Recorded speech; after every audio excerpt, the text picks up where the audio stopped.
Are we live? It looks like we are finally live. Hello everybody, I'm Technovoid. You might know me as the guy who on occasion plays a video game and talks during it. Or you more likely know me as the guy who had sex with your mom last night. Got him. Alright, let's play this game now that I've sufficiently gotten you. It's time to continue this game and the adventure of the unbreakable speckled band, dude. That shit's unbreakable. I'm getting a phone call. Shit. Oh no.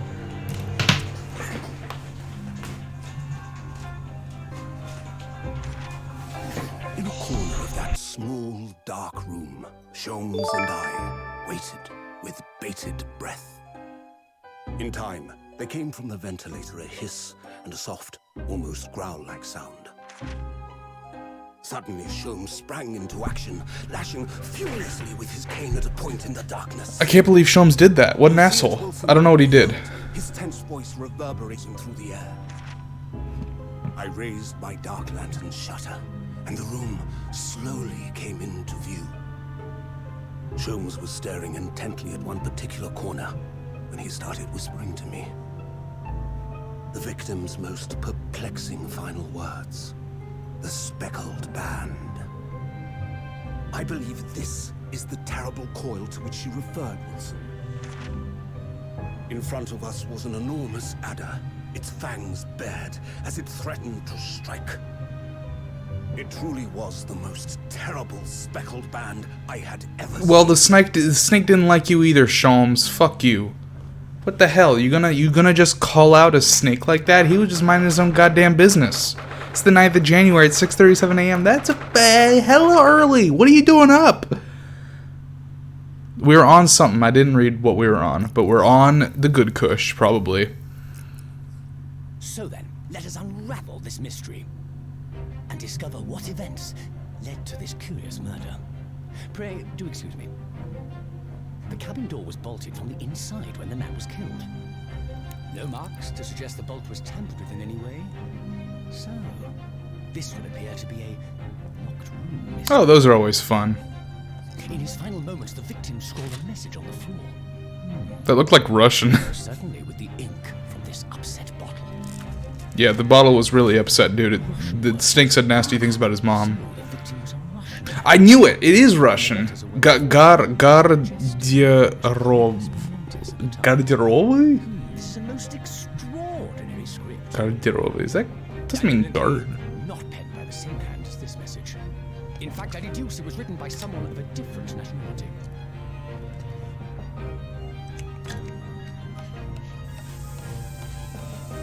I think Sholmes is like. Prior to the incident, by the victim himself, I would venture. Well, what have we here? Who are you, and what do you think you're doing here? No one must touch before maritime police come. We must wait. That won't be necessary. You see, in less than 5 seconds from now, I will reveal the killer to you. What? Don't be absurd. This is murder. I need cabin locked from inside. Ah yes, the locked room. But that mystery is paper thin. Hey, A Finksel, what up? You don't mean the culprit is in there? Who are you? And Hey, it's him! Hey, it's my boy. Great British consultant detective, the only one in the world. Herlock Sholmes. I presume. Fixel. My apologies. It's me the whole time. I'm asleep, probably. I've been snoozing and losing my job because I murdered a man. Ugh, my head is throbbing. Yeah, Sholmes is definitely what's the word I'm looking for? You know, like when a kid really likes trains. You know, when the kid is super into trains. On the spectrum, he's a bit on the spectrum, you could tell. What's going on? Something's not right here. There's trouble in the air. It's that shit he was spraying in the air. What the hell? Oh, are we in our bed? Were we not the people locked in the thing? Внимание! Wait, I can't move. Ah, it was me. Ah, what the? Why am I in handcuffs? So, you wake up now, Oh. We had to drag you out of the wardrobe. I do not believe how you could not wake up. You are a true cold-blooded man. You found me then. Duh. You are not very good at hide and seek. And now you pay, criminal. How long are you hiding in that tiny wardrobe, Sorry, I don't know, we started the game like last week, I got on a boat, mistakes were made, so now you have been found, it is time to admit your crimes. Unless you want to find out how cold the ocean is, No, wait, hold on, that's not how this works. If I don't plead guilty, you throw me off the boat? Is Mentor going to die for case 2 or no? I guess we'll find out. No, I'll tell you everything. There's only one thing I'd like to know from you. Isn't that? Oh. Why did you do it? Why did you take his life? Mr. Zato! Wait. What did you just say? Take his life? This is the second time I'm being accused for murder in 2 days. Where is he? Where's Kazuma? I killed Kazuma! Oh my god! Damn, I can't believe it. Ha! He's dead already. Immediately murdered. Why was he writing in Russian though? Ah! You pretend you do not know? You are a wolf in sheep's pelt. You are the killer. Do not try to make excuses. What? Why would I kill fucking Kazuma, dude? Kazuma-sama body was discovered not long ago. Here, in this very cabin. This was that was bolted shut from the inside. His body? Duh! Please, do not try to tell us you were doing this terrible thing in your sleep. Kazuma's dead? But he can't be. He was supposed to be my mentor, and these handcuffs. Surely you don't think I have to know. Why did you take Kazuma-sama's life? Answer me, please! No! No! I fucking didn't murder him, what the hell? I can't believe I keep getting accused of murder. This is some bullshit. This is some bull hockey docky. I didn't do that shit. It was just 2 short weeks ago.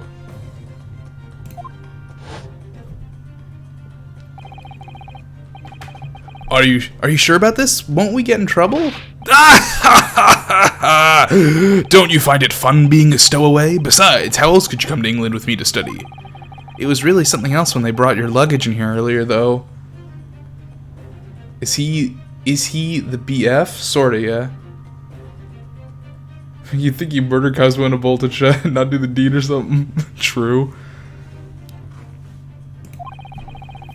The way that Russian crewman just tossed your traveling case onto the floor.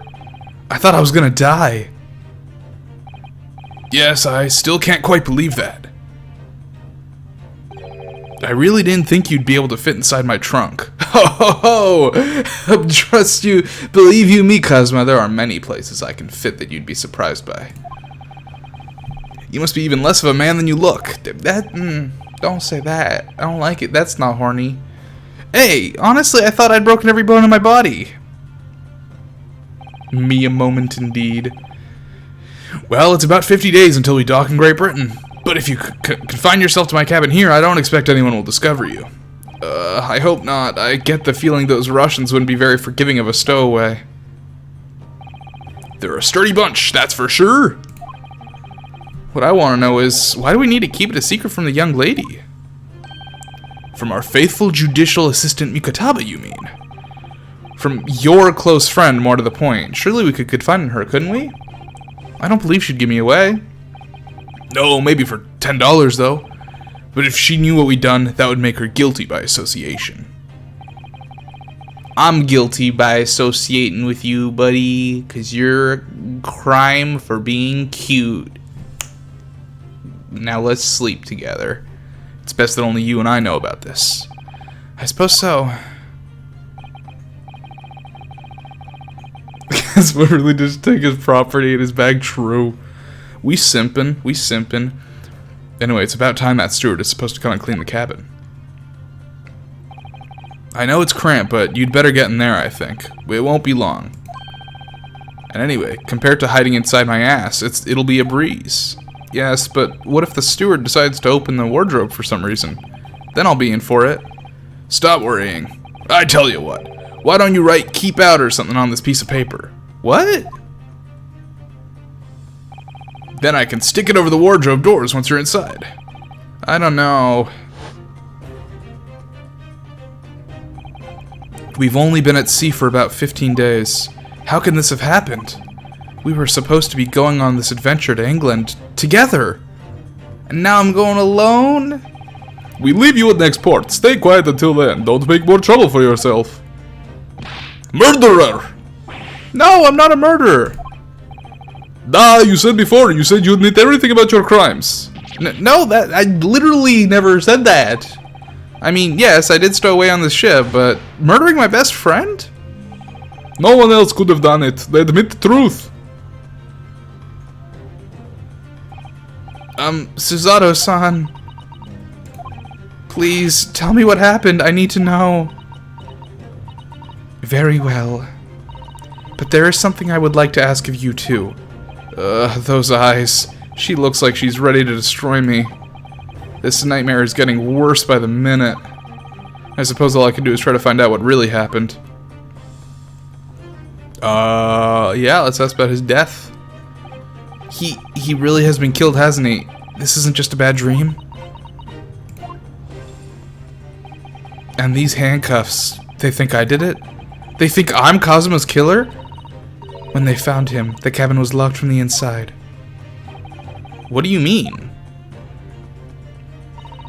There's no access to the cabin via a porthole window, and the bolt on the door can't be operated from outside. In other words, after the crime, the culprit couldn't have escaped these four walls. What? The cuffs were already on before Kazuma died. Hey, that's good shit. Or to put it another way, the culprit can only have been somebody inside this cabin. Or do you have some other explanation? This is impossible. How did he die then? What happened exactly? Are you still going to deny the charge, even despite the circumstances? Please, Susato-san, you have to tell me! I want you to recall in gruesome detail how my best friend was murdered. The cause of death is still undetermined. They don't know how he died? The ship's doctor is examining the body, but of course he has no post-mortem analysis experience. I don't suppose we shall learn more until an expert has been consulted at our next port of call. So presumably that means there were no obvious external signs of injury, then. That's true, yes. Alright. Can anyone tell me what actually happened here in this cabin? I don't understand it. Why would anyone want to kill Kazuma? Presumably that's something you know the answer to better than anyone. Please, chill! Whatever you say, you were here in the cabin after all. Well, yes, I was, but... He would always wake before dawn and do his training first thing in the morning.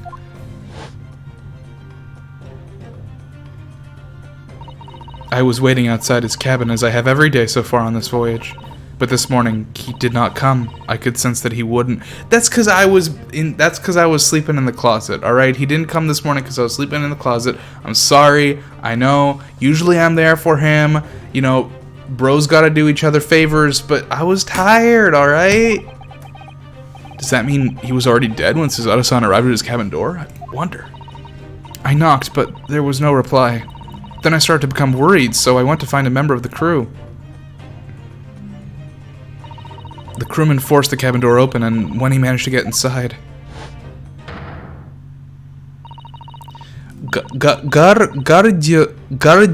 It's unclear if that last one is an I or a B, because it sort of looks like the word is unfinished, Because there's like 2 letters like that, I guess. So, garderobe. Wardrobe. Wardrobe, okay. There was Kazuma-san. Sama collapsed on the floor.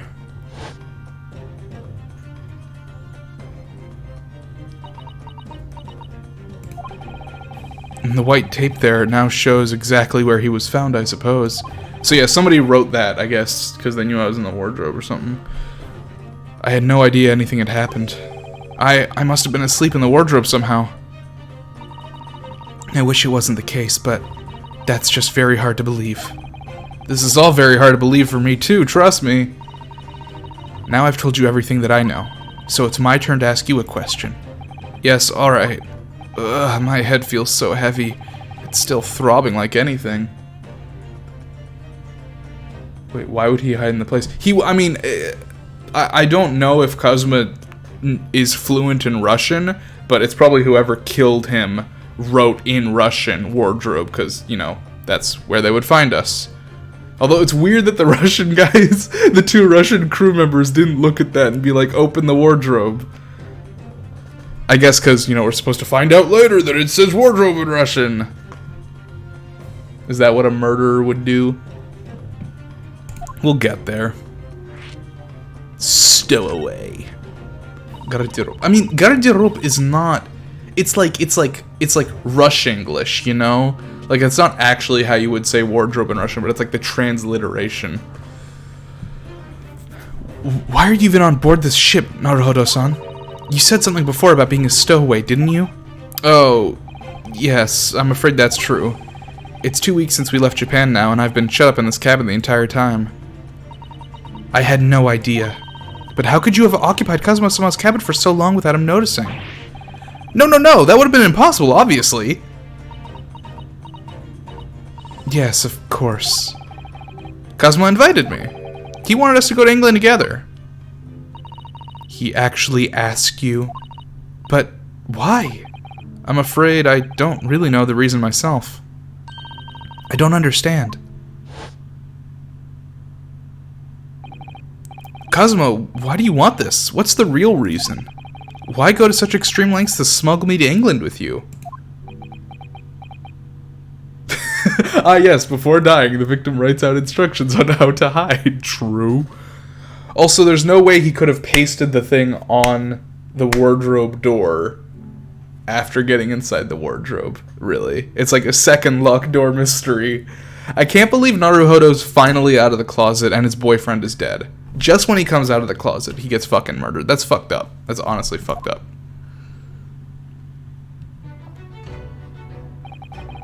Can't believe the gays always be dying. This is the problem with media. It's an idea that it's been on my mind ever since the end of that incredible trial. I think I told you then, didn't I? That you ought to become a lawyer yourself, and how hard my katana got during that investigation. Well, yes, you did say that, but I didn't think you were serious. Shaking my SMH murdering a happy couple. Can't believe you can just do that. You have a talent for it. I can assure you of that. But I've never really thought about becoming a lawyer. Well, that's something you can decide for yourself. London is at the spearhead of cultural development, the center of the world in many ways. There can't be any harm in seeing such an important place with your own eyes, can there? Well, no, definitely not. But on a personal level, I'm also in love with you. If you were to become a lawyer, then what? Nothing. Forget it.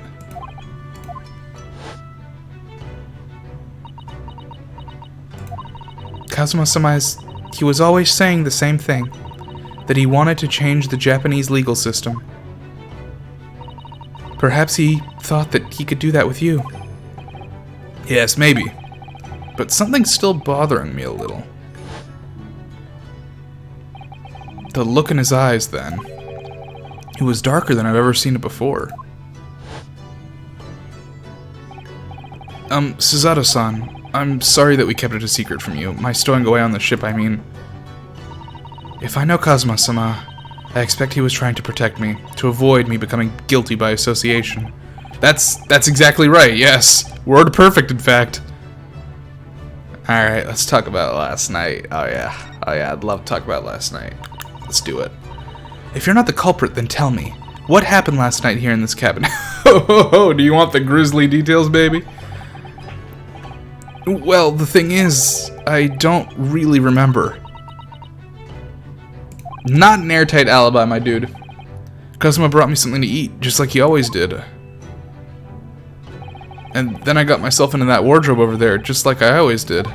After that, I fell asleep. Well, yes. So deeply that you didn't even stir when Kazuma-sama was killed. Well, yes. I know it sounds unbelievable, really I do, but it's the truth! If only I'd woken up, then perhaps I wouldn't be in this predicament. And for some reason, my head's still throbbing like anything. Really? Is something wrong? Oh, no, it's... Please, forget it. Susato-san, you have to believe me! I didn't do it! I really don't want to doubt you. But the trouble is, there's no one else who could have possibly done this.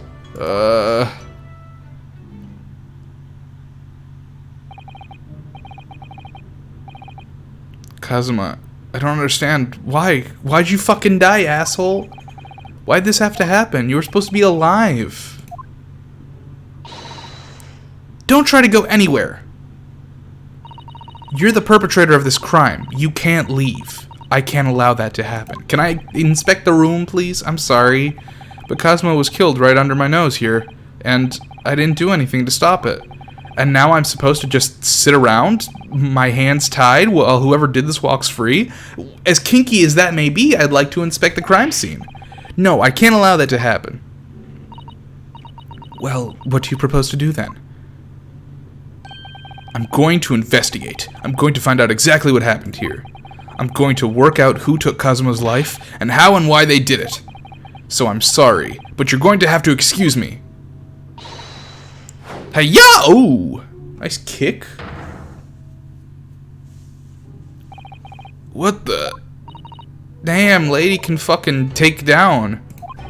A Susato what? What martial art form is that? I'm going to need you to prove it. Sorry? Prove it? Yes, your innocence. I need evidence. But how am I supposed to... Have you forgotten already? What you achieved just a few weeks ago? You successfully defended yourself in a court of law. Ah, I see. She's expecting me to present some conclusive evidence. I have to get Susato-san to believe me. I'll show her some evidence right now that proves I'm not guilty of this awful crime. Dude, I'm gonna prove that I'm a student at the Imperial UEA Academy. I present. Oh, do we have something on the back? No. Oh, we do. What is this? You can see the remnants of the glue we used to stick this over the wardrobe doors, although it wasn't proper glue, of course. We didn't have any of that with us. So I pulverized some rice to a paste to use instead. But to a stowaway like me, every single grain of rice represents precious rations. That's why I spread as thinly as I possibly could. I couldn't bear to waste any. Alright, well, let's present this. Yes! Yes! Tell me, when I was discovered in the wardrobe before, was this piece of paper stuck over the doors? Oh, yes it was. I remember clearly. I thought so. Kazuma always put it in place whenever I went to sleep in there. Just in case the cabin steward or another crew member decided to look inside. So naturally, he did the same last night as well. Huh? Yes, of course. The gentleman who discovered you peeled that sign from the wardrobe doors before he opened them. But if I were truly the culprit, I couldn't have climbed back inside the wardrobe and stuck this on the outside of the doors on my own. Yes, that's quite true. In other words, it's impossible that I killed Kazuma. Boom. A case closed. I'm home free. Bye-bye, everybody. Alright, case 3. Let's go. Well, even if you are sprawled hopelessly on the floor, I can see why Kazuma-sama thought so highly of you. Thank you, Susato-san. Huh. Now, do you think perhaps you could help me out?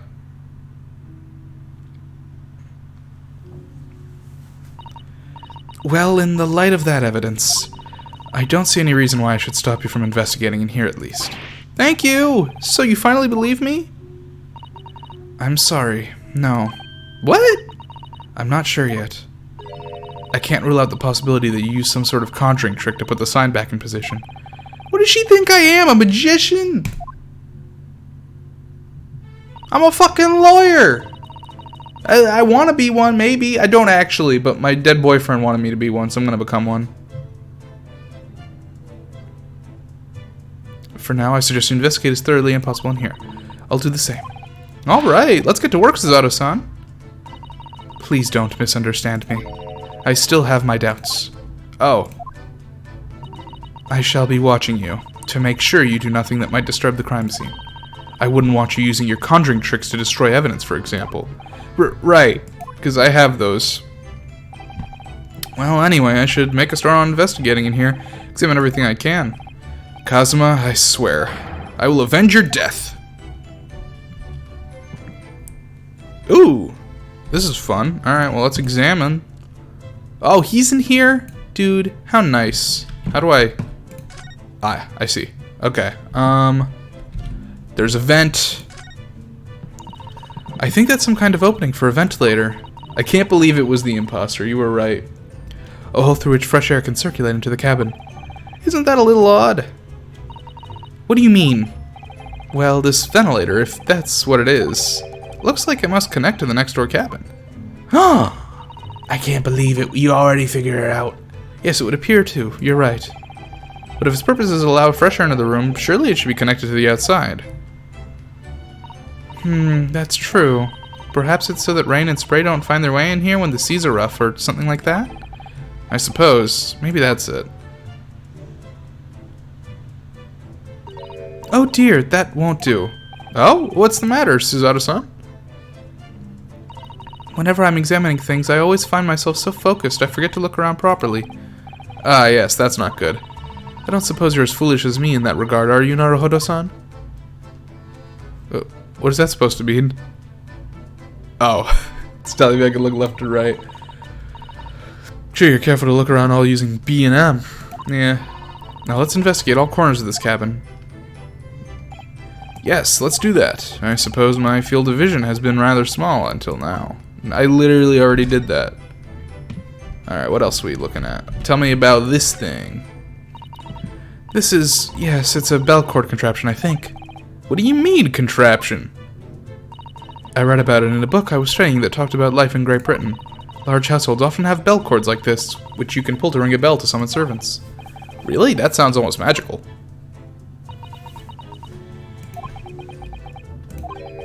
Shall we give it a little try? Yes! In the interest of cultural research, obviously.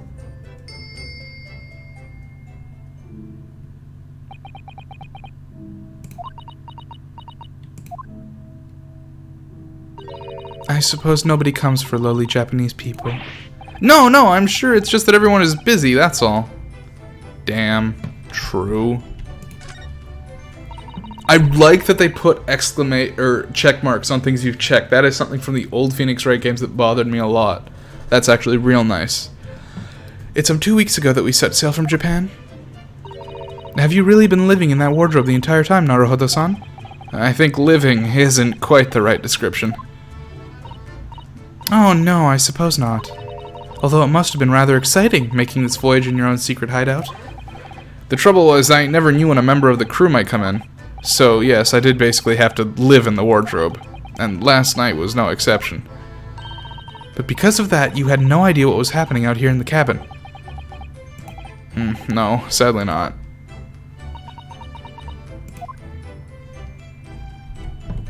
Hey, what else we got? Table? Taboru-san? This is where dear Kazuma-san would have sat whenever he was writing. London Diary. Poor Kazuma. He didn't even make it to his destination. Looks as though the last entry is incomplete. Which means... what? He was in the middle of writing it when the incident happened? Let's see what it says. It could be a valuable clue. Hiya! Come on, I was just reading. That's out of the question. What? Kazuma-sama may have departed this world, but you must not read his private thoughts. But what if it's something important? Something relevant to the case? Alright, I won't read it. Poor Kazuma-sama. I don't like prying into people's personal matters either. But in this case, isn't the need for clues more important? Alright. Oh, that's so nice that it shows you what you've checked. That's awesome. Alright, can we talk about wardrobe here? Did Kazuma write that before he died? It looks like it's written in ink. He must have knocked the ink pot from the desk when he collapsed onto the floor. Then I suppose he wrote this message by dipping his finger in the spillage. Poor Kazuma-sama. No doubt he was in terrible pain. It's almost unbearable to imagine it. I suppose he was trying to leave some kind of a clue in his final moments, was he? I'm sorry, partner, but I can't read your writing. I don't think that's Japanese, Naruhodo-san. What? Then what language is it? It pains me to admit it, but I don't know. I do! But it's not a foreign script I'm familiar with. What does it mean, I wonder? You sure did show up on the table. Who's that? He wasn't there a minute ago. As far as I can tell, it looks like he might be European. He's a peeing on the desk. He should stop that. He's not a cat. Also, there's important clues on that desk. Don't pee there, please. Oh, how did he... You've noticed the man too, have you? I have no idea who he is or how he got in here, but he looks suspicious and tall. Suspiciously tall. Naruhodo-san, don't tell me. Do you really not know who that is? Well, no, I don't have any foreign friends or acquaintances at all. He doesn't look like a member of the crew. There's something very unusual about him. And is he investigating Cosmo's desk, or is he just playing on it? I can't tell. Well, in that case, we simply must talk with him. Am I just imagining it, or does Suzato-san look almost uncontrollably excited? By the way, I expect that you've noticed already, but just in case, if you press space on people when they're in the crosshairs, you can converse with them. Alright then, I'll get that suspiciously tall gentleman in my sights and see what he has to say for himself. Oh, please do.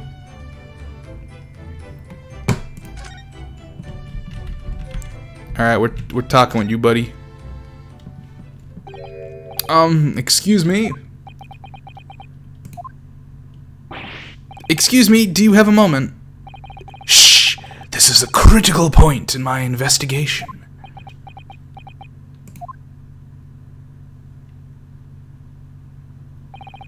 Maybe I should leave him alone. He seems a little unfriendly. Yes, perhaps that would be for the best. Oh, hello! Greetings! I hope I haven't kept you long. Ah! What exactly were you doing on Cosmo's desk just now?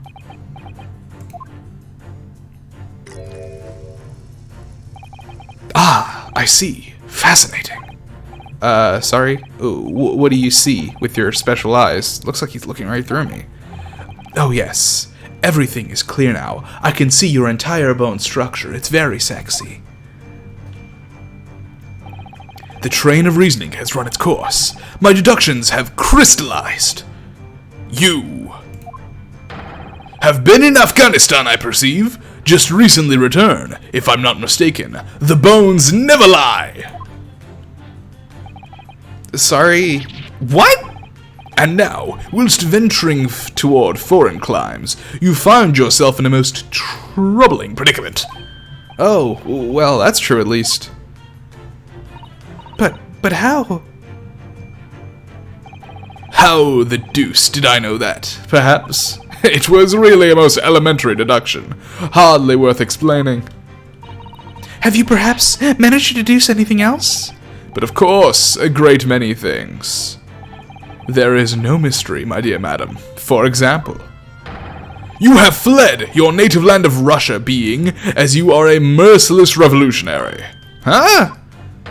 You have 16 victims of assassination in your wake, and now travel to England to blow up the Crystal Tower. And when the beribboned occupant of this very cabin discovered your identity, you ended his life too. Yes, I believe that summarizes the facts beautifully. No need to hide the truth now. Nothing deceives these eyes. The bones never lie. Just to be clear, you are talking about me, are you? Certainly I am. Do you see another in this cabin who fits the bill? A Russian assassin with 16 victims to his name. I don't see one person who fits the bill. So it's true. It was you who did this to Kazuma-sama. Do I look Russian? Have I been to Afghanistan? What? And you're plotting a revolution too. It's a shameful behavior, Naruhodo-san. Absolutely wicked. No, listen, there's no way I... Oh, and I've been kicked again. Now explain yourself. Tell me everything. This is ridiculous.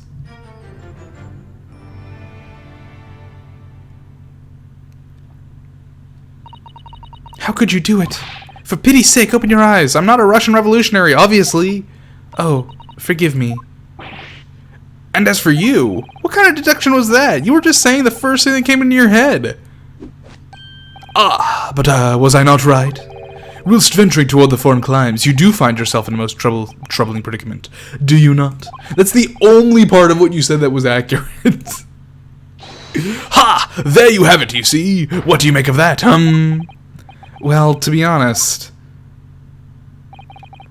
this ship is en route to England, and I'm in handcuffs at the scene of a murder. So I'm not really sure you could call it deduction. It's more plain observation. Indeed, an observation, my dear boy, is the basis of all deduction. My method is founded upon the observations of trifles, you see. I announce my findings with a brassy certitude. And more often than not, I'm right! I don't think you introduced yourself. Ah, my apologies. How remiss of me. I am none other than the greatest detective of the century, known to men and women of the world over. The inimitable Sherlock Holmes. So, it's really you? The actual Sherlock Holmes? The very same. The inimitable actual Sherlock Holmes. Do you know this man, Susato-san? The most famous detective in the world? Naruhodo-san, of course I do. There's nobody who hasn't heard of him. What planet have I been living on then? We must ask him what he's deduced. He will have worked out the entire case already, I'm sure. Really? Why do I feel uneasy about this? Alright. Tell me, great detective, what's that all about? So, you're a great detective, are you? Sorry, what was your name again? Indeed, I am none other than the one and only Sherlock Holmes. Oh, I see. You're German? Hairlock, was it? No. I have no hair. I mean, I have hair. Please, call me Holmes. You can read all about my exploits in this exciting London publication. Oh yes, Rand's magazine, full of wonderful short stories and interest articles from Great Britain. I never miss an issue. I have it sent from England especially. Yes, here it is. The Adventures of Sherlock Holmes. So, you're the protagonist in a series of short stories, then? Indeed I am! And you've read so many of your own stories, you've started to think you really are a detective. Make no mistake, I'm not the poor deluded fellow you take me for. Your inference is backward. Backward? My trusty biographer records my greatest detecting achievements and chronicles them in the magazine. You have a biographer, do you? Doesn't everyone? Mine goes by the name of Dr. Wilson, presently keeping shop in London. Dr. Wilson? I must say, thanks to that publication, I've been fantastically busy of late. Why, at this very moment, I am returning from Asia, having solved the mystery of a cursed royal crown. Really? I can't work out whether I should take this man seriously or not. Deduction, you see, is to me a science. Logical reasoning in its purest form. A science? Really? Really? Like vaccination? Like that kind of science? Are you gonna put a microchip in me, Sholmes? Oh, true. There was a Wilson in the last case. You're right. I don't think it's the same. It can't be the same one. Was it Wilson? Are you sure? That'd be an interesting... Huh, maybe it was. You're right. The astute observer notices that even the most subtle of reactions in his subject, a furtive glance, a twitch of the muscle, a slight inclination of the posture, fingernails, arm sleeves, furrows in the skin, all these things are data. Right. And the trained logician makes deductions from this data in the blink of an eye. The ultimate conclusion is, without fail, the truth! As I demonstrated only a few short moments ago. How can he look me in the eye and claim that? So you see, I have a turn both for observational and deduction, and fame. That is what makes me the one and only Herlock Sholmes. Tell me about Kazuma's death. Have you managed to deduce anything about this particular case yet? Have I managed to deduce anything, my dear fellow? Who do you suppose discovered the culprit in his most cunning hiding place? That's right. It was none other than the great detective before you now, Mr. Herlock Sholmes. Ah, I see. In other words, I'm in these now because of him. When I became anxious about Kazuma-sama this morning, I summoned all the crew members to force the cabin door open. And I concealed myself among the number, gaining entry to the scene of the crime. Yes! Luckily for everyone, the great detective, Herlock Sholmes, was on board. And the handcuffs seem to be an excellent fit, Mr. Naruhodo. That's what Kazuma always said to me, too. The very moment I laid eyes on the scene, 2 facts were immediately apparent to me. Oh, really? 2 facts, you say? Yes, 2!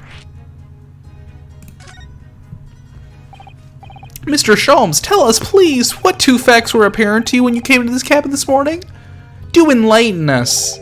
Ah, yes, but first, let us be precise. The 2 facts in question were immediately apparent to me. Yes, I understand, but what were they? Allow me to elucidate. The 2 facts that I deduced from a mere momentary glance at the scene of the crime were as follows. Number 1, the cabin was locked from within, rendering escape of the culprit out of the question. Number 2, the victim was Russian and killed following a dispute with an acquaintance. Hold on, Mr. Sholmes, what made you think the victim was Russian? Observe the dying message left by the victim on the floor. Garderov. That is the Russian word for wardrobe. I mean, it's not really. I mean, it's... Now I need to check this, but, like, I feel like it's... It's not really. It's like a transliteration. Do you really think... Who do you think the dumbest character in all of Ace Attorney? Good God. Wendy Oldbag, maybe? I don't know. There's a hell of a lot of really dumb characters. Dick Gumshoe? I don't know. All of them are real stupid. Do you really think Kazuma-sama could have left a dying message in Russian? In the final moments, many find their native tongue filling their head. For this young man, Russian. Kazuma was Russian, was he?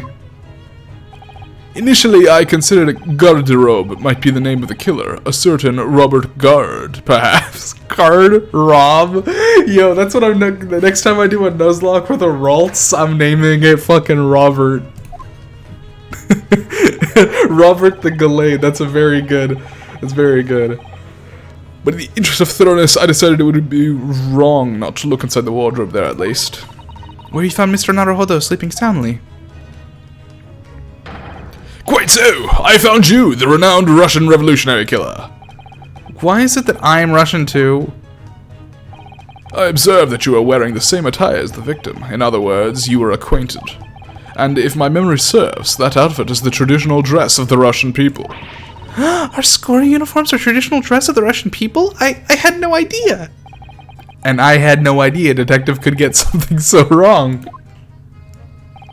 I took a photograph of the victim in the message that I might analyze it for possible hidden details.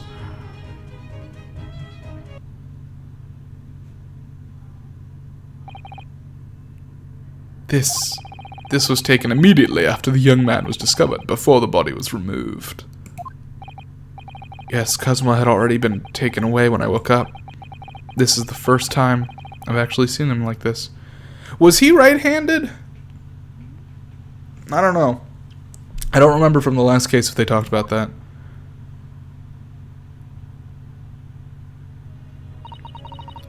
Are you alright, Mr. Naruhodo? Oh, yes, thank you. The photograph of the crime scene has been entered into the court record. Can I ask you something, Mr. Shelms? What, pray? You mentioned Russia before as well, didn't you? You know, when you said I was a fearsome revolutionary fleeing from Russia and all that. Ah, yes, the train of reasoning that led me to the truth. Would you mind explaining all that train of reasoning to me, do you think? Конечно! Certainly, if that interests you. How many times? I'm not Russian, and I don't speak Russian.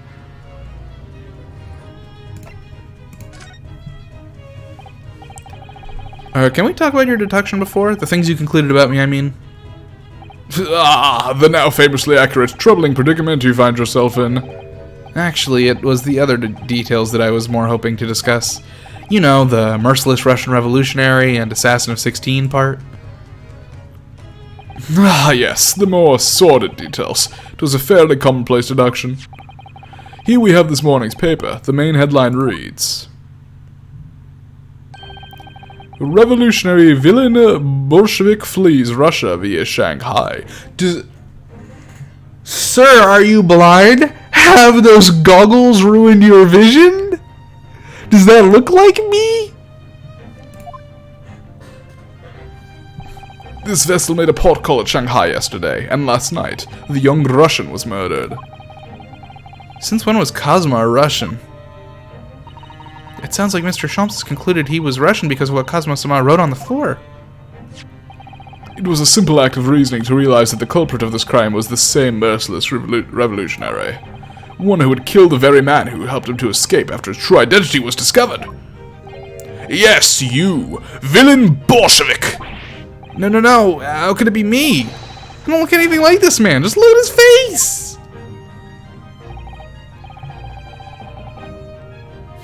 The policeman in the last trail seemed to be self-aware that he was sulking at the Lady Destroyed. True. Well, you are a fearsome revolutionary after all. Therefore, you have no doubt learnt to revolutionize your appearance as well. Please. And, I might add, your name does not appear on the ship's passenger list. Need I say more? Well, that's because I'm a stowaway, and also, it's not villain Bolshevik. What about the other details? The 16 victims assassination and the blowing up of the Crystal Tower? Ah, yes. The journalist clearly interviewed the man and printed all those particulars in the article. The deeds the man has perpetrated thus far and those he is plotting. What? Why would villain fucking say that? Why would villain be like, oh yeah, my next thing on my bucket list is I'm gonna go blow up the Crystal Tower, eh? See? Yes, everything about this revolutionary Bolshevik was included. I like the last, so I mean villain is obviously like villain, he's a villain, but I do love that Bolshevik is a mix of Bolshevik and borscht, like the Russian fucking soup made of beets. That's very good. This is a pun name I can appreciate. Dude, borscht sucks. I don't like it. A servant would have access to the rooms and also have access to the food. True. Do revolutionaries usually agree to interviews with newspaper reporters, I wonder? And what about the part where you said I was just returning from Afghanistan? Also quite clearly stated here in the article.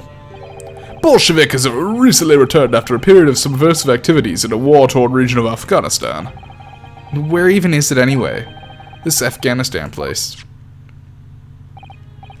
Here, take the paper for yourself. As a little memento of this great deduction. Oh, thank you. I've absorbed all that is of interest to me within its pages, but I see no rubbish bin nearby. Oh no, Cabello. Don't say that, you're gonna get cancelled. The article about the revolutionary has been entered into the court record. It's too soon, man. Too soon! And you may find the article on the back page of interest as well. On the back? Cast your eye over it sometime if interest takes you, though you may need someone to interpret. It's all written in Russian. I couldn't hope to read it. But I am Russian, Sholmes! Aren't I a Russian revolutionary? Why would I need someone to translate it to me, fucking headass? Think, Sholmes, think! What will you have after 500 deductions? But I suppose it wouldn't hurt to just glance at the article. Might be a picture or two. What were you doing on the table? Why are you pissing on the table, dude? Before we started talking, you were examining Kazuma's desk, weren't you? Kazuma, ah yes, the victim. Very Russian name, Kazuma. Did you notice anything useful? Anything at all? Yes, his desk smelled of piss. I don't know who would do that. Observe for a moment the desktop of the victim.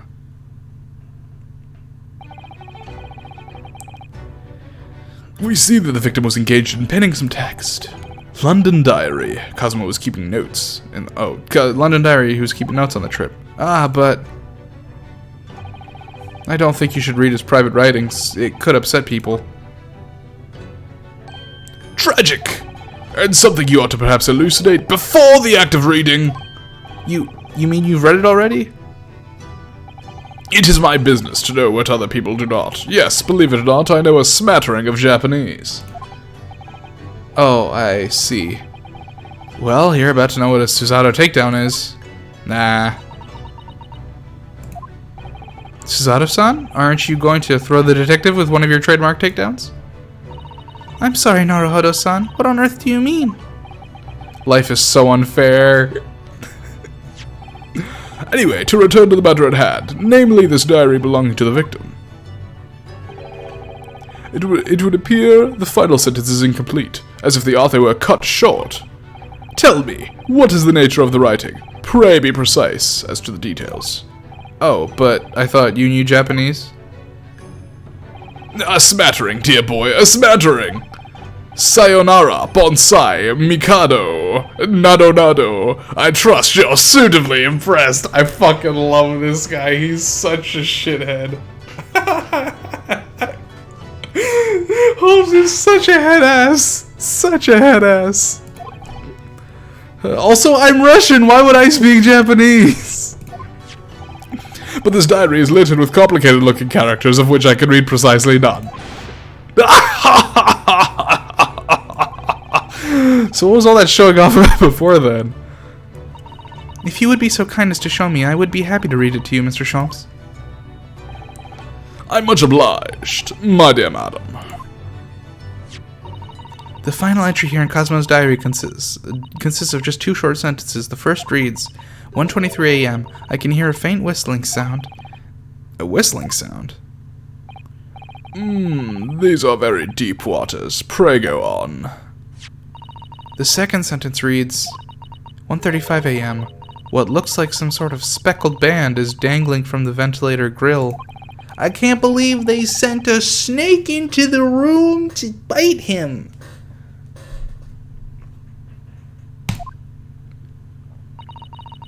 I have no idea. I never heard that expression before. The ventilator grill, you say? The man was presumably referring to the lattice there on the wall, which connects to the adjoining cabin. Yes, the adjoining cabin. Cosmo's diary has been entered into the court record. I can't wait to meet someone in the fucking courtroom who just has 50 million snakes that they just wear.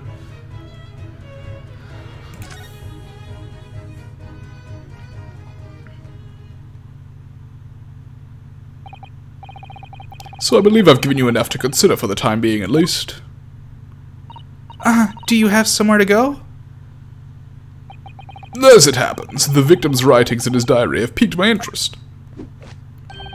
The matter warrants further investigation, I believe, and if I am still too long, the seasickness takes hold. Oh, I suppose. You're thinking of investigating the cabin next door, which the ventilator connects to. Great detectives are a curious breed. Our minds rebel at stagnation. We crave mental exaltation. So yes, I intend to investigate.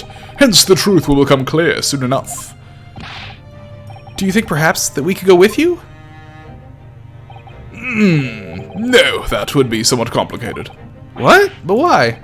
A simple glance at your wrists should reveal the answer. Oh, these. After all, you're the prime suspect in this matter. No, villain. There's no point in trying to turn into a question. You're the one who decided I was the culprit in the first place. Whatever do you mean? I have no recollection of naming you as the culprit at any point.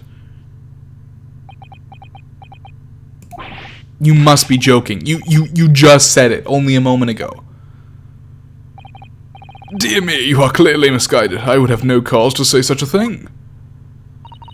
Well, actually, Mr. Sholmes, I did hear you say that too. You're quite sure? Well, that's very strange. I wouldn't have said you had the face of a criminal, you know. Not really. So what? Were you looking at my knees before? Some great detective you are. Well, anyway, that was then and this is now. What do you mean? This boy's got amnesia. hit level 13, upgrade to amnesia plus, baby. What I mean, sir, is this. If you are the culprit, then you must play the part more convincingly. Roll over and accept your fate.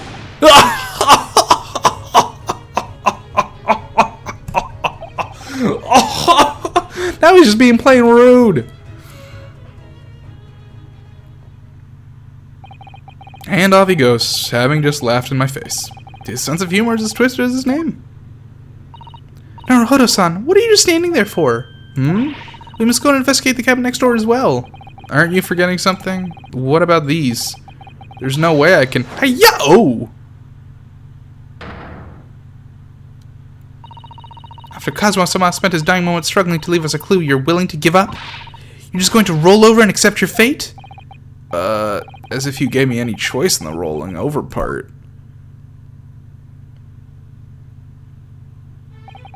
I think we still have some investigation to finish off in here first, don't we? Let's carry on examining what we can in this cabin while we wait for a chance to slip next door. Good idea. This situation doesn't look good for me, but there are still things I can do to help myself. And I owe it to Kazuma to do everything I can to find a way out of this. And bring the real culprit to justice. Oh, hello. You've appeared again. Alright, so... what do we have left? Have we already talked about wardrobe? We have. Okay, we've talked about that. What's this? That's a very large traveling case, isn't it? Yeah, it carries a lot of memories for me. Memories? What do you mean? Well, that's actually how I stowed away on this vessel. I was brought on board inside that case. Ah, yes, I see it says "this way up" in Japanese. Which, in hindsight, I should have realized the foreign crewman wouldn't be able to read. I was turned over and over and over, and then I was tossed on the floor in here. Oh dear, being a stowaway isn't as romantic as it sounds. Well, it was less painful than a Susato takedown. The books have fallen over on the shelf, look! They're all toppled the same way. And what's this? A statue of some god of the sea? Although he's fallen over as well. Yes, it's almost like the whole shelf has been ransacked and everything mown down at once. I wonder if... perhaps it was Kazuma-sama doing his morning sword training, do you think? I seriously doubt it. Then perhaps... it was you, Naruhodo-san, in a fit of rage! I wouldn't have bothered leaving the wardrobe just to mess up a few books and a statue. Could the way these things have been thrown about have anything to do with the case, I wonder? Well, I'll just set everything straight again. I don't like to see him Don't mess with the crime scene!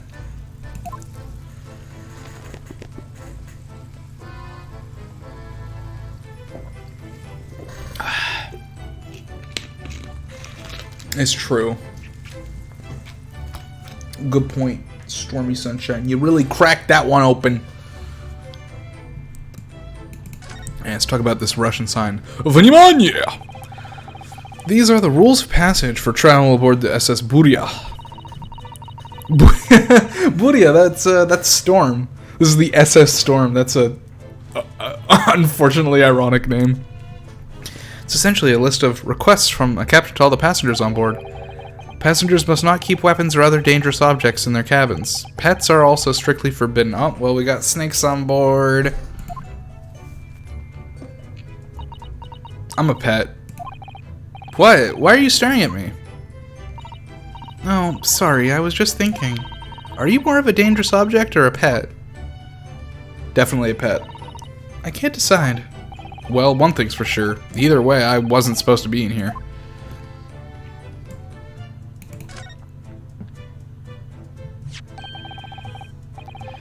What do you think this is? It looks like a broken piece of glassware. Whatever the thing was, it appears to have broken clean in two. Looks like a cup. The glass is such a beautiful color. Looks like a cute little Netsuke fastener from a kimono outfit. I'm not sure that sounds like Kazuma. He wouldn't have secretly carried a cute little trinket like this around with him. Would he? And the marks beside it. What is it, I wonder? It has a sort of brick-like hue. Yes, you're right. It is the color of brick, isn't it? Even though I don't see anything of the same color anywhere else in the cabin. Let's talk about this chicken wing, please. That's my dinner from last night. A roast chicken. It was really tasty. Yes, it was very delicious, wasn't it? But, did you eat it on the floor here? I'm not a dog, Susato-san. I ate it at the table, of course. Which begs the question of when and how did the plate end up on the floor? But Kazuma-san didn't like chicken at all, did he? No, that's right. So he didn't touch it. Which meant all the more for me. Oh no! Does that mean poor Kazuma-san spent his last night on this earth with an empty belly? It's just too horrible. Now I suddenly have a guilty conscience and an achy stomach.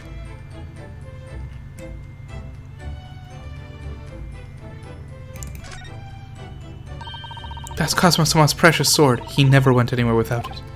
Yes, he was always saying that the Japanese man's katana is a soul. I believe he had to work very hard to convince the government to allow him to bring it on this trip. I suppose that shows just how important it was to him. And now he's gone. But I'm not ready to let his spirit go just yet.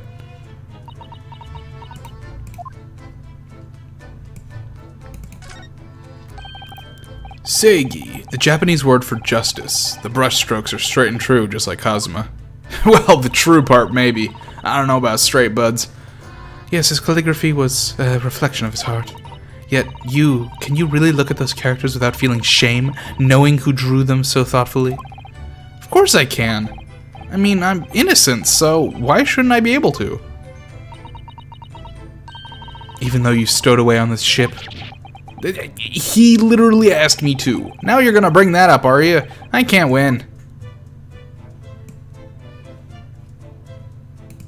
Alright, brother, talk to me. Excuse me. What? I was wondering if I could ask you a favor. Would you mind if I investigated a little outside? Grandmother told me Japanese people do not make jokes, but it is not true, I see. Sorry?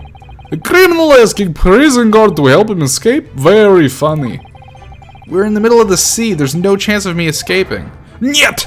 You stay in this cabin until next port. Then it is up to Hong Kong police to decide what they do with you. You stay. Alright. There's no point trying to appeal to this man's better nature, that's for sure.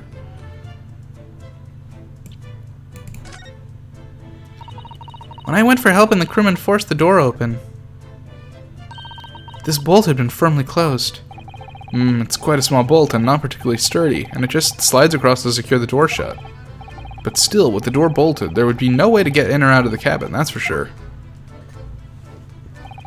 It's no wonder everyone suspects me. When she glares at me like that, I feel tense all up and down my spine. I remember reading once in a detective novel. The culprit used a needle and thread to draw a bolt across from outside the room in a situation like this. Yes, that's a clever trick, isn't it? I'm an avid reader of detective stories myself. But the door of this cabin and its frame are made of metal, and they seal together perfectly. There would be no possibility of using that needle and thread trick here, I'm afraid. When she glares at me like that, I feel pins and needles all up and down my spine. Oh, look over there. It's our boy, it's our boy, it's our boy. The crewman, you mean? He wasn't there before, was he?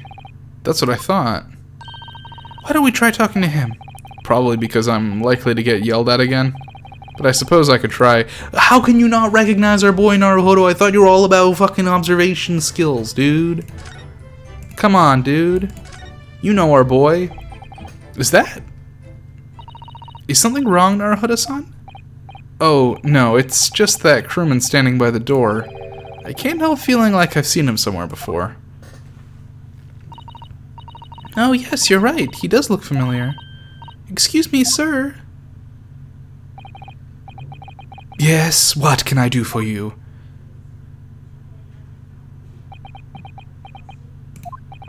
I recognize that face, but it can't be.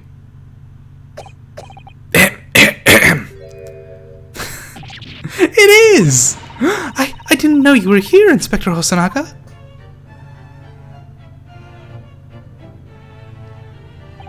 Hello again. What are you doing here? I think that should be in my line. I was so stunned when I saw you, my heart stopped. Nearly stopped, I hope. Nearly stopped, I hope. I received some special orders to go undercover as a member of the crew and board this ship. Again? You certainly seem to enjoy undercover work, Inspector. It's almost like your home life's not very good. If there's anything I can do to help you, please ask. I never expected to see this man on board. But perhaps his presence can help me out of this hopeless situation. Yeah, I'd like to converse with you. Yeah, this is our gumshoe. I'm so glad. I really enjoyed him in the last one. So what are your special orders this time, Inspector? Yes, and why are you dressed as a member of the crew?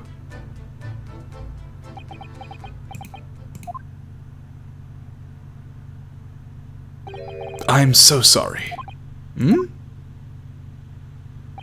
This is all my fault. I take full responsibility. For what? My orders were to act as Asogi-san's bodyguard. It was Minister of Justice Jukogu who pushed for this overseas study tour to go on ahead. And he entrusted me with the ensuring that Osaki-san reached Great Britain without being assassinated.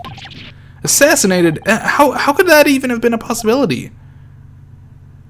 I'm not sure. But these are complicated times. There are tensions between the world's greatest powers. Minister Jigoku said we should be prepared for all eventualities. This is incredible.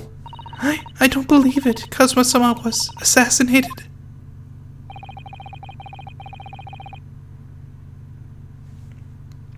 Obviously, we couldn't give Asogi-san a visible security escort.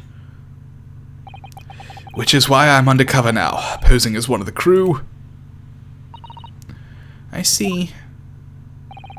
And I didn't take my eyes off him the entire time we've been on board, from morning until night, every day. But I never imagined it would happen here inside his own cabin, not here on the first-class deck. I failed miserably at my assignment, and Asogi-san is dead as a result. I'm a disgrace. All I can do is humbly apologize. Inspector. So if there's anything at all that I could do to help now, just say the word.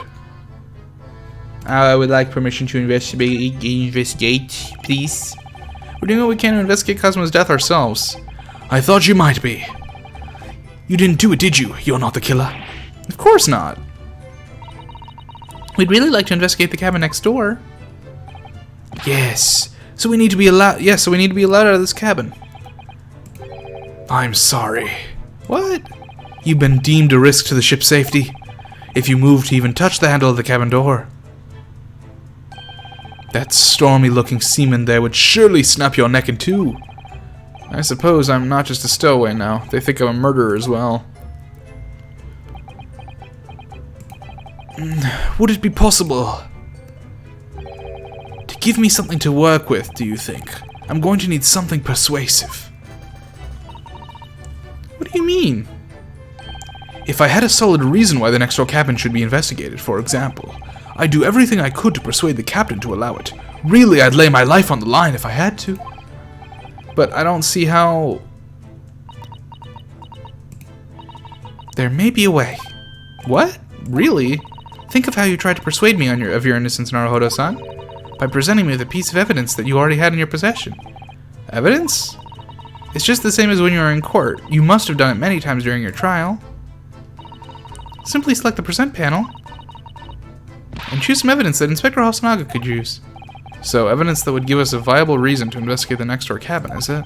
Alright, yes, I think I might know what we can use. Let's see if I can present the detective with evidence he needs to use to persuade the captain. Okay. E-court record.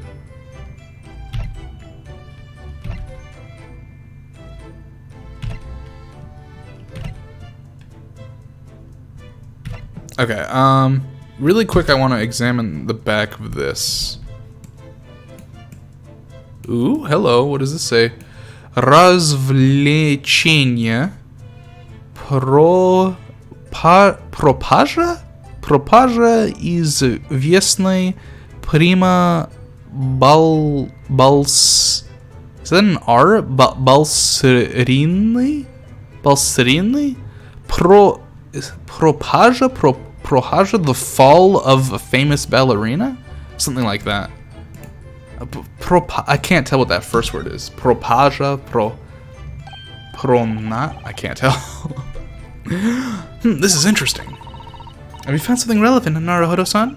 Well, no, I mean, it looks like it might be interesting. Oh god! Oh, there's so much Russian text that I should be reading. Oh no. I can't read a single word, I'm afraid. No, nor can I, but look at this picture. Perhaps it's about a beautiful young Russian princess, you think? She is very pretty, isn't she? I suppose you enjoy articles like this, do you? I don't know. I can't make any sense of it. Ah, I'm glad you've noticed this article. Ah! Allow me to give you a short summary of its contents. I think the last word was ballerina. I'd have to check again. I think the last word was either dancer or ballerina. I would need to recheck it. Oh, thank you. He pops up everywhere, this Mr. Sholmes. It's about the disappearance of a young... Okay, propagea. Okay, not fall. Disappearance. Got it. Fair enough. It's about the disappearance of a young lady last night. A renowned prima ballerina of the Novovish Ballet disappears from Shanghai. During a performance in Shanghai, the famous dancer was reported missing. She is, of course, the talented young Nikolina Pavlova. Like Pavlov's dogs. Why are Russian names so hard to remember? It would appear the woman was in costume when she was found to be missing from her dressing room, wearing the diamond tiara you see pictured, which is worth some 20,000 rubles. Oh, how much is 20,000 rubles? I have no idea, but I'm quite sure it must be an unbelievable sum of money. Susato-san's eyes are shining like diamonds themselves. The tiara is the property of the Novovish Ballet. It would seem the director is beside herself with worry. Yes, I'm not surprised. The company is most anxious to recover both Miss Pavlova and the valuable tiara. They've requested international assistance at all ports with sailings to Great Britain. Could this be another case of Russian fleeing his or her country? It does seem to be the Russian thing to do. Fuck. I'm not even going to dignify that with a response, Mr. Naruhodo. The article about the ballerina has been entered into the court record. Alright. Thanks. Anyways, now I'm going to present this book. Can I, Yep, okay. How do I present? Actually, I want to check what people we have. Okay, we have Kazuma. Doesn't say if he's left or right-handed. Not a person except me, apparently. Chief Inspector. Okay. So how do I present? F? They didn't do nothing. Oh.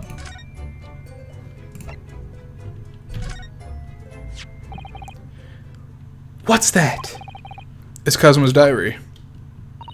Just before he died, Kazuma-sama wrote something rather strange in his diary. Strange? In what way?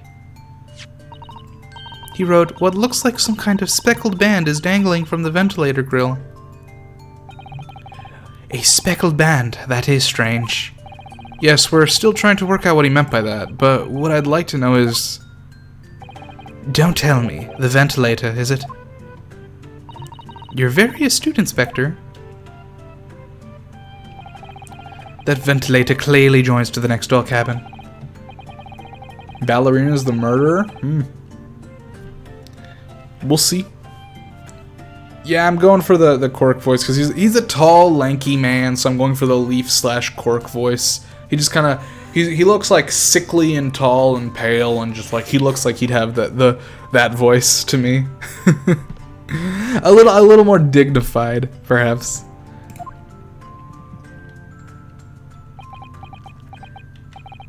All right then. I can't leave this cabin at the moment. I'm stuck here until we arrive at the next port.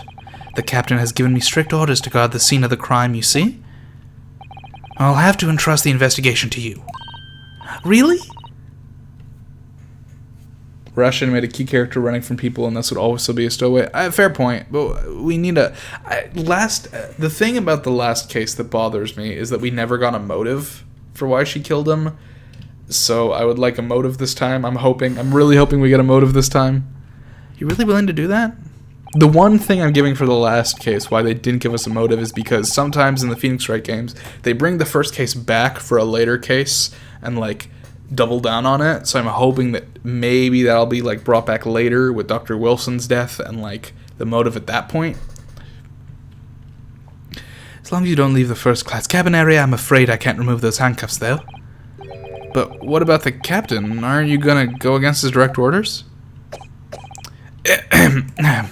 I'm a man of my word. And I promise you that I'll lay my life on the line if that's what it takes to convince the captain. After all, I failed to keep Asogi-san safe. This is the least I can do. Thank you. I think I'm going to edit it a little bit. It's not going to be complete cork. Let's seize the moment then, Naruhodo-san. Takes attention away. He was catching on to her. Maybe. It's like moving. We can move. Alright. Let's see what we can find out.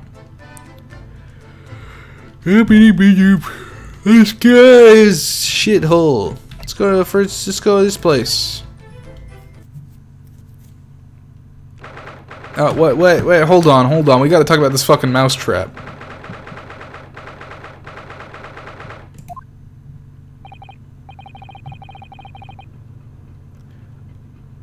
Phew, I'm finally out of that cabin. I have to admit, this isn't quite what I was expecting. It's less spacious out here than I thought it would be, and this is the most luxurious accommodation. Yes, indeed. Kazuma-sama was being sent on the study tour by the government. That's why he was being put up in a first-class cabin. Even still, this is about twice as large as my accommodation in steerage. Really? That must be awful. Then again, you did spend all your time in a... Oh, look over there in a wardrobe. That's another crewman keeping watch, and he looks enormous, even if he is sitting down. The door next to him leads to the second-class accommodation. I suppose he's making sure that no one comes in here who shouldn't. I suppose. Like people in handcuffs? Naruhodo-san, you look like a little boy visiting a toy shop for the first time. I would have thought you'd be used to the ship by now. We've been at sea for 2 weeks already. I've been stuck in a wardrobe! And ever since then, I've been shut up inside that little wardrobe.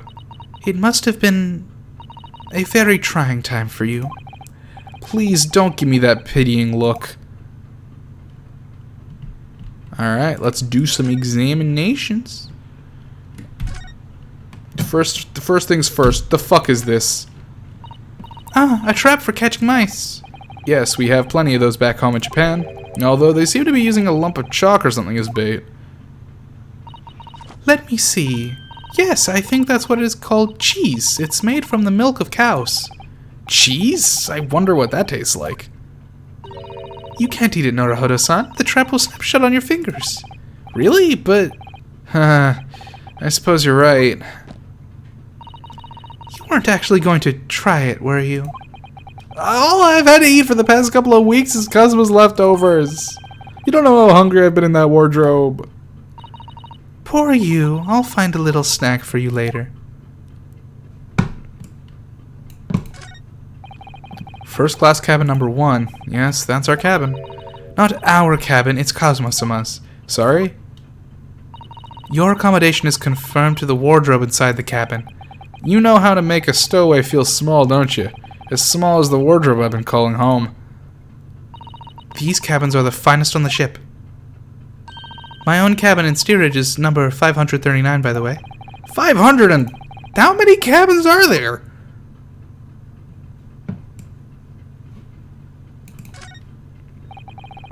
What do you think this is? It's a very pleasing shape, isn't it?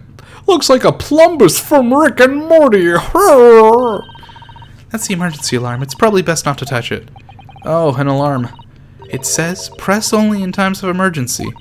It looks as though it sets alarm bells ringing all over the ship and brings the vessel to a complete stop. Oh, this I have to see. What are you doing, Naruhodo-san? You mustn't touch it. But this is an emergency situation. Just look at these handcuffs. You know full well that's not what this alarm is for. If you were to bring this vessel to a standstill for no good reason, you'd be in an even worse situation. I wish everything would just stop. The ship included. If you have to do something foolish, at least make it something that doesn't affect anyone else. Can't wait for this to become a part of the case.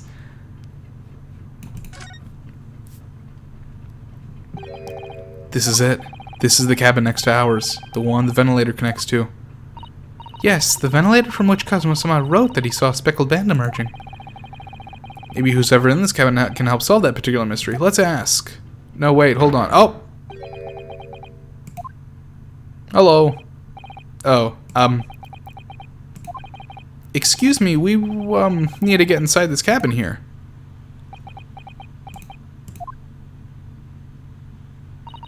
This sailor's eyes speak volumes. They're clearly saying, keep out. That's what I wrote on the sign we put over on the wardrobe doors. Although this man's version is definitely more effective. It doesn't look like he's gonna let us pass. That's a problem.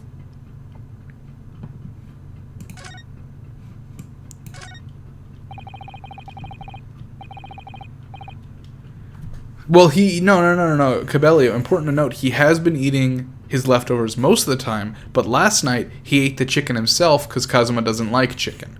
So last night, the only person to eat was Ryunosuke. So he got drugged. And then, Kazuma didn't because he doesn't eat chicken. This looks like a plan of the SS Buria. It shows each deck, look. The Buria is a large-scale steamship with a triple-skinned hull. What a marvel of engineering. Well, it's been playing on my mind for a while now, actually, but how is it that such a huge lump of metal doesn't just sink to the bottom of the ocean? Oh, that's really quite simple, Naruhodo-san. It is? Well, consider the Japanese archipelago. The islands of Japan? Yes, they're not metal, but they are enormous lumps of earth, many, many times larger than the ship. And they don't sink, do they? They've been floating happily on the sea ever since the gods created them. Well, I suppose so. That's not how any of this works, but alright. I like how the explanation was, how is this ship floating? Simple, Naruhodo-san. God wills it. There's a huge book on the top of the table there, and there's a pen next to it. Yes, that looks like the ship's log. Shall we have a little look through it? This writing is so neat and precise. Every detail about the voyage has been meticulously recorded. You wouldn't expect a rough and ready sailor to have such beautiful handwriting. And nothing. No reaction at all. I thought he might appreciate the compliment. I'm not sure that rough and ready is much of a compliment, Naruhodo-san, even to a sailor. Anyway, last night's log is mostly blank. Presumably that means there was nothing to report.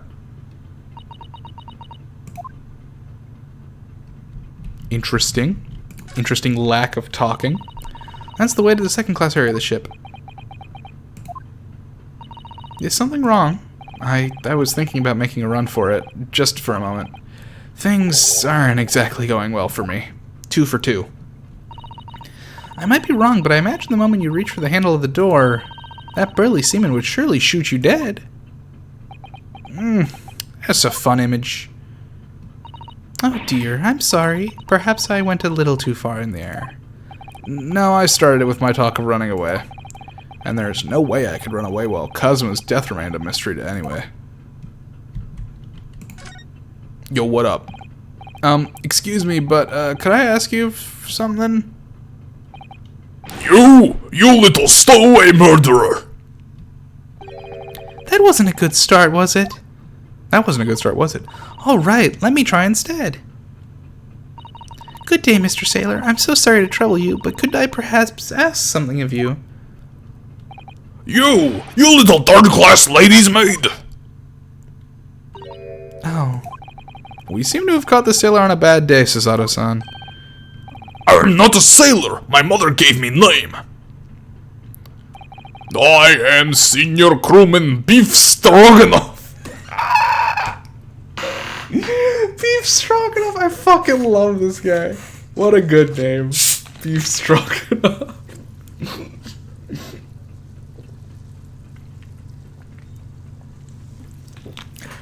Oh, that's good shit. That is good shit.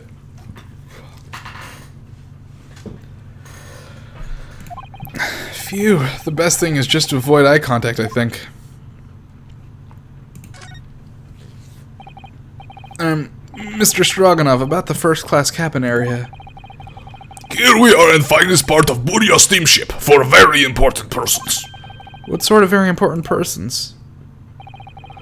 Government officials, kings and queens traveling in secret. Many important persons. That is why I'm always guarding this place. Gosh, that's amazing.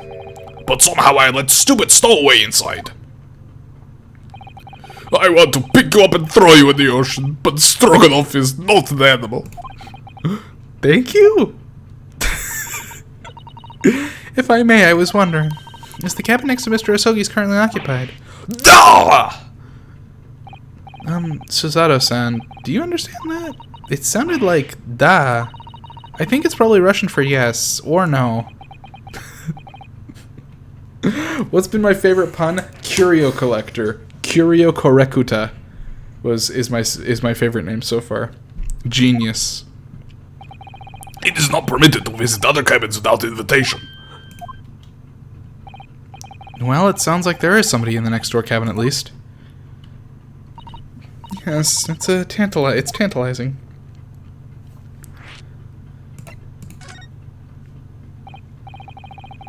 Are you on watch here all the time, Seaman Stroganoff? Nah, all time. So criminals like you can't come in or get out. I wonder, could you tell us anything about last night at all? It is said about student boy. Were you on watch last night as well?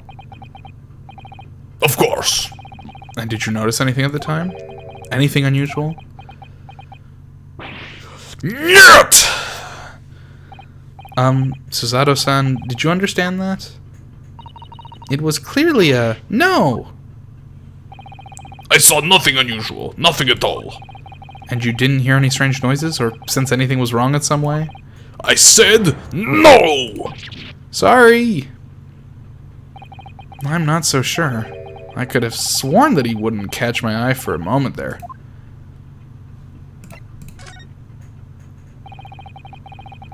Could you tell us who's been traveling in the cabin next to Mr. Asogi's? His name is Mr. Grimsby Roylott. Grimsby Roylott? Grimsby Roylott. Can't figure out the pun there. Not yet. Grimsby Roylott? Grimy toilet? I very much doubt it's grimy toilet. Don't think that's what that is. Very important Western gentleman. A Western gentleman? Do not think about it. He has nothing to do with murder of student boy. How can you be so sure about that? Mr. Roylott is authentic Western gentleman. Such a man would have no interest in lowly student from insignificant Far East Islands. That was harsh. Could you tell us when Mr. Roylott came aboard? That is not your business. Come to think of it. Even though we've been at sea for 2 weeks now, and I've been in Cosmo's cabin the entire time, I've never once heard anything from the next door cabin, or even felt like there's anyone there. Well, presumably, since this gentleman is occupying one of the first-class cabins, he must be rather important. Is that right? That is not your business. This is enough. I cannot say more now. Oh. It is time for me to report to Captain. You must return to cabin. Yes, alright. Bulkhead to second class area, staying locked at all times. You escape when the lobster whistles on top of the mountain. Or, as English say, when the pigs fly. Yes, I understand. Not like I can go anywhere. We're on a fucking boat. Good, now we can investigate this area properly, shall we? Definitely. I mean, I think we've done most. What? It's changed? It's changed? The book on top of the table there really is huge. There's a pen with it, too. Haven't we... Did it reset everything? You wouldn't expect a rough and ready sailor to have such beautiful handwriting. Anyway, look here. Last night's log is mostly blank. Presumably that means there was nothing to report. Okay. Okay, so I guess it changed because the dialogue slightly changed. Anyways. Let's get on up into this room now. This is it. This is the cabin next to ours. The one the ventilator connects to. Ventilator from which Cosmo Sama wrote that he saw a speckled band emerging. Whoever's in this cabin can help solve this particular mystery. Let's ask. Knock, knock. No answer. We're out of luck, it seems. I don't remember how to kill people. Oh well. How annoying. Ah! What was that? It came from inside the cabin. Such a high-pitched scream. It must have been a woman. Stand aside! I'm about to break the door down. Mr. Sholmes! I shan't be stopped. When the fit is on me, I revel in kicking doors off their hinges. Please, wait, Mr. Sholmes. The door doesn't appear to be bolted. It doesn't. Then how the deuce can I dispatch this muscular urge? What prey can I kick? I think we should go in. There's no time to think about stress relief. 9th of January, SS Muria. First class, cabin number 2. Hello. Who are you? Ah, it's villain Bolshevik. A Western gentleman. This man looks Russian to me. We heard a woman scream. A woman! Don't be absurd! As you can see, there's nobody but me in this cabin. True. This old man does appear to be the only person in here. But in that case, who just screamed? Get out, all of you, now! Please excuse the intrusion, but you're Mr. Grimsby Roylott, I believe. Yes, that's me, and you are... I am the one and only, the actual Herlock Sholmes. You've heard of me, no doubt. No! I am a great detective among great detectives, one who adorns the cover of popular magazines, no less. So I assure you, you may trust me completely. The man that uses magazine like a business card. A detective? I do not trust detectives. We distinctly heard a scream emanating from within these walls. But there wouldn't appear to be a lady concealing herself within the wardrobe this time. So might I be so bold as to ask you to open that small traveling case? I don't think there's a woman in the traveling case, Sholmes. Ah, don't be stupid! How can anyone fit in a small trunk like that? Well, it's quite fashionable these days, is it not? Traveling inside one's trunk. Don't look at me. If she's a ballerina, I guess she'd be really flexible. Fucking A, dude. Oh my, did you see that, Mr. Naruhodo? Yes, the case just shook. Leave now, otherwise I'll call the steward. So this is Cosmo's neighbor, Mr. Grimsby Roylott. There's no doubt about it. This strange Russian man is hiding something. I couldn't agree more. Let's see if we can find some clues before that burly sailor returns. We're definitely talking to you, dude. Mr. Roylott, we'd like to talk to you about something. No! Oh. I do not want to talk. Leave my cabin now. This is going to terribly. We're not getting anywhere here. I agree, but there may be someone else who can help. Perhaps that great detective could. Why does he just piss in furniture, man? Okay, so. Alright, let's take this one step at a time. What do you think you're doing? This is my cabin! Get out! Could we just have a quick look inside your traveling case, perhaps? No! Ah, what a pity. I think we're out of luck. I think you're right. There doesn't appear to be anything more we can do. I agree, but there may be someone else who can help. Alright, perhaps that great detective could get somewhere with this Mr. Roylett. Do you have a moment, please, Mr. Sholmes? You need only address me as Sholmes. That's what I just did, isn't it? Well, Mr. Sholmes, what were you doing in there? Why, I was resting, of course. Resting? Indeed, I was contemplating our sea voyage from the confines of the wardrobe whilst waiting. Waiting for the inevitable time that you would need to call my great powers of detection into service. Oh, and it would seem that the hour is upon us now. The time has come. Am I mistaken? Well, no, actually, you're spot on, for once. Observe closely. Our Russian host in this cabin, Mr. Roylett, is clearly trying to hide something. And do you know what the most effective weapon to use against a Russian hiding a secret? The KGB!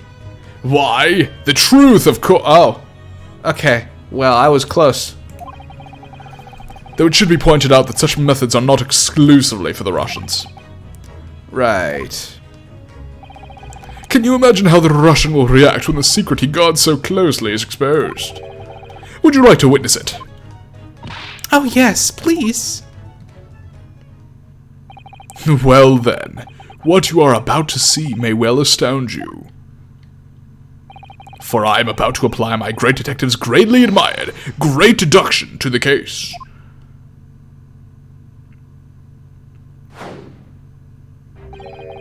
Could this man be a more hackneyed portrayal of a dubious Russian, I ask you? What? From time to time it occurs to me. Is the fellow dubious on account of his Russianness, or Russian on account of his dubiousness? I really don't think either of those things should be occurring to you. Or anyone. That's called racism, Sherlock? I mean, Harlock? That's right, and Mr. Sholmes. I know this man's beard and dark glasses are hard to ignore, especially on first meeting, but I once read, it is a capital mistake to theorize before you have all the evidence. It biases the judgment. Shh! I must have complete silence! What are you doing? Why are you peering at my face like that? Ah, just as I thought. Yes, I have quite made up my mind now. There can be no other explanation that accommodates all the facts. Mr. Roylett, I have reached two incontrovertible conclusions. Man, this Sholmes is he's a simple fan. He loves the two. What do you mean? Number one, your true identity is that of a villain. Using those shears, you're about to end the existence of something most dear. Are you not? Ha! And number two, the other conclusion I have drawn. You are, at this very moment no less, in the midst of committing a most grievous crime. Beneath that beard, your mouth quivers with nervous tension as you realize you have been discovered. Does it not? Ah! Oh, Naruhodo-san, I never imagined I would witness one of Mr. Sholmes' great deductions with my own eyes. That was a great deduction? Nothing could deceive Mr. Sholmes. In a single glance, he can deduce all there is to know about a person. What? What ineffable twaddle! Oh yes, I've read about it countless times in the adventures of Hairlock Sholmes, and now I've experienced the astonishing impact of his great deduction firsthand. This is like a dream come true. I can hardly believe it, but all the color has drained from Mr. Roylet's face. It looks like somehow both of Mr. Sholmes' conclusions were right? How could you? How could I possibly know such things, you wish to say? Very well then. I shall elucidate. I shall explain how it was that I arrived at this pair of conclusions. So do I cordially invite you upon a journey of logical discovery. Let us board the train of reasoning. Choo-choo. Put plainly, let us work through my deductions together. The Great Deduction. The game is afoot. Topic 1. Old Man's Identity.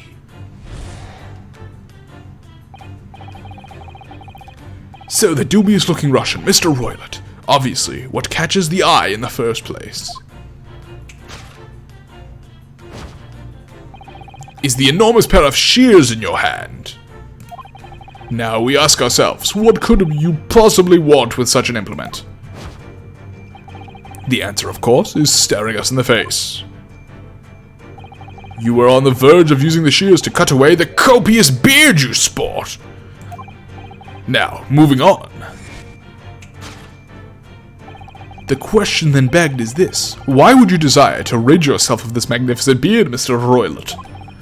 Once again, the answer is plain. We have clear evidence to shed light on the matter. Regard, if you will, this morning's newspaper, in particular the fascinating front page article, which, it would appear, you have read also, Mr. Roylet. I'm sure it needs no further clarification. The evidence that reveals your true identity is the article about the revolutionary. In translation, the headline reads, Revolutionary villain Bolshevik flees Russia via Shanghai. As you cannot fail to observe, the subject of the article possesses an extremely copious beard.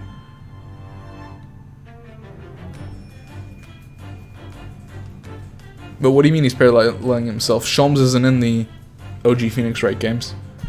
I don't really think he has a comparison. I mean, I guess the closest thing sort of be like Gumshoe. Well, this is Great Ace Attorney 1. No, we're talking about the original Ace Attorney games. The original trilogy, and, you know, Apollo Justice, Dual Destinies, Spirit of Justice. No, this is 1. I haven't played 2 yet. 2's next. No, this is the Chronicles. This is both games. We're playing the first one right now, and then the second one's up next. As you cannot fail to observe, the subject has a copious beard. Having noted the article yourself, you decided to remove your incriminating facial hair before it gave you away. In short, your true identity is beyond doubt. You are the fearsome Russian revolutionary himself, villain Bolshevik. What are you confused by? I'm confused what you're confused by. It seems pretty clear to me. Not that I've heard of a view myself, you understand. A revolutionary on the run. I'm happy to explain whatever it is you're confused by. Wrongdoing. Now, as for my second conclusion. You are, at this very moment, on the brink of committing a most grievous crime. And the proof of this crime? Over there. Oh yes, Mr. Roylet. Taken unawares, people have a propensity to let their eyes stray, you see. And I assure you, the eye speaks so much more eloquently and honestly than the mouth. The answer we seek lies where the furtive glance follows. The proof of your crime sits before our very eyes. Yes, that traveling case. It is time, I think, that the case be opened and its contents laid bare. No, I refuse! What could you possibly be concealing inside, we ask? By my estimation, a young lady, perhaps, one slight enough to fit therein. Don't be absurd! And what, pray, would be the identity of this young lady in the traveling case? Dear me, we are not well suited to a life of crime, are we? Your careless I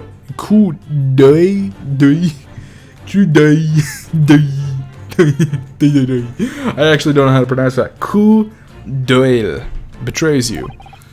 Once again, we need only follow your furtive glance to find the answer. Yes, the reason you refuse to open your traveling case can equally be found in the pages of this newspaper. For there is another, most stimulating article. If we turn from the fleeing revolutionary to the back page. Renowned prima ballerina of the Novovish Ballet disappears from Shanghai. Such a headline could lead us to but one conclusion. Your crime is that of abduction. And according to the article, the young lady's name is Nikolina Pavlova.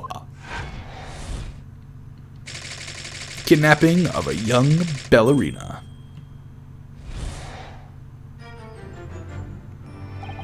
Thus concludes Herlock Sholmes' great deduction. This Russian enigma, Elemensky.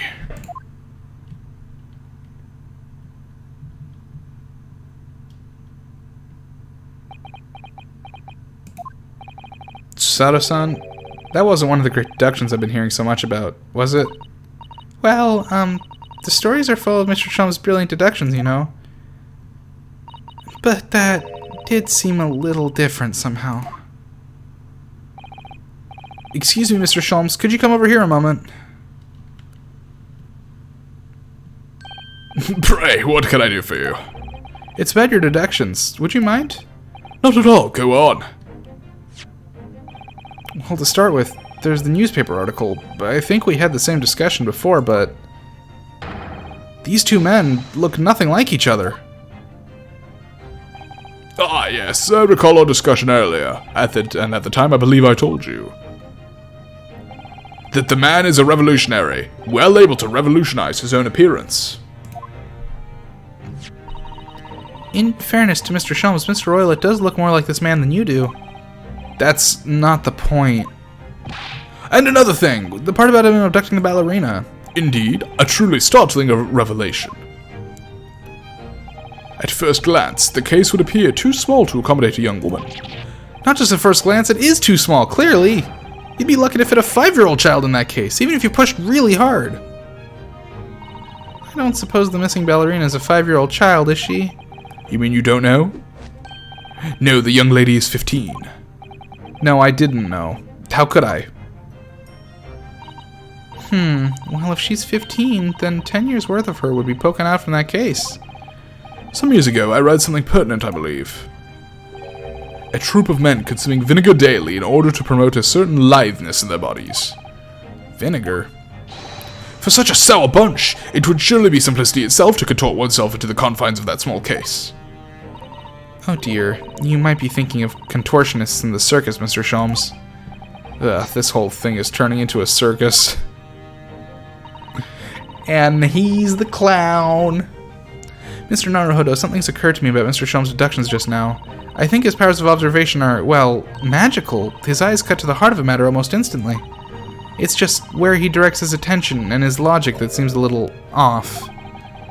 Your idea of a little may be a little off itself, Mr. Zato. It's just one or two key words in his deductions that seem to let him down. So I was wondering if we might perhaps tactfully switch them for alternatives. What do you think? Switch some key words in his deductions. Yes, but very tactfully. I feel, if we could do that, we'd unlock the true genius of Mr. Sholmes' great deductions. Precisely the thought that I was going through my own mind. This man is a lot of work. At times, He's absolutely on the spectrum. At times, I wonder how anyone puts up with me. It's not that funny. Ah, and you, my good fellow. Sorry? Take a moment to look at your wrists. My wrists. Ah, what? Where are your handcuffs? Huh? How did... I felt they may hinder your ability to follow me in our dance of deduction. I don't believe it. Mr. Sholmes, you are a marvel. And don't worry, I shall restore the shackles to your wrists when we are finished. I'm not worried. In fact, I'd rather stay like this. So, let us begin. Herlock Sholmes is proud to present his logic and reasoning spectacular. Course correction. Hold it, Mr. Sholmes!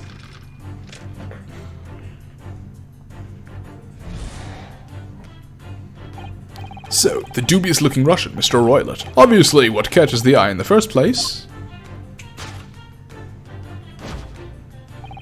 is the enormous pair of shears in your hand. Very accurate. Now we ask ourselves, what could you possibly want with such an implement? The answer, of course, is staring us in the face. He's destroying the revolutionaries with facts and logic. God damn. You are on the verge of using the shears to cut away the copious beard you sport. No, hold on. Hold on. I'm not sure. Would you really use shears like that to cut off a beard? I doubt that's something I'll ever have to worry about. It doesn't quite sit right with me, though. It doesn't seem to be sitting right with Mr. Roylott either. Which means, I suppose, that the deduction is wrong. Let's try to switch a keyword in here, Mr. Naruhodo-san, and see if it helps matters. Alright, but how? I think we should start by taking a long, hard look at Mr. Roylott. I wonder if it's really his beard that he intended to use those shears on. Exactly. If we do manage to find something that seems to fit the sense of Mr. Sholmes' deduction better, then what? Then I'll leave the rest in your capable hands, Naruhodo-san. Why am I the one to do something about this? Well, anyway, let's see if there's anything we could even use to switch around in that last sentence. What exactly was Mr. Roylott really going to use those enormous shears for? Oh shit, we can... Oh, what? Question mark? What the? What's this? It looks like a cascade of stunning golden locks. No, the color is not the point. The point is, what's it doing on the back of Mr. Roylott's head? And how is it growing out from underneath his thick black hair? Well, yes, that's true. It's so stunningly beautiful and stunningly surprising. Yep, he's the woman.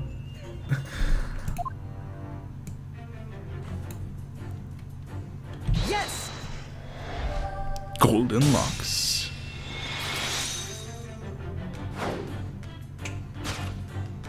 It's fucking... You're on the verge of using the shears to cut away the golden locks you sport. Indeed, you have identified the precise detail I was intending to expose. Such lush golden hair certainly does not befit an old man.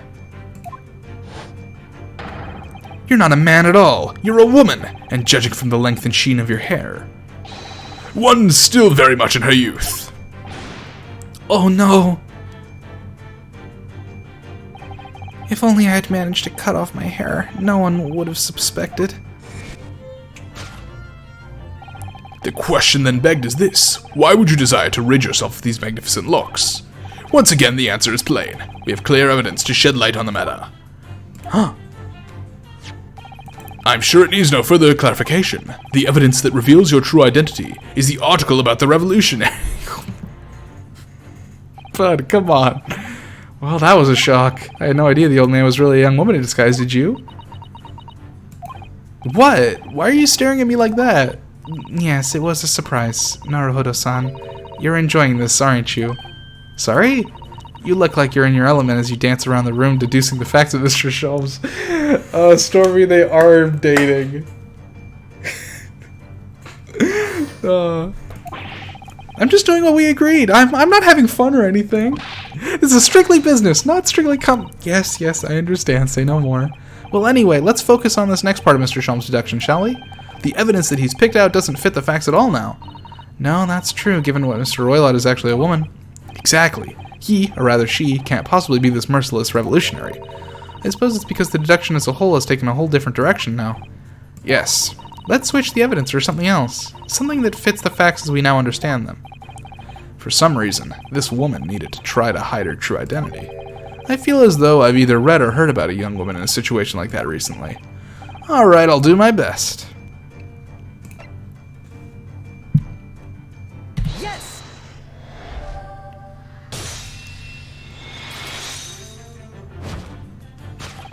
The evidence that reveals her true identity is, of course, the article about the ballerina. That's right, you've hit the nail on the head. Renowned prima ballerina of the Novovish Ballet disappears from Shanghai. It would appear we are finally able to address you by your true name. Yes, because your true identity is that of the Novovish Ballet's prima ballerina. Miss Nikolina Pavlova! Ah!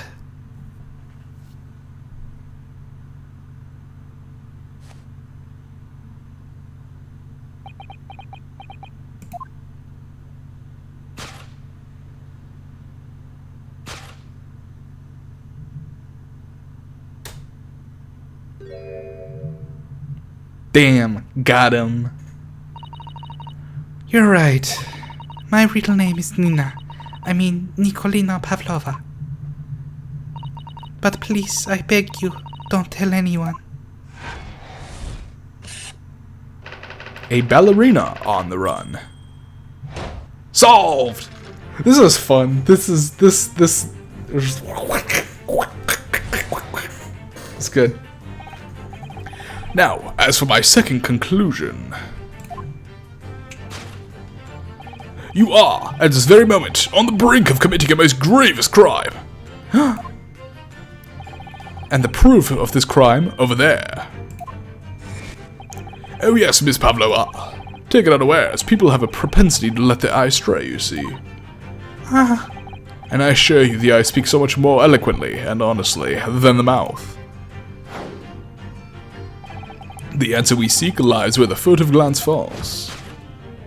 The proof of your crime sits before our very eyes. Yes, that traveling case.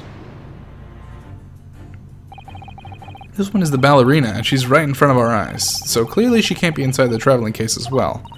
No, that's right, it seems she wasn't abducted at all. In which case, what is the crime this young woman is apparently committing? I can see I'm gonna have to step in and fix it. Great detective's mistake again. So you look pleased, Naruhodo-san. Do you like the idea of another chance to dance around with Mr. Sholmes? Stop it!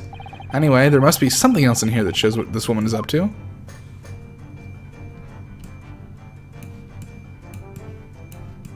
Oh, guys, I found a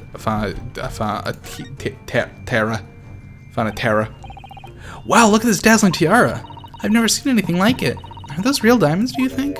Oh, Naruhodo-san, try it on. What? Me? Isn't it usually girls who wear tiaras? Wouldn't you like to try it on? Oh no, I couldn't possibly. It's far too beautiful. Why does this tiara look familiar? I feel like I've seen it somewhere recently. Anyways. Yes!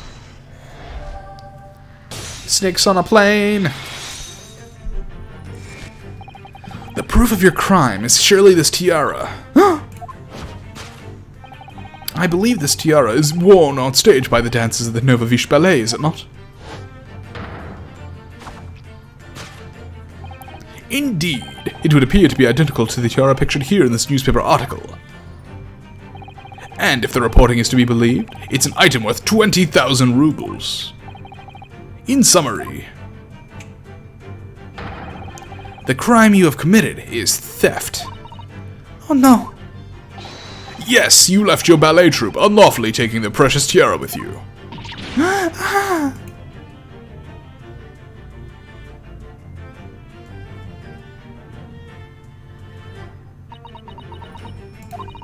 I have no one, no family, no friends. I am all alone, and I need money. But I did not steal the tiara. It was a present from, how do you say, an Earl of Prussia. It belongs to me. This girl is only 15 years old, and she's run away all by herself. She must have been extremely lonely. Alright, I will tell you everything. There is no point to hiding it now. Come, come, let us not be hasty. What? There remains one unsolved mystery about you. Mystery? What do you mean? You have staunchly refused to open this traveling case of yours in our presence. It is reasonable to conclude, therefore, that there exists some reason why you wish for it to remain closed. Is that not so, Miss Pavlova? My Dear girl, there is no sense in playing games with me. Nothing escapes my attention. Indeed, I have a very good idea of the contents of your case, even before I have laid eyes on them. Dear me, we are not well suited to a life of crime, are we? Your careless coup d'etat betrays you. Once again, we need only follow your furtive glance to find the answer. Yes, the reason why you refuse to open your case is written on the books on the shelf? He's completely changed tack with his deduction now. I think Mr. Shelms is adapting his logic to the changing circumstances, don't you? Maybe, but why has he suddenly brought the bookshelf in all this? It's just a wild guess, surely. Oh, do you think so? Well, it doesn't seem likely that the reason why this young woman doesn't want to open her case would have been written on a book she doesn't even belong to her. Yes, that's true, but still, Miss Pavlova certainly did cast her eyes in that direction. I noticed it myself. And there has to be another reason why she won't open her case. It must be somewhere in the same area, if that's where her gaze was involuntarily drawn. I agree, that's the only answer. Whatever she is hidden inside that case should be revealed by following her gaze in the direction of the bookcase. Rules of passage. She got fucking snakes on a plane, baby. These are the rules of passage for travel aboard the SS Buria. Passengers must not keep weapons or other dangerous objects in their cabins. Pets are also strictly forbidden. There was exactly the same notice in our cabin, too. I wonder what happens if you break the rules. Oh dear, I'm sure the punishment would be severe, Naruhodo-san. You'd probably be left adrift in the freezing cold ocean, or shut inside a tiny wardrobe for days on end. So I've actually been serving time for weeks now, have I? Yes!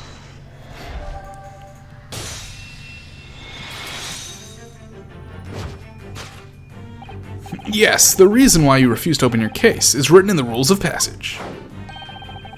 Passengers must not keep weapons or other dangerous objects in their cabins. Pets are also strictly forbidden. Inside that case of yours is something forbidden from carriage on this vessel. That is the real reason why you refuse to open it, thus revealing its contents.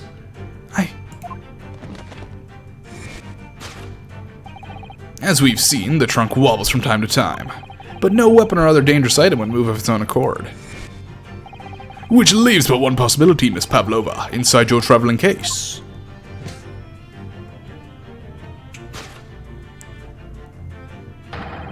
Is the last item listed in the Forbidden Vessel's rules of passage a pet? They're so good for each other. Oh man, I'm sad that Asogi is dead, but this shit works.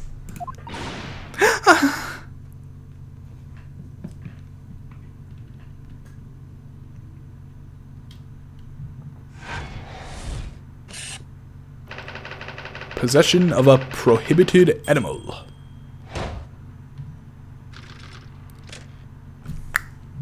As my boys. Elementary. My dear Naruhodo.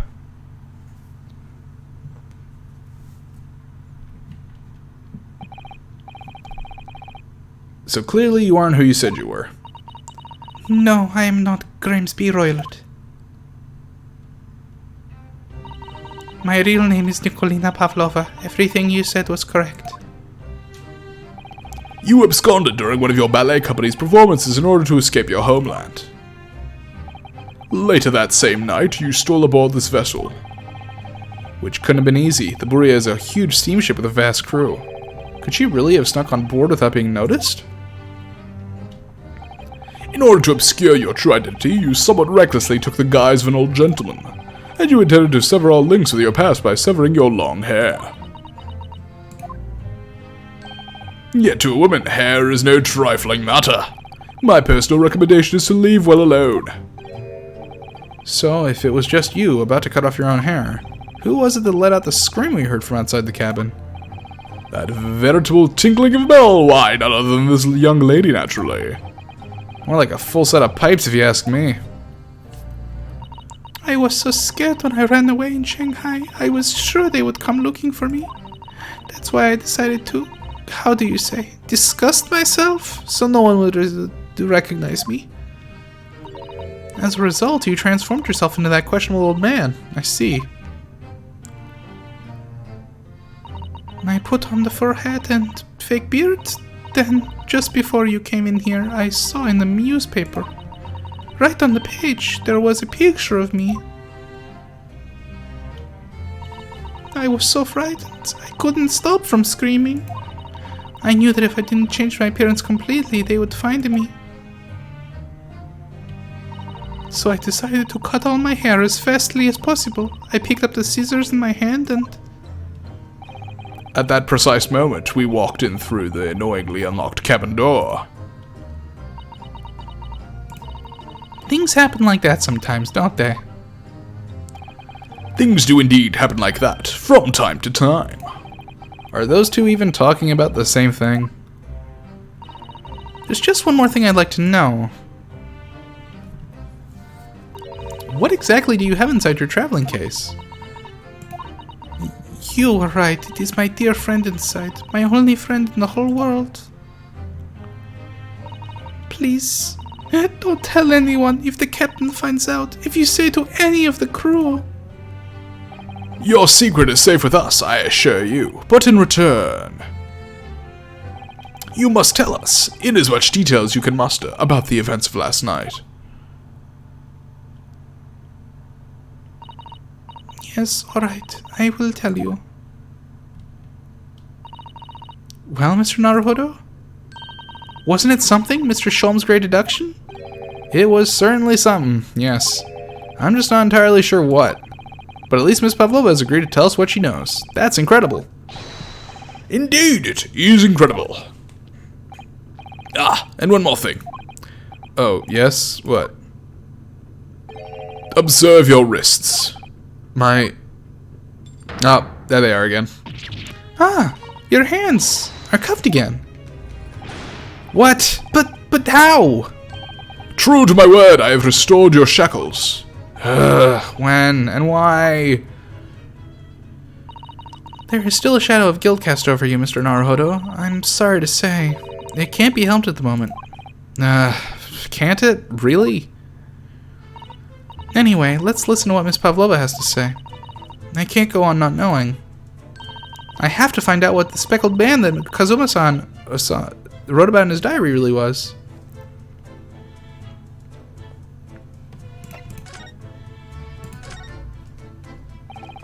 Did you know that someone was killed in the cabin next door to this one last night? One of the crewmen told me this morning when I was eating breakfast. The man who died, he was a friend of mine. Oh. That's why we're trying to find out what happened. Did you notice anything unusual last night? Perhaps you heard a strange noise, for example. Perhaps people talking. Perhaps the ship was absorbed in a wild tempest. Perhaps its steam engine exploded. Perhaps everyone on board would have noticed if that had happened? Miss Pavlova, is there anything you could tell us? I don't know. I'm sorry, but all I could think about last night was what I had done and whether they would find me. I didn't notice anything that was happening around me. Oh, I see.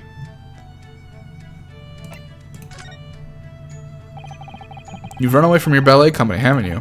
The Novovish Ballet? Yes. I am traveling to Great Britain, and from there, I want to go to America. I will never dance again. I want to forget everything about the ballet. I will start a new life. You wish to forget? A challenging proposition. When you have that striking tiara as a reminder. But the tiara is mine. I need it to live. It's her fucking Horcrux. I have no money of my own. The Novovish Ballet gives us only a little food and water, and we must dance all over the world. I had to run away. I had no choice. If I stayed, it would have killed me. So you ran away to protect yourself? Yes, and the crew of this ship, they have all been kind to me. they let me come on board, and they said I could hide in this cabin. If that is indeed the truth, Miss Pavlova, it creates a most intriguing conundrum. Yes, it does. What do you think about it, Mr. Naruhodo? Me? Oh, well, yes, of course. I think we should hear Miss Pavlova's explanation. To what conundrum, I'm not sure, but...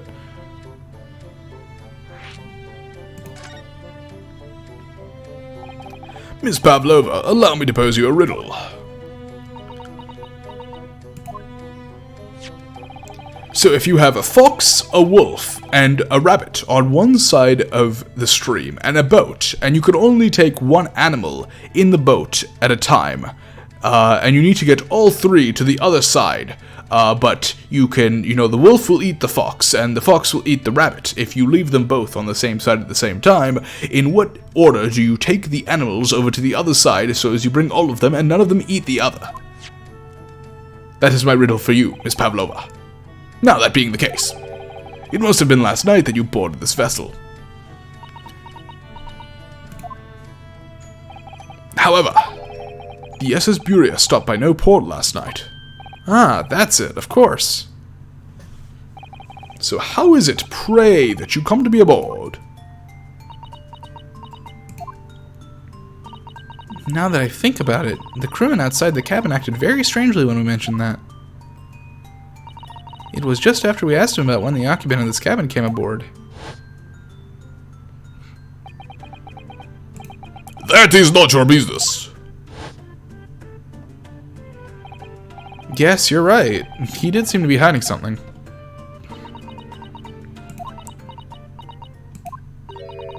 An angel descended from the heavens, bringing grace and beauty to the stage. Sorry, what was that? It is how the Russian newspapers described one of my performances.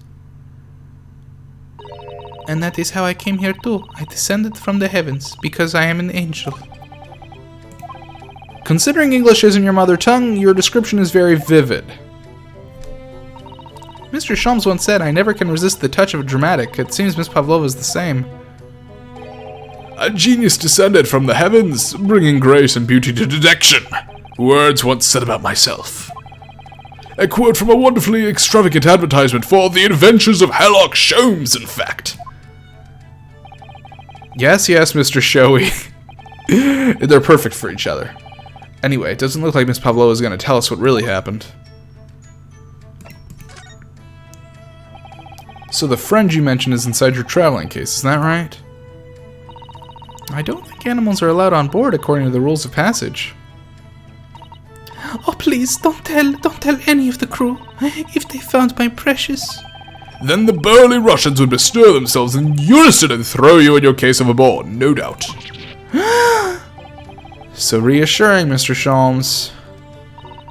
But what sort of pet is your friend? A little puppy? It is, isn't it? No, he's snake. Maybe an adorable little rabbit? No, he's snake. Ah, you credit Russia as a land with small rabbits, do you? Oh, don't they have small rabbits there then? You may well ask. I have no idea.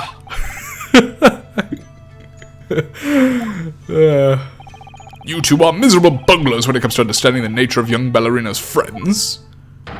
Isn't it obvious? It must be a chicken!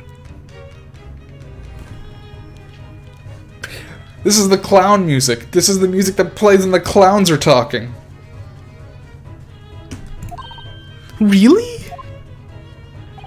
Consider the benefits. Okay, this I gotta hear. The benefits to having a chicken as a pet for a ballerina. Obviously, it's Bunger, dude. Bunger's the pet. Every ballerina's favorite. A rousing wake-up call. Daily fresh eggs. And when adversity strikes, it could satisfy the needs of Dude! I guess Bunger could do all three of those things too when you really think about it. Oh my god. So you'd eat your friends. I'll remember that. I'll remember that in bed. No, he's Snake. I tell you 3 times now. Well, it would appear this friend's identity is a closely guarded secret not to be revealed.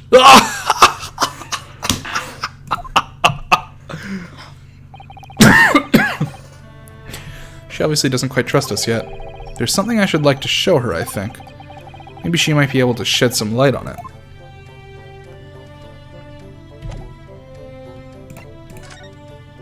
What would that be? The book. The book! This is the diary of my friend who passed away. His diary? Yes, and he wrote in it last night before he died. Something a little unusual. It reads, 1:23 a.m. I could hear a faint whistling sound. And then a few minutes later, 1:35 a.m., what looks like some sort of speckled band is dangling from the ventilator grill. A speckled band? I don't understand.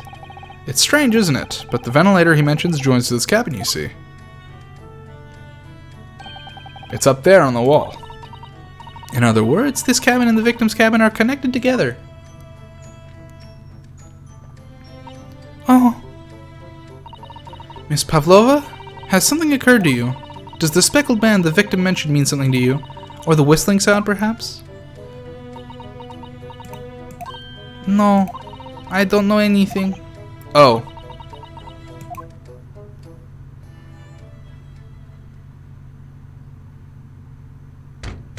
Knock knock. It's Knuckles. Excuse me, Mr. Roylott. It's me, Knuckles. I return.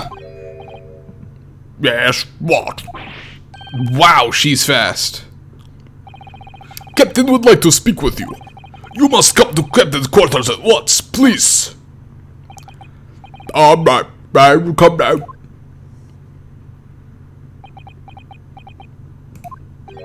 What? No mushroom. No. Oh no, it's fine. Don't mind us. Yes, please don't worry yourself, Mr. Roylott. The passenger said out, or do you want me to throw you out? It looks like we have to leave investigating to this cabin until later. What a pity. And so we lost our chance. Having still not managed to investigate Miss Pavlova's cabin, we were unceremoniously chased out. That is to say, we were quite literally picked up and thrown into the passageway outside. To be continued. Ooh. Nice.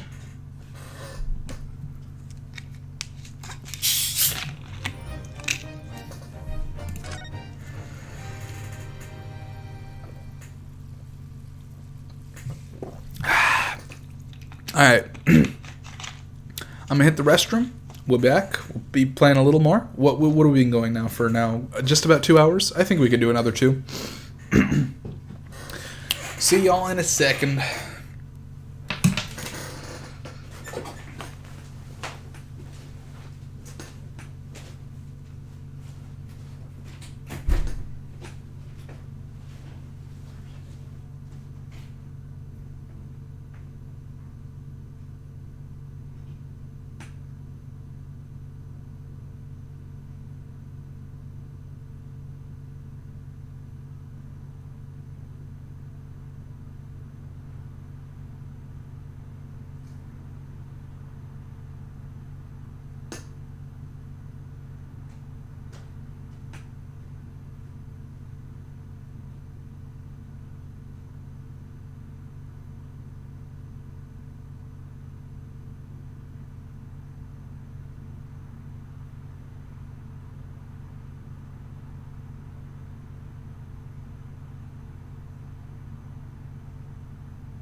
It's true. The TV and Twitch.tv stands for Technovoid. Can confirm. This is accurate. I don't know if anyone's made that joke before you, to be honest.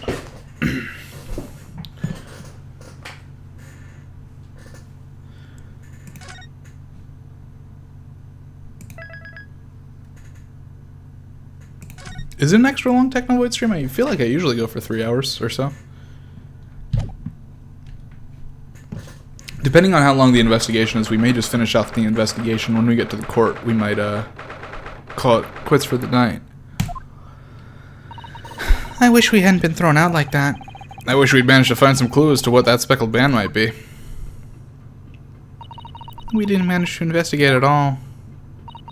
And I imagine that we won't be able to for a while longer. We'll never get past that sailor guarding the door. He's clearly glaring at us to say, don't even think about it. Oh, wait a minute. What is it? Well, what happened to our great detective friend? Where'd he go? Oh yes, he just completely disappeared. When did he do that? He slipped away as quietly as the wind, but not before ensuring these were securely back on my wrists. Okay. Anything new? Talk to you again. I really wish we had a chance to look around in past Pavlova's cabin. What? Why you look like that? You want something? Maybe you want me to throw you out again, Oh, no, definitely not that. Next time I have to throw you out, I show you where lobsters spend winter. Understand? I understand. Maybe we should steal clear of him until he's forgotten my face. I don't think he'll ever forget your face, Naruhodo-san. Alright, what else we got? There's our door again. First class cabin number 1. Yes, that's our cabin. Not our cabin, it's Cosmo-sama's. Sorry. Your accommodation is confined to the wardrobe inside the cabin. You know how to make a stowaway feel small, don't you? As small as the wardrobe I've been calling home. Anyway, I wonder if Inspector Hosonaga has managed to uncover any new clues. Yes, we should probably find him and ask. What else is new? The T in Technovoid stands for Timmy? I sure hope not. Timmy Technovoid. That door leads to the second class area. It's locked. I can't open it. No, well, that stands to reason. No one wants to let the murderer escape. Gosh, she gave me a very stern look when she said that. Okay. I guess let's head on back to our room. What's the button for that? G. Nope. Back. Let's move.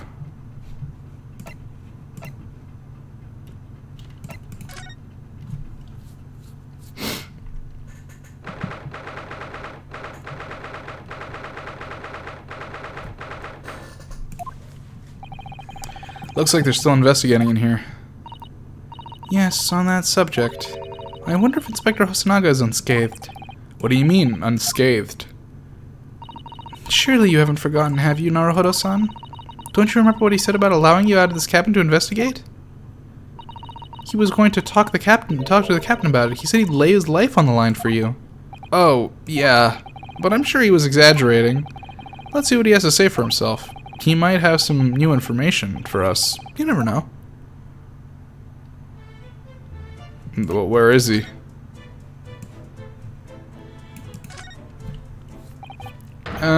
You, where'd you go? Oh, sorry, I just went to the next door cabin to investigate. Why? Who gave you permission for this? Well, Seaman Hosonaga did. They knew Japanese, was it? Later I will roll him into bowl and throw him in the cold room. Don't do that. Phew, he's gone back to guarding the door. Hope Inspector Hosonaga doesn't find himself in too much trouble on our account. He's really gone out of his way to help us, hasn't he? When we get back to Japan, we'll have to take him for a steak at La Carnival. That could be a very long time from now, Naruhodo-san. Okay, what else is new here? Is this new? We never talked to this table last time. Talk to the table. There's nothing on this table at all. The plate and cutlery are all over the floor for some reason. Yes, it's strange. Last night when I went to sleep, I'm sure everything was still... No, wait a minute. What is it? That's funny. I can't seem to remember anything about what happened after our dinner at all. So then perhaps you are responsible for what happened to Kazuma-sama? No.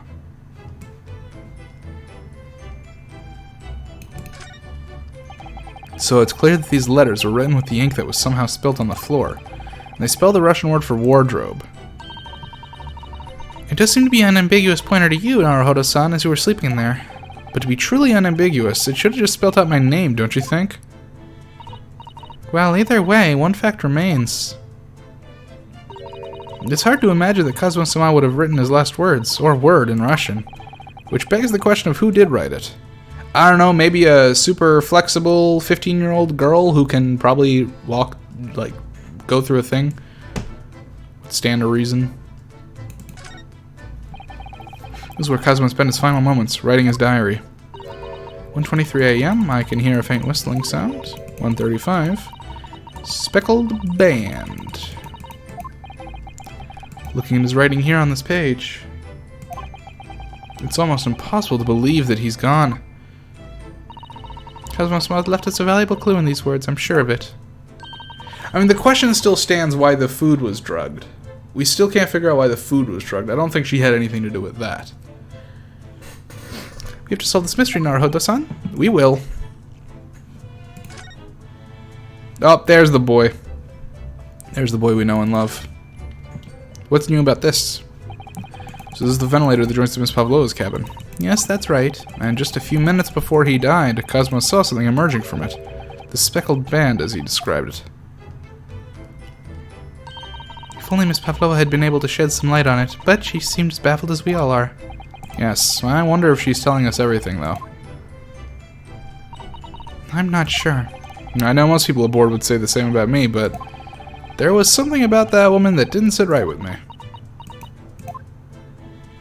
Alright, Hosonaga. Oh no. Oh, my poor baby. Oh, you're back. Inspector! What happened to you? Your face is... Please don't worry about it. They're just scratches. Made by a bear, maybe? When I told the captain that I'd given you permission to investigate, he told me he'd pummel me with his fists and then toss me overboard. What? By the pummeling was over in a flash, and he must have decided against throwing me overboard. So it was nothing, really. It looks like he wasn't joking when he said he'd lay his life on the line if he had to. Well, thanks to your efforts, we now know a little about the neighboring cabin. Yes, so I understand. No. I bumped into a man claiming to be a great detective a little while ago. I think his name was something like Herlock Sholmes. I don't think he was German, though. Ah, that explains it. Shall we compare notes, then? We can tell you what we found out. Yes, let's do it! What? Nikolina Pavlova? She's in the cabin next door. Oh, you do know who she is? Please, what self-respecting ballet fan wouldn't know that graceful angel? Oops, I think I upset him there. Well, that tells us the neighboring cabin is unrelated to the case, at least. Oh, how? Because angels don't go around committing crimes, do they? Oops, now I've definitely upset him. Inspector, has your investigation here proved fruitful? If I'm honest, there's very little more I can do. Our duty is to make sure the scene isn't disturbed, ready to hand over to the Hong Kong police. So I'm just keeping watch here, trying not to take my eyes off the job. Oh, I see. Ah, there is one thing. I do have a small piece of new information for you. Oh? What? Yes, do tell, Inspector, please. What is this new information you have, Inspector? It's this. The Bureau's medical officer has finished his examination of the body. I managed to obtain the report. Oh, Cosmo's post-mortem report? Cosmo-sama. So, what was the cause of death? Damage to the cervical vertebrae is what's written in the report.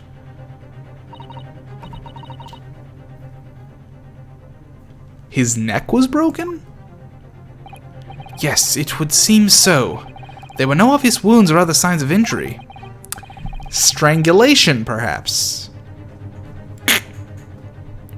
So at first, I think they were considering poison. But it turns out they found no trace of poison in his system at all. Well, what weapon was used then? Nothing has been found as yet, but the fact that there are no signs of a wound suggests it may have been a blunt object, something that wouldn't leave a mark.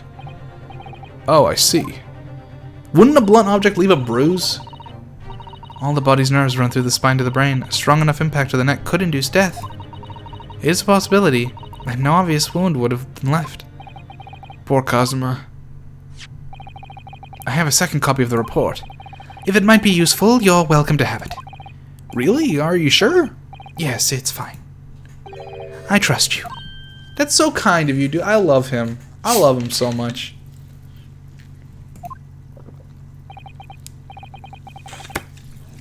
After all, if I didn't trust you, I'd never have agreed to you leaving this cabin in the first place, would I?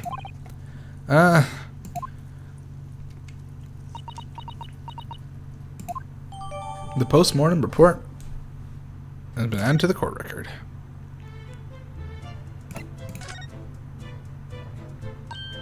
Oh, Mr. Schultz was here, was he? Yes, he seemed to be enjoying himself a little too much as he crept about on the floor investigating. But then he suddenly left. I suppose he must have become bored. Did he say anything at all? Actually, now that you mention it, yes, just one thing, but he practically shouted it.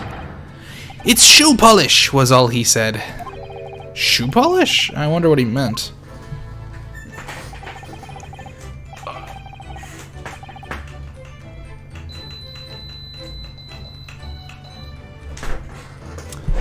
But the piece of broken glass, do you see? Huh, perhaps he was talking about this brick-colored mark, do you think? Ah, yes, that must be it. But how could Mr. Sholmes know that it's shoe polish? He licked it. He just fucking put his whole ass tongue on the ground. What is it, Susato-san? Well, Kazuma-sama was wearing leather shoes with a very dark tan hue. Dark tan? A sort of dark brownish red, then. Yes, a little like the color of red wine, but darker. I often repaired them for him. Oh! Does this mean that this mark was made by the polish on Kazuma's shoes as they scuffed on the floor?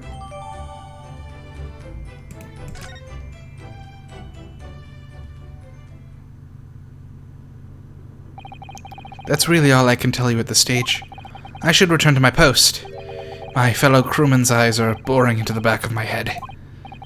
Yes, that might be for the best. Thank you.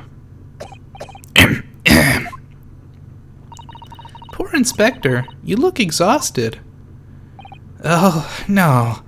Well... I feel terrible that I failed to protect Asogi-san. He was my responsibility.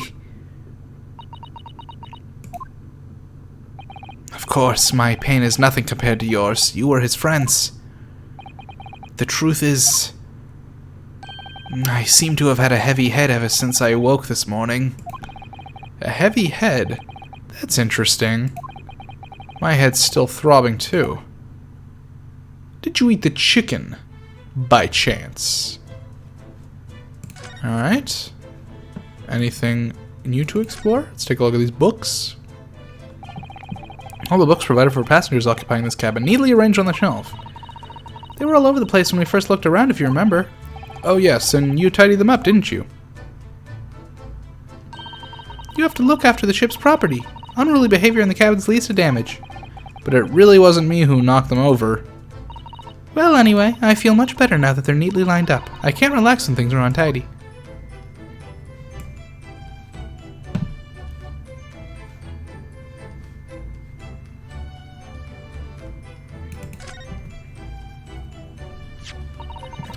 It really is such a beautiful color, this glass. It looks like whatever it was is broken clean in two, but the other half is nowhere to be seen. And then there's this brick-colored mark. which is shoe polish, according to that great detective you seem to know all about.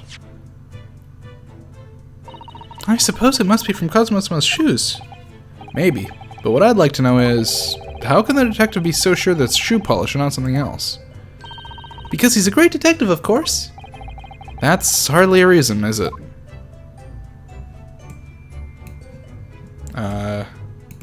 Oh yeah, we should look at this again. These are the rules of passage for travel aboard the SS Buria.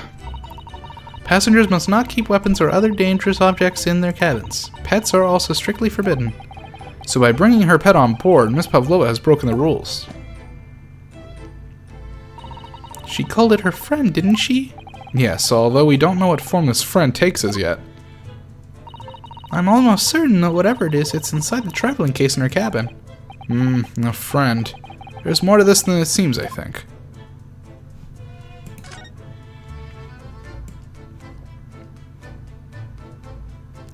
What is new? What is new? Huh. The case? No, that's not new. None of this is touchable. Pinned to the wall and use the stake as a distraction? Possibly? Huh. What are we missing here?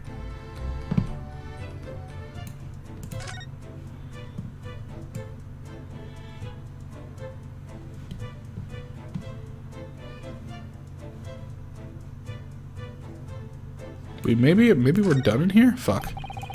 I investigated thoroughly, but I can't find anything out of place. Back? Can we move?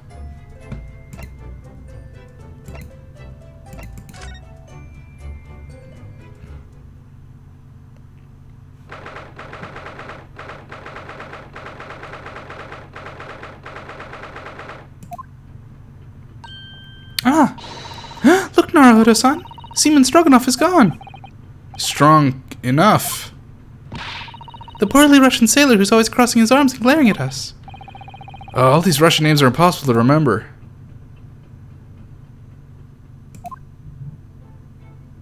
Tra-la-la.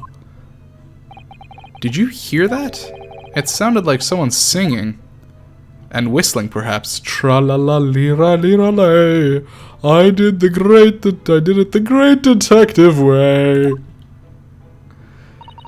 This caroling. I know that lark-like voice. Well, never mind that now. This is a golden opportunity for us. Yes, you're right. We must seize it. Let's get inside Miss Pavlova's cabins while we can and investigate. Definitely. Before that stringy knot crewman comes back. It's Stroganoff, not Stringy Knot.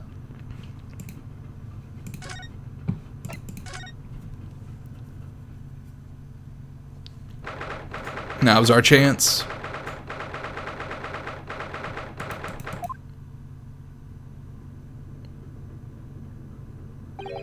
Miss Pavlova isn't back yet. Suzato-san. Oh! Where's she gone? Hey! What are you doing? Those are her private things.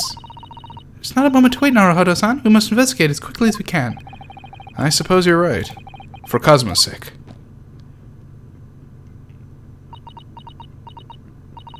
Not just for Cosmo-sama. What do you mean? It can't be long now until we arrive at port in Hong Kong. I don't want you to be in those handcuffs when we get there. Really? We must solve this case, Naruhodo-san. By ourselves if we have to. Yes, we will. Alright. Let's do some examinations. So this ventilator connects to Cosmo's cabin next door. Yes, although what a fool a shipbuilder must be to open a ventilator inside another room. Ah, maybe it's so that if there's a gas leak next door, the occupant of this cabin would notice and raise the alarm. Or the occupants of both cabins would die of gas poisoning. That is a possibility.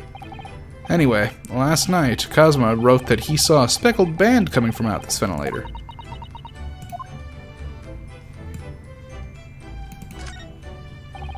There's one of these next to the bed in Cosmo's cabin, too. Yes, it's a bell cord. I can't resist. We should maybe not do that when we're not supposed to be in here. She barely hesitated there, and she gave it a good tug, too.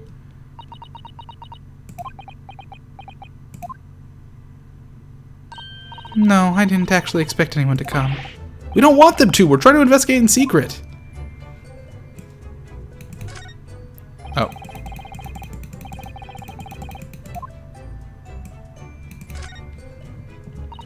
Naruhodo-san, are you there? Sorry? I'm right here, yes. Why? Oh, good. I thought you might have climbed into the wardrobe when I wasn't looking. There's no place like home. Believe me, I don't have some strange compulsion to jump inside every wardrobe I see, you know. Well, anyway, I'm not sure anyone could fit inside this one. It's full of beautiful outfits. I suppose they're all stage costumes. I was rather hoping we might find Miss Pavlova's friend hiding in there, but no such luck.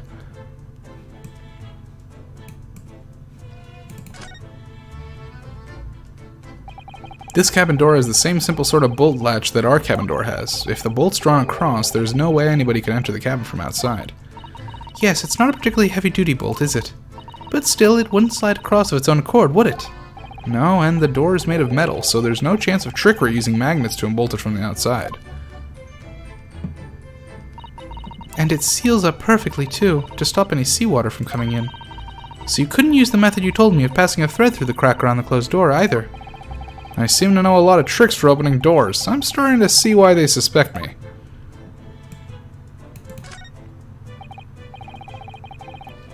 Good question. She probably just packed them.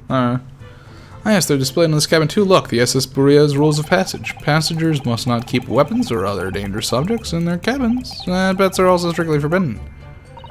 I suppose Miss Pavlova realized that she needed to keep the contents of her case secret after she read this. Her special friend, I mean. I wonder where her friend has disappeared to now. It's probably having fun exploring the ship, I imagine. I just hope Seaman Stroganoff doesn't find it and throw it overboard. Oh, yeah, so do I.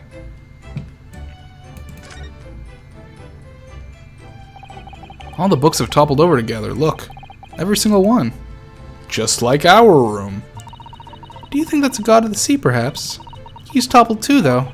It's exactly the same as the bookcase next door, and Cosmo's cabin. Perhaps Miss Pavlova was practicing a difficult ballet pose and fell against the bookcase? I don't know. Would she really be practicing ballet on the same night she ran away from her ballet company? She said she wanted nothing more to do with it. Alright then, it must have been you. You lost your temper and knocked them all over in a fit of rage? Not everything bad happens on the ship is because of me, you know. Literally wasn't here. Well, anyway, I'll set them all straight again in here, too. I don't like seeing things in disarray.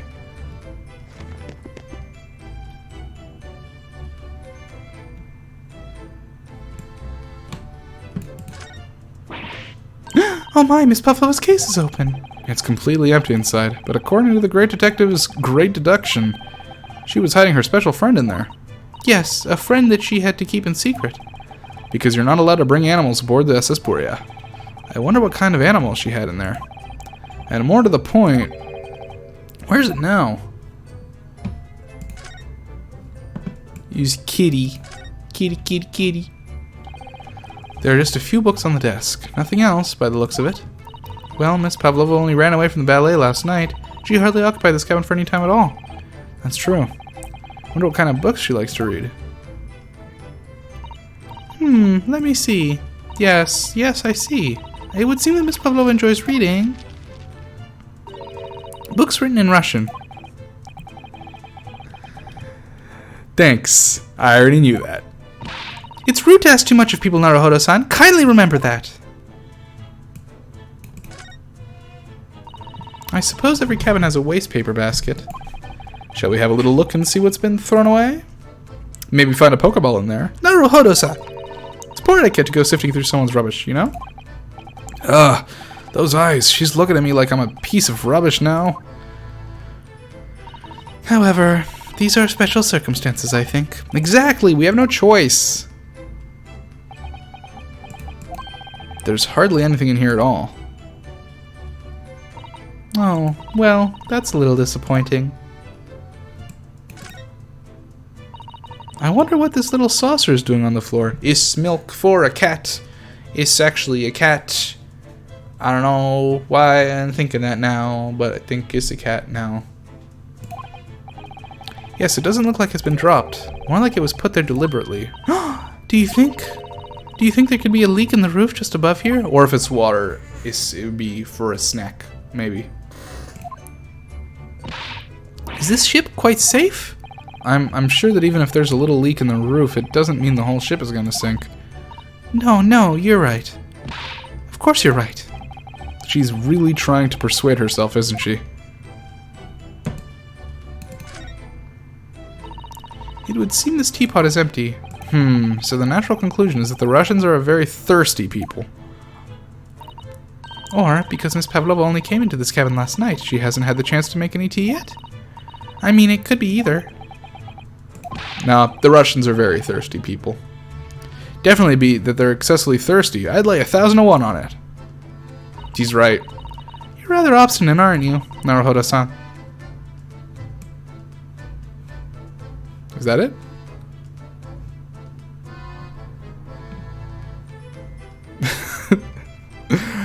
The Russians are a thirsty bunch.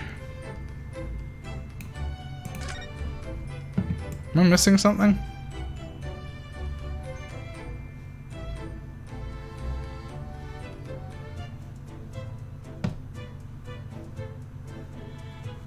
I think we've got everything. I would like to know what's in the saucer. Huh. Okay, I would probably say that's everything to do. Let's move back.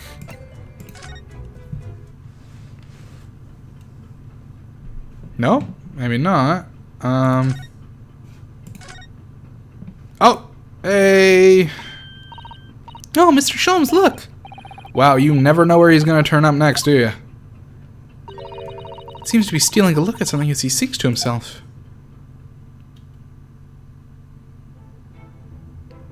Tra-la-la-lira-lira-lay, I did it the great detective way. He's still singing. Do you think he hasn't noticed us? Or he's simply extremely in high spirits? Yes, there were times, I'm sure you knew, when the yard bit off more than it could chew. And through it all, when there was doubt, its lucky hairlock was about. Excuse me. I solved it all, and I stood tall. I did it the great detective way. Mr. Sholmes! Ah! What is it? You want to fight? Honestly, interrupting a fellow when he's singing. I was just about to reach the climactic finish. Sorry, I thought you were never gonna stop, so I figured now's as good a time as any. I very nearly dropped you to the floor with one of my famous right hooks. Alright, I get the picture.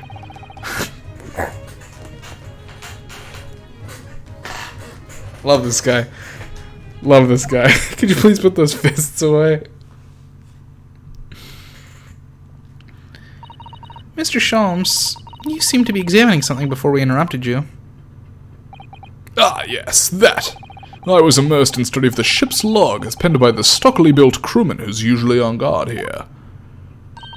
Oh yes, the ship's log. And did you find out anything useful from it? Well, after 2 a.m. this morning, the majority of the entries are blank. Which means that there was nothing to report, nothing of note happened, so... Wrong voice, sorry. You are truly a student from the land of the rising sun. You've been utterly blinded by it. Man, Sholmes, even you can't help but be a racist against the Japanese, huh? Sorry? Your logic, my boy, is inverted. Whatever do you mean, Mr. Sholmes? Observe the other pages and all shall become clear. It would seem the same crewman oft stands sentry in the first-class passageway, and he's almost religious practice of recording nothing to report every half hour. Oh, he writes that in every 30 minutes? Nothing to report? Precisely. Put simply, the seaman writes nothing to report when there is just that. And yet, the ship's log from last night is largely blank. He didn't even write nothing to report. do you mean?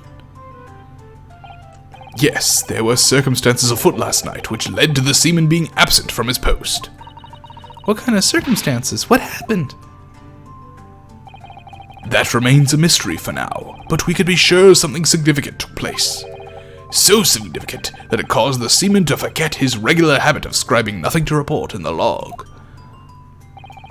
These are important details. I would stake my life on it. You must log the ship's log on your mental file. The ship's log has been entered into the court record. Now that deduction was worthy of a great detective. Ah, you're starting to understand what my way is, I see. What makes Sholmes brilliant.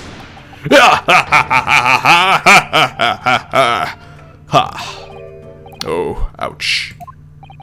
What is it? Are you hurt? Oh, don't worry yourself. I seem to be afflicted with a throbbing head this morning for some reason, nothing more. Everyone who ate the chicken has a headache. Well, my friends, until our next encounter. He's still singing to himself. I can hear it as he wanders off down the passageway.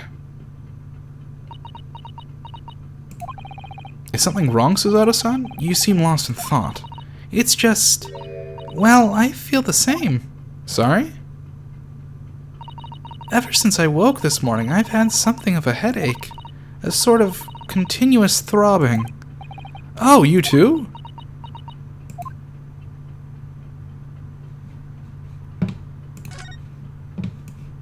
Do-do-do-doot, do-do-do-doot, do-do-do-doot, do-do-do-doot. Boop-a-doop, boop-a-boop-boop.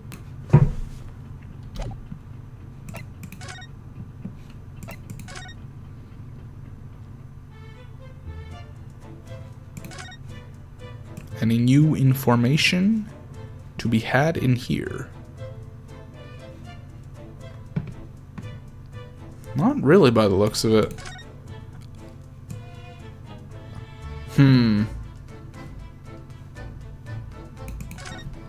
Anything new with you? Nope. Unless...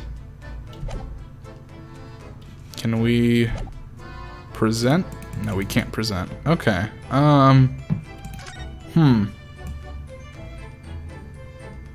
Curious.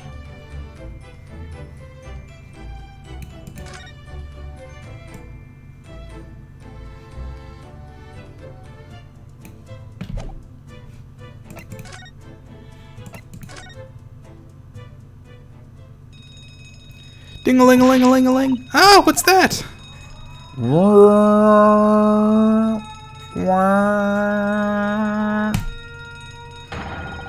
Shut down the engines immediately. Vessel sighted a quarter-mile forward. Full stop. Hard to starboard. All hands brace for impact. What the? I think we're about to crash into another ship. What? I can't stand. Suzato-san, hold on to me. Ah! Suzato-san, are you alright? Are you injured at all? I think I'm fine. Thank you, Naruhodo-san.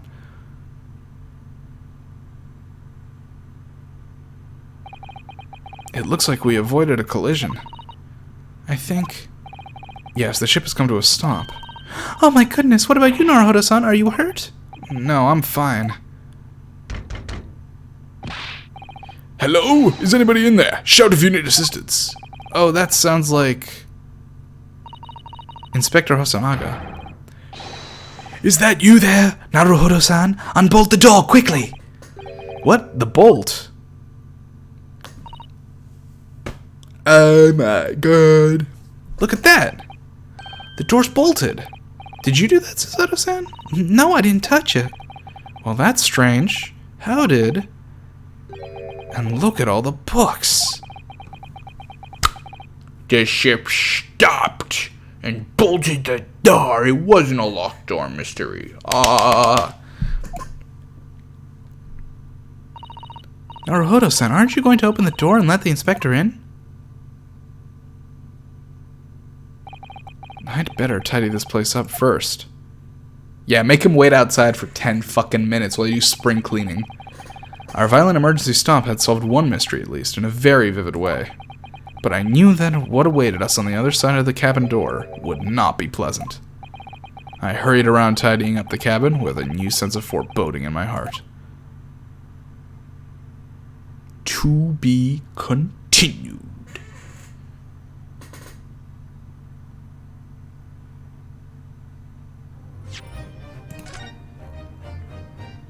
Okay, alright. I say let's go all the way until we hit the courtroom, and then we stop. Investigation Part 3. Let's do Investigation Part 3. 9th of January, SS Buria, Miss Pavlova's cabin. Somehow, the door to the cabin we were in ended up bolted after we made an emergency stop. Suzato-san took a deep breath, then gently slid back the bolt.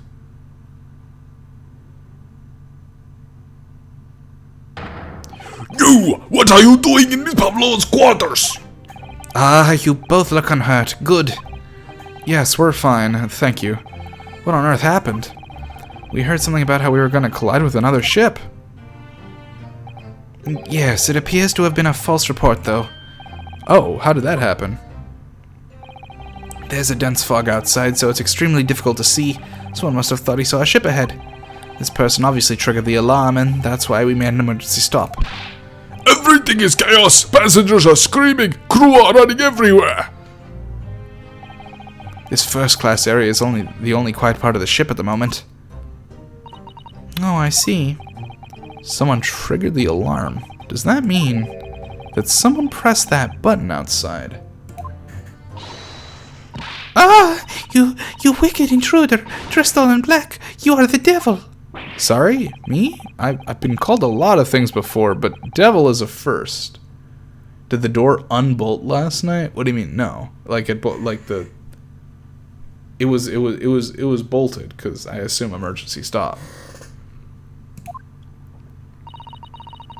You opened my traveling case. How could you? What? No, we didn't touch it. That's right, Miss Pavlova. It was already open when we came into your cabin. Inspector! Yes? Arrest this man. I know he did it. He is a criminal. It is not enough that he has killed a man. Ah! And he's a stowaway as well. He fixed the promises not to steal a chicken, do you believe? Take him away. He's a trespasser as well as everything else. Yeah, everyone was drugged, so nobody knew that there was a emergency stop. I guess. Stowing away, trespassing, killing. She's right. You are devil. It doesn't look good, does it? There is cell below deck. Throw him in. Tomorrow we dock in Hong Kong. Then we give you straight to police. Wait, a cell? Please, Inspector Hosonaga, is there nothing you can do? This is a Russian vessel. I really have no jurisdiction here. After my last effort to appeal to the captain's good nature, I think I'm out of options. This is terrible. This is a real crisis. I've got to find a solution. Immediately.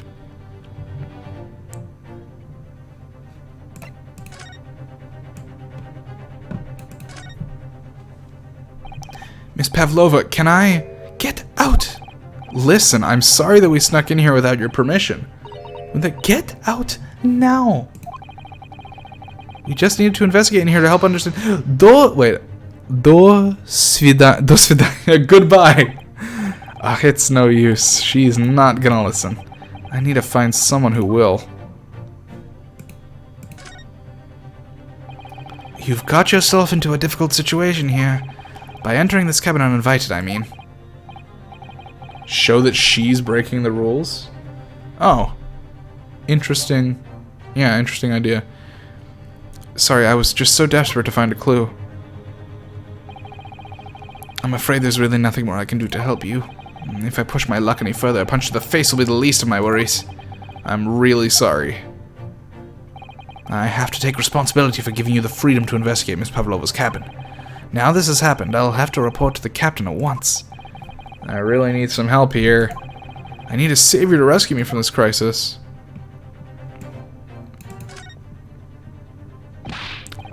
Please, just give me a little more time. I do nothing for you, except show you way to ship's prison cell. Thanks, but no thanks. But I'm innocent. I didn't kill anyone. And trespassing and stowing away. Well, you know, sometimes life can lead you down some unusual avenues, and, well... Enough, you are guilty. Ship's cell is only place fit for you. Come on, there must be someone, some savior to rescue me from this crisis.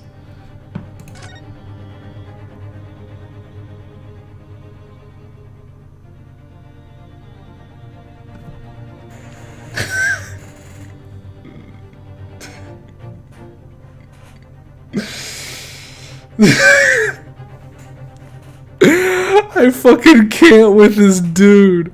I fucking can't with this dude.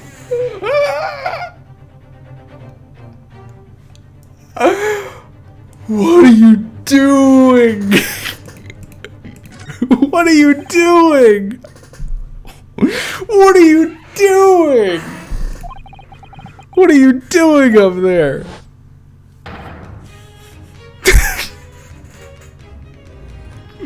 Christ, he's such a fucking funny character. Mr. Sholmes! Naturally, I was analyzing what a weight of 20,000 rubles feels like on one's head.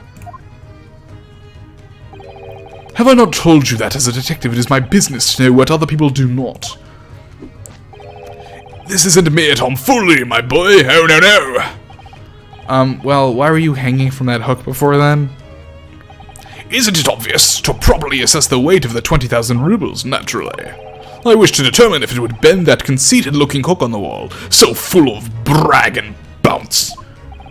I never know whether to take this man seriously or not. Ah, you again, the great detective. Ah, Inspector, I confess I've been looking for you. I have something to report to you most urgently. Well, you might try looking for me somewhere other than a hook on the wall next time. What is the report? Speak! An urgent report from a great detective can mean but one thing. Yes, the case of the curious murder that took place last night, here on this vessel, the steamship Buria, has been solved. By me, naturally. What? Really? Yes, I have eliminated all other possibilities. No other explanations exist. So, allow me to illuminate all your minds. For I'm about to reveal my great detective's greatly admired great deduction to the case. Hell yeah. Ah, you have solved it! Even the hedgehog understands this case. We all knew who was responsible for killing Student Boy this morning when we found criminal in wardrobe. It is the stowaway, and he has handcuffs to prove it. I didn't do it.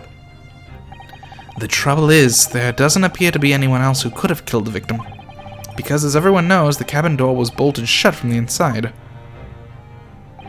That means the culprit must be someone who was inside the cabin. Yes, it's what's called a locked room mystery in detective stories. Ah, locked room! That is point! The room was locked. Well, I can't deny that. There's no way the bolt could have been drawn across from outside the cabin. You are all quite mistaken. The cabin next door is not a so-called locked room at all. What? Oh yes, there is another entrance. An entrance used last night by the culprit in order to gain access from the cabin despite the bolted door. What other entrance? We never discovered one. Why, it gapes open-mouthed at you even as we speak. The ventilator man! The ventilator? You think this is funny? I cannot put my arm through that hole. That's because your arms are as thick as tree trunks. You're suggesting that the culprit entered and left the victim's cabin through that tiny opening. It's not possible. Ah, but it is. And last night, the victim even witnessed the intruder in the act of passing through the ventilator. Mr. Sholmes, do you mean... Are you referring to the words Cosmo-san wrote in his diary? 1:23 a.m. I can hear a faint whistling sound. 135. What looks like some sort of speckled band is dangling from the ventilator grill. Precisely, my dear madam. But what does it mean? What is the speckled band? The answer to that particular conundrum Is in this very cabin.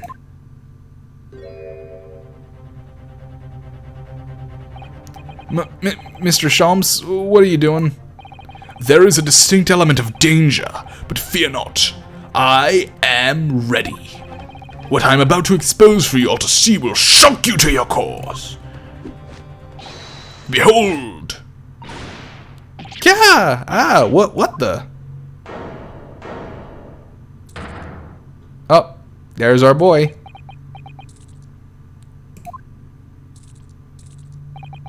Allow me to introduce you all to the band. The Speckled Band. A snake? Indubitably.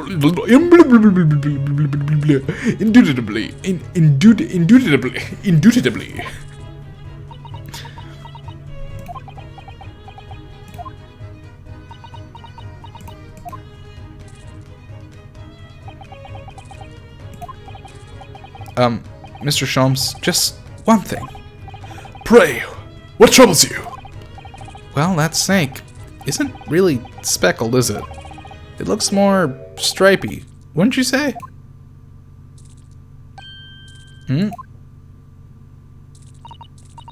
Yes, you're right. I think in this case you'd have to call it the striped band, wouldn't you?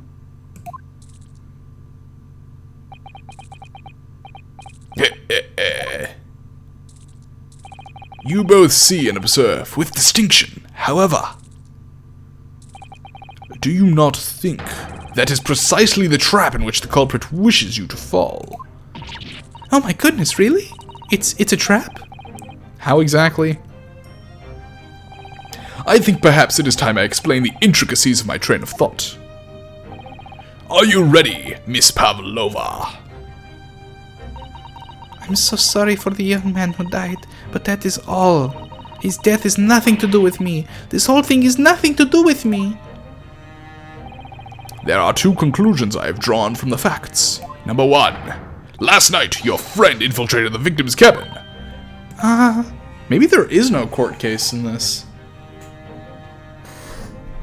Number two, that same friend was responsible for the victim losing his life. It feels like we're just solving it right now.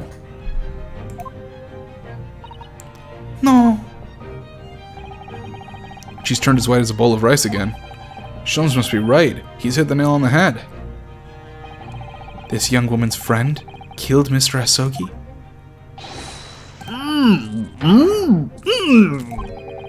It looks like he can't speak with that snake coiled around his head. I would advise as little movements as possible, Seaman. You wouldn't want the fangs of that long friend in your neck. So everyone, let us begin. Herlock Sholmes is proud to present his logic and reasoning spectacular. The Great Deduction. The game is afoot. Round 2. Topic 1. Intruder's identity. Miss Pavlova, moments ago you claimed the following. His death is nothing to do with me. This whole thing is nothing to do with me. Yet you cannot deceive yourself. Yes, when you recall those horrid events, your aching heart smarts with pain. It's her hands, buddy. And it is that very pain that evidences your inextricable link to the victim's death. So we ask, what was the nature of this intruder that stole into the victim's cabin on that portentous night? Portentous night? Why, naturally, it was the friend with which you boarded this vessel, was it not? Ah, as I suspected, another telltale glance. Without doubt, your friend is the writhing serpent with which we see before us. And yet, that fact leaves us in quite a quandary. The victim's written observations on the night in question tell us of a speckled band, whereas, regrettably, this specimen's markings do not fit that description in any way.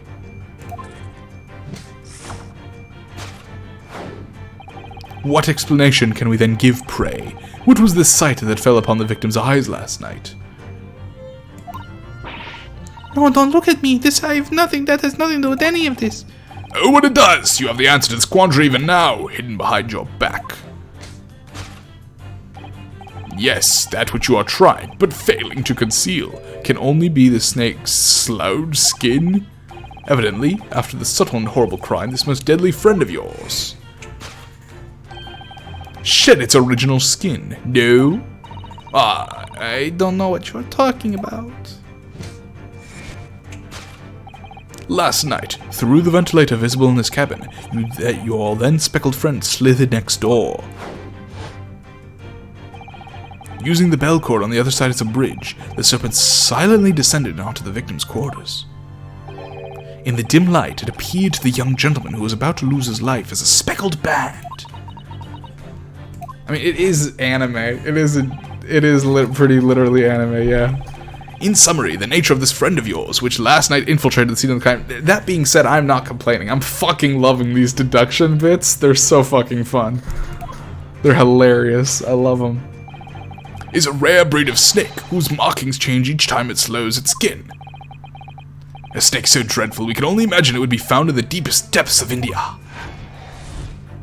Conclusion: a beloved speckled snake. Topic number 2. How Mr. Asogi died. Moving on, we come to the heart of the matter, the grim demise of the victim. How did this young man lose his life, and why? According to the data of which I have been appraised, it would appear as though there were no visible signs of injury.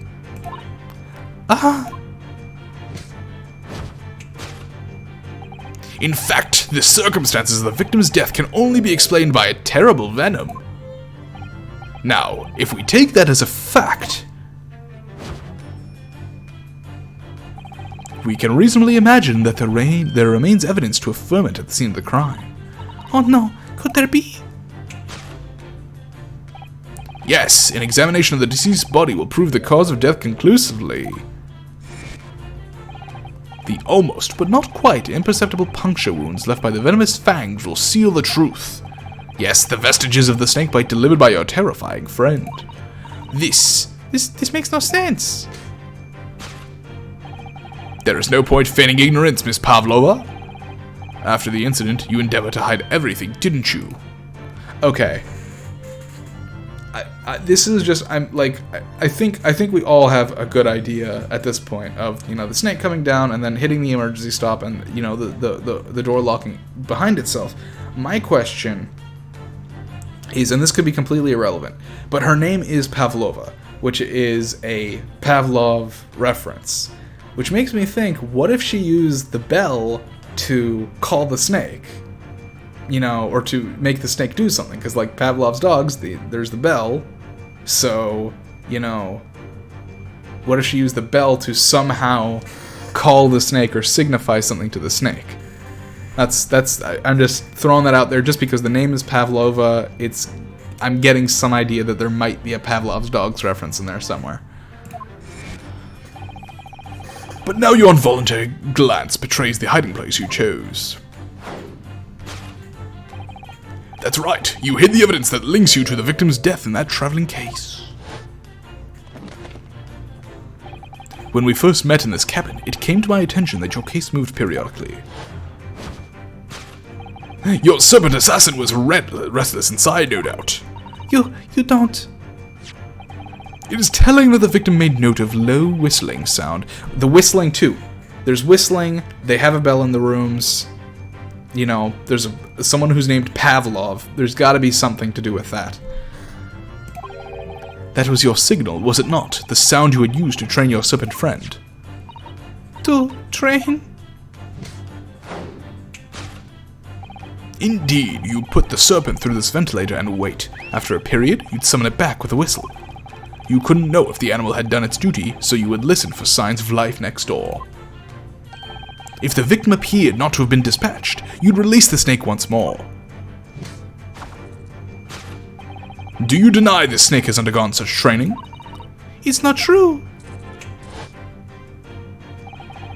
Having slithered through the ventilator and down the bell cord, the creature needed only to sink its fangs in once. And its venom would course through the victim's veins, ending his existence forever. That is the true nature of the speckled band that took the poor man's life. There can be no doubt my logic is infallible. Except for all the parts where it fucking failed terribly. Death by venomous snake's bite. Not quite.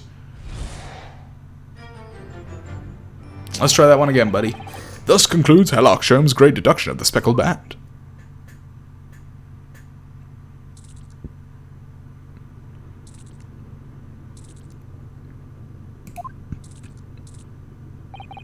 Miss Pavlova has trained a pet snake as a killing machine. There on the floor you will observe a saucer of milk. The promise of food is the key to training any creature. Incredible. You've solved the mystery. Amazing. Your great deduction really lives up to its name. I see now why Herlock Sholmes has become such a household name. My dear man, it was nothing remarkable. As the Russians say, I could have done it with one left hand.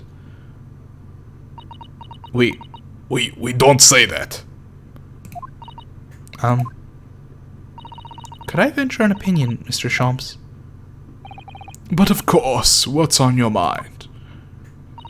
It's just about your detections before. Some things don't quite make sense to me. I welcome questions as to my method, and I will answer both loudly and proudly. Oh, well, good. First of all, snakes are egg-laying creatures, part of the reptile family. You are well informed, madam. And reptiles, don't drink milk. Ah. It's really only mammals that like to drink milk, you see. So, I'm not sure it would be possible to train a snake using milk as a reward. No matter. No doubt Miss Pavlova uses some other treat to encourage a pet to do her bidding. Milk is merely an example. The logic holds. Well, there is something else. Snakes have no ears. Ah! Yes, so I'm not sure it would really be possible to signal a snake by whistling. But madam, what of the tales from Arabia? Have you not heard of the snakes that dance to the sounds of a flute? I think perhaps the performers play their music in time with the snake's natural movements. Oh, I see. No hands, no feet, no ears? These creatures are so inept as to be practically useless. Don't take it out on the snakes, Mr. Sholmes. There is one other thing. You have more? The snakes use the scales on their bellies to propel themselves. So, I'm not really sure that a snake could manage to climb up a flat bell cord like the ones in these cabins. Then it should try harder. That's a fucking mood. Please don't be angry with me, Mr. Sholmes. The point is, even if the snake had gone through the ventilator to the next door cabin, it couldn't have come back without help. What I'm trying to say is that there are a number of reasons why it's difficult to imagine the snake could have had a part in this.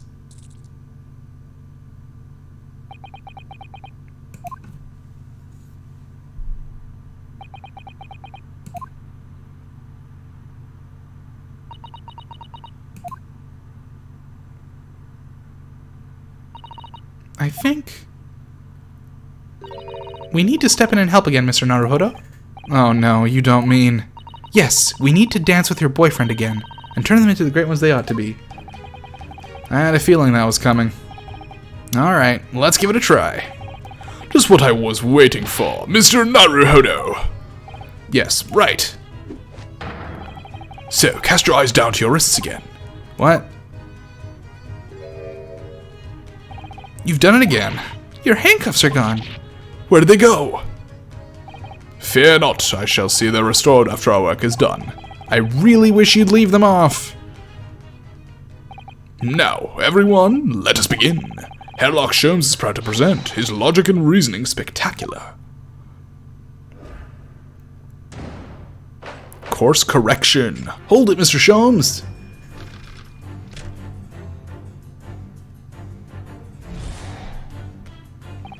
Miss Pavlova, moments ago you claimed the following. His death is nothing to do with me. The whole thing is nothing to do with me. Yet you cannot deceive yourself. Yes, when you recall those horrid events, your aching heart smarts with pain. She does have a pained expression on her face. Yes, that's true. She looks as though Cosmo-sama's death is weighing heavily on her mind. But you're not sure Mr. Sholmes has read her quite correctly, is that it? Could there be some other way to interpret her expression, then? Let's take a moment and really look closely at Miss Pavlova.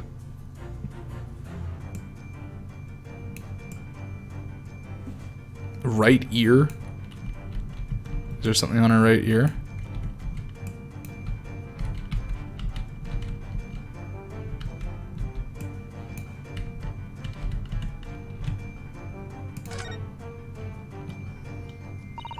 She has such petite ears among that beautiful hair, like little pink shells.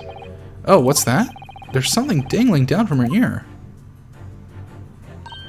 Ah, that's an earring. The crescent moon part looks as though it's made from wood. It's charming, isn't it? Women do seem to love adornments like that. In their hair, or around their necks, on the fingers, and even hanging from their ears, it seems. Well, jewelry is beautiful, Naruhodo-san.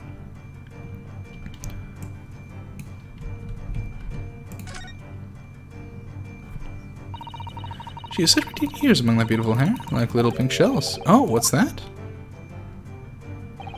There's something attached to her ear. Ah, I expected that's what called an earring. It's a little piece of jewelry. An earring, is it? It really is tiny. Perhaps part of it is missing. Maybe it broke off. So now all that's left is the clasp part that attaches to the ear. If that's the case, she doesn't appear to have noticed that it's broken. Aching heart. Doot doot doot doot doot doot doot doot. Oh, Naruhodo-san, look! That looks like a very painful wound. It looks like a scratch made by some kind of small animal. And fairly recently, too. Well, whatever scratcher doesn't appear to be around here. Yes!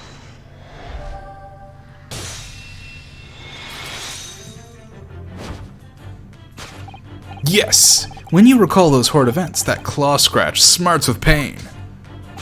Indeed, and simple observation reveals that the wound is fresh. Huh.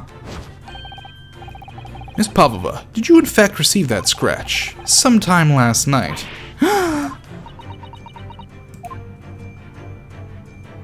When I think about the young man who died next door, I feel so sad. And when I am sad, the pain from this wound is worse.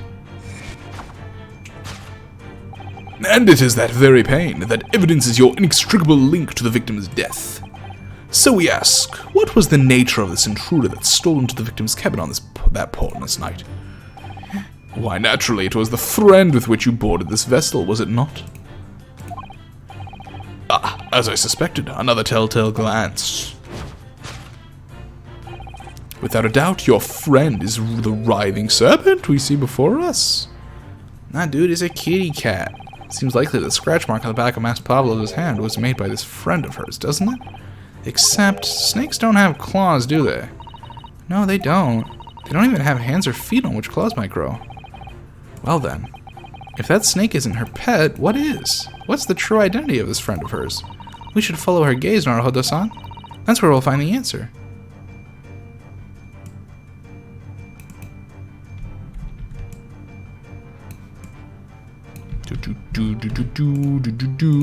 She got a kitty cat. Look at the kitty cat. Ah, look at the photograph in this frame. This must be something Miss Pavlova brought with her when she ran away. She's exceptionally beautiful, isn't she? Yes, that's true. But personally, it's the little black creature she's holding that's caught my eye. You fucking furry Naruhodo. Wait, no, that's not what you meant. Sorry. Yes! No, wait, I fucking... Considering the fact that you ran away from your homeland on your own, you have no friends at the moment, except yourself. I mean, it's not my intention to make you feel bad. That deduction was wanting in every way. Yes, I was wanting you to hear it. I'm quite proud of it. I find myself wanting never to have heard of it. I'm quite pained by it, in fact. Oh, sorry. I'll try again. Okay, so that basically confirms that these are like the courtroom sessions. That the great deductions are the courtroom sessions. Okay. I guess there's two different types of gameplay styles. You have the courtrooms and you have these.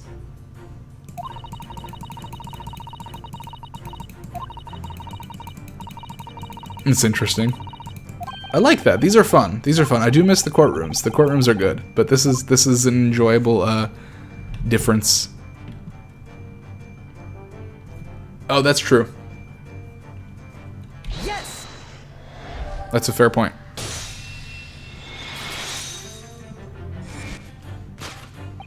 Without doubt, your friend is the little kitten we see before us. Yes, the scratch on the back of your hand makes that abundantly clear. Oh no.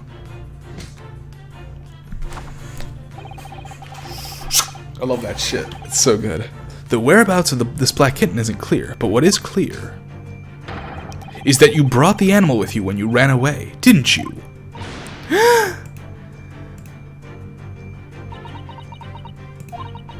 Darka is my best friend. I couldn't leave her behind. Darker would appear to be a Russian blue. And yet, that fact leaves us in quite a quandary.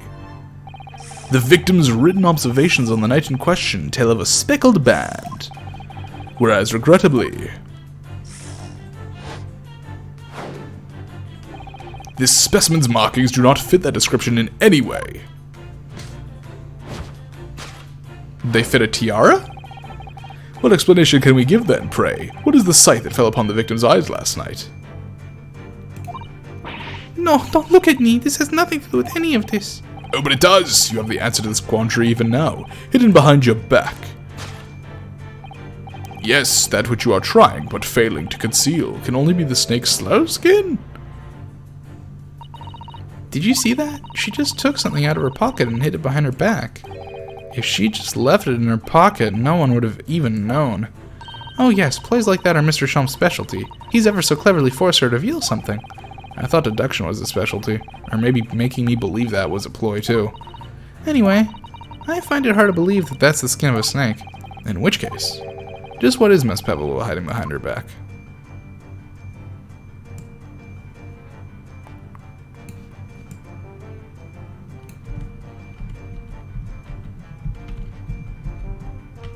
What is that?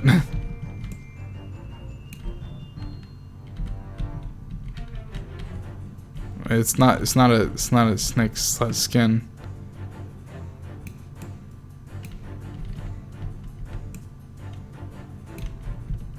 I mean, I can't really click on anything else.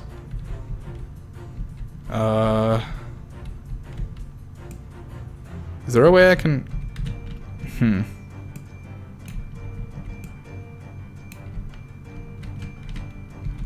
I mean, it's not what that is, right? How am I...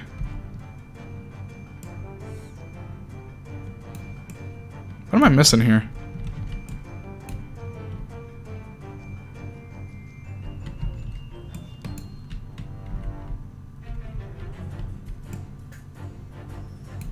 Gonna be the snake? The whole ass snake?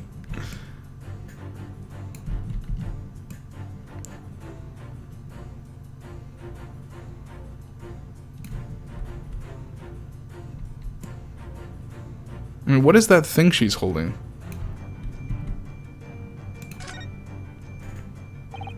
I forgot I could click it without presenting it. Well, it's speckled and it is a band, but what is it? It seems to be soft and fluffy. Long piece of toy of some sort? It's a cat toy. Yeah, I was thinking like I wanted to present it, but it still said that it was the snake skin. So I was like, that can't be right. I forgot that I could literally click on it. Looks like a handle at one end. I think it may be a cat's toy. This sort is common in the West, apparently.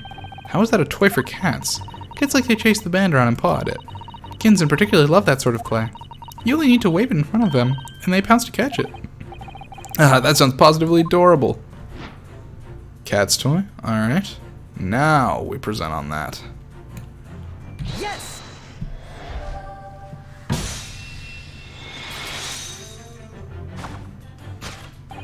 Yes, the thing you are trying, but failing to conceal, is, a cat's toy.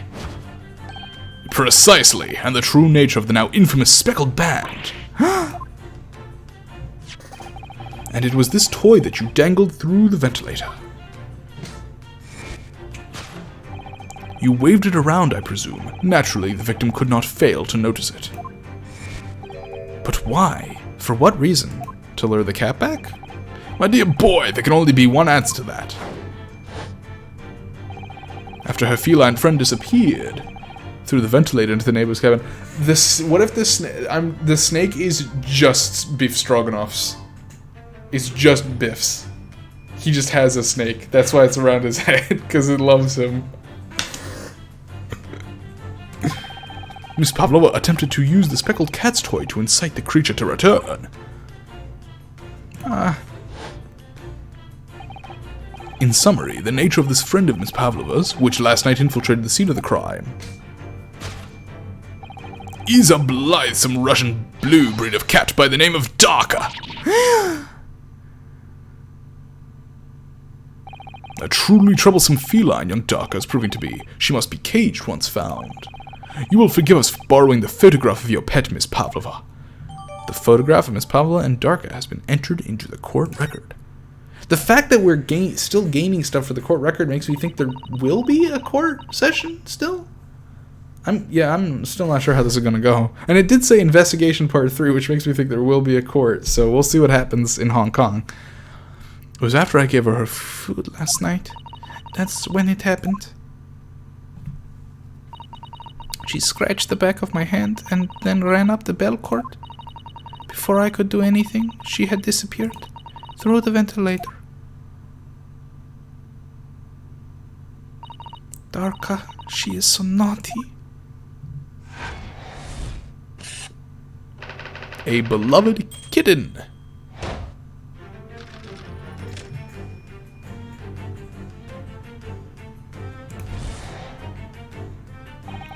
Moving on, we come to the heart of the matter, the grim demise of the victim. How did this young man lose his life, and why? According to the data of which I've been apprised, it would appear that there were no visible signs of injury.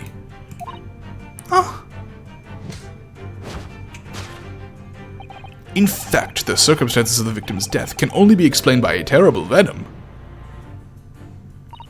What Mr. Sholmes says is true. There were no signs of a wound anywhere on the Kazuma-san's body. That's right. But Mr. Sholmes seems to be unaware of one very important detail. Kazuma wasn't poisoned. Yes, it would seem so. Let's give him the information he's missing now.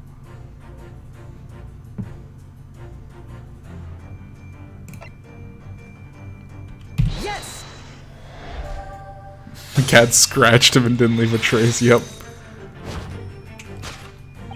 In fact, the circumstances of the victim's death can only be explained by the post-mortem report. Ah, yes, I knew it was one or the other. His neck was... Indeed, the breaking of the cervical vertebrae is fatal. Only that Goliath would be strong enough to survive that. Seaman Stroganoff isn't some immortal freak, you know. The jury is out.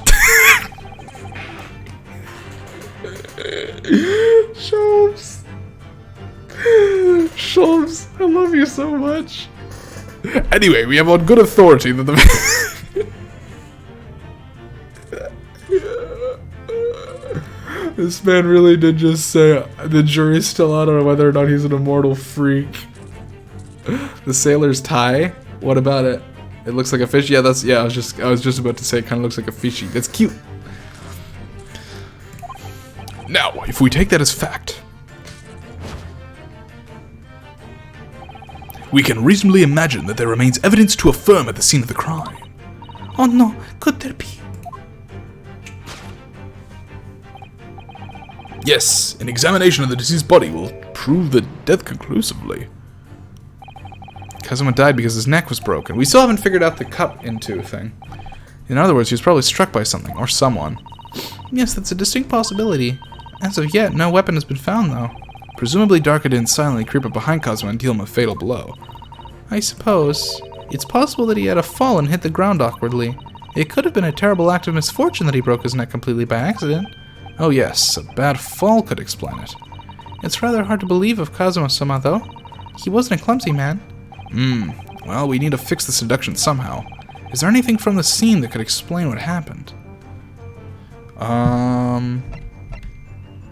Is there? That is a good question. Well, the mark on the floor. Is it just him slipping? Yes!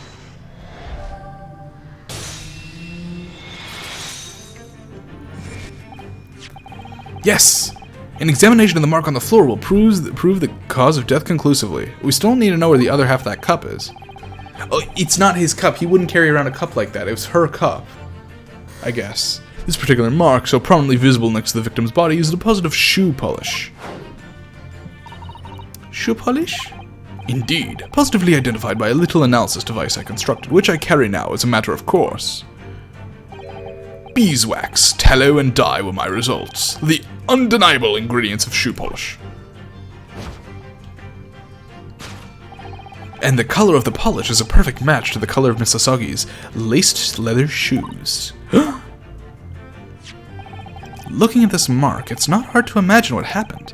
For some reason, Mr. Asagi must have caught his foot at that point on the floor and tripped. Please, no. And, by a dreadful turn of misfortune, caught his neck against some immovable object as he fell to the floor. Suffering a fatal blow to the spine, the victim's vertebrae shattered, and in that instant, he lost his life. No! I don't know. I don't know anything about this. Is that really true, Miss Pavlova? What about the evidence left at the scene where Mr. Asogi lost his life? Yes, the facts are as clear as day to me. You did all you could to conceal the incriminating evidence. But now your involuntary glance betrays the hiding place you chose. No, not quite. That's right, you hid the evidence that links you to the victim's death to the traveling case. I don't believe it. Kazuma-sama merely tripped over and now he's no more? It can't be true. I refuse to accept it. I know it's hard to believe, but the mark on the floor does seem to suggest that's what's happened. And if this part of Mr. Shum's deduction is right, Miss Pavlova is trying to hide some evidence that would prove it. Here in this cabin, somewhere in this direction that she just cast her eyes. Where, I wonder? Let's have a good look around. The answer must be here somewhere.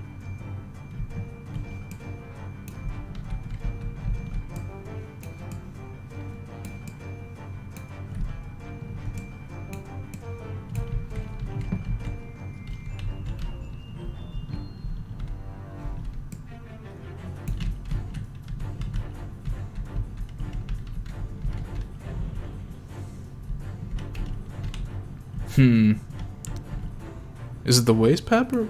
Is it the tiara again? Is it? I was thinking the waste paper basket, but I think he tripped on it? Maybe? Yes! Nope. Oops. I'm sure this waste paper basket is hiding something. Perhaps I should examine it more thoroughly.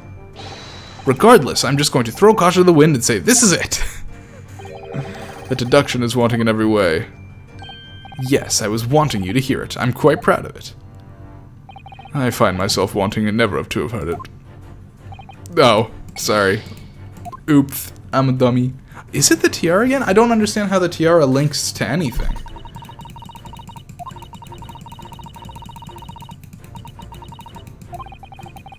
The tiara wasn't in the other room at any point. The waste paper basket, I was thinking that's what he tripped over, maybe?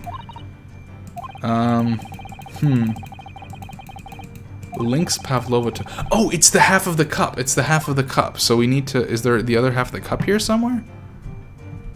Maybe if we look inside it. I forgot that we can look inside shit. This is a waste paper basket. Perhaps all the first-class cabins have them. But Miss Pavlova only started occupying this cabin late last night. Presumably there's not much rubbish in there yet. There it is. Yeah, okay. That's what I thought. Oh, what's that? It's a broken piece of glass, isn't it? Yes, it is. And I feel like I've seen it somewhere before. I keep forgetting you can click on the things to, like, look inside them, and so I'm just like, it's gotta be in the waste paper basket, so I click it.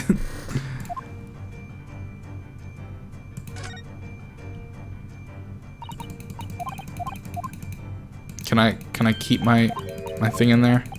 Can I present from inside here? No? Okay. I'm just gonna present the waste paper basket again. There we go. That's right. You hid the evidence that links you to the victim's desk in that waste paper basket. Here we have a fragment of some intricate glass object, it would seem. One that has a familiar air, in fact. Precisely. We found another piece of broken glass on the floor in Mr. Asogi's cabin. And as you can see, the two pieces fit together perfectly. You just do it, dude. That's called skill. Oh no. So, Miss Pavlova, shall we consider what this tells us? Why would it be that part of this glass object, which was evidently broken at the scene of the victim's death, should be found in the waste paper basket in your cabin?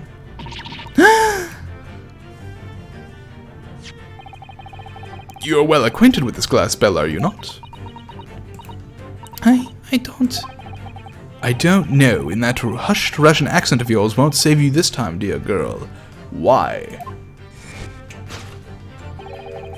Because we have conclusive evidence linking you to the bell in question.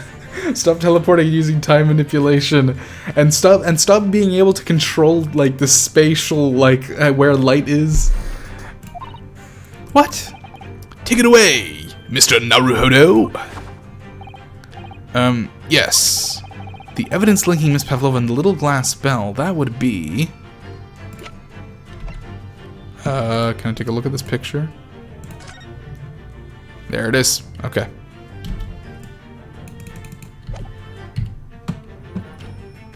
Yes! If you look at this photograph, you can clearly see, hanging from Darka's collar, the very glass bell in question. Hi. The truth has caught up with you, Miss Pavlova. The young man who lost his life last night did so after a truly inauspicious fall. And the cause of that fateful stumble?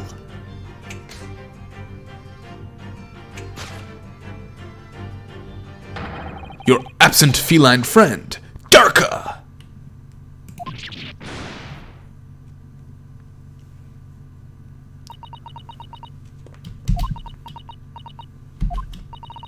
I couldn't tell anyone.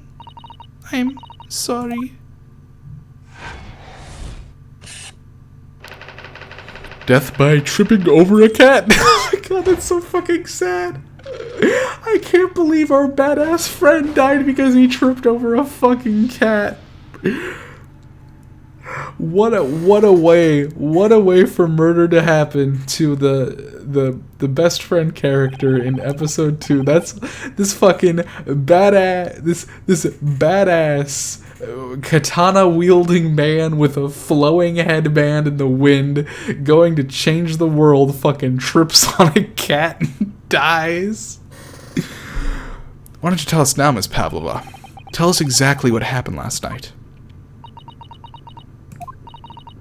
It was a little after 1 in the morning. It was so late, but I hadn't had time to feed Darka, so I gave her some food. And then, all of a sudden, she scratched me and jumped out of my hands. People do say that cats become very anxious and nervous in new environments. She was so fast. She disappeared through the ventilator before I could stop her. And that is how you acquired the rather nasty wound on the back of your hand, I take it. Yes, and I had read the rules on the wall. I knew that I was not allowed Darka with me.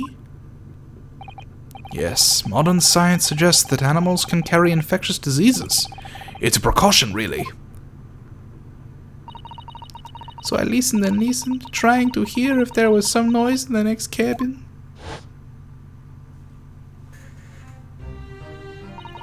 It was very quiet. I was sure if someone was there, he must be sleeping. So at that point you thought it's safe to try to lure the kitten back again by dangling the end of the toy through the ventilator into the adjoining cabin. Dark always loves this toy, but it didn't work. I'm still wondering about that, Cabello. It's possible that this mystery is not over, because we have still not explained why the ship stopped, or why everyone was drugged. So it's possible there's more to this. Nothing worked. I tried using her favorite toy. I tried whistling to her softly, but nothing. She didn't return. So the faint whistling sound Cosmo wrote about in his diary was Miss Pavlova trying to retrieve her pet. Cats have a propensity to remain hidden in the shadows when frightened. Yes, so there was nothing else I could do. I just had to wait until she had calmed down. But then... Meow!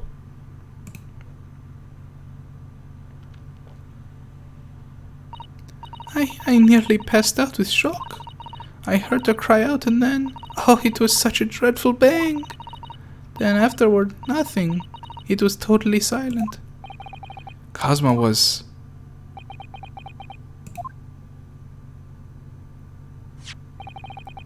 From the appearance of the brown mark on the floor, and it seems likely what you heard was the victim stepping on the glass bell and tripping up.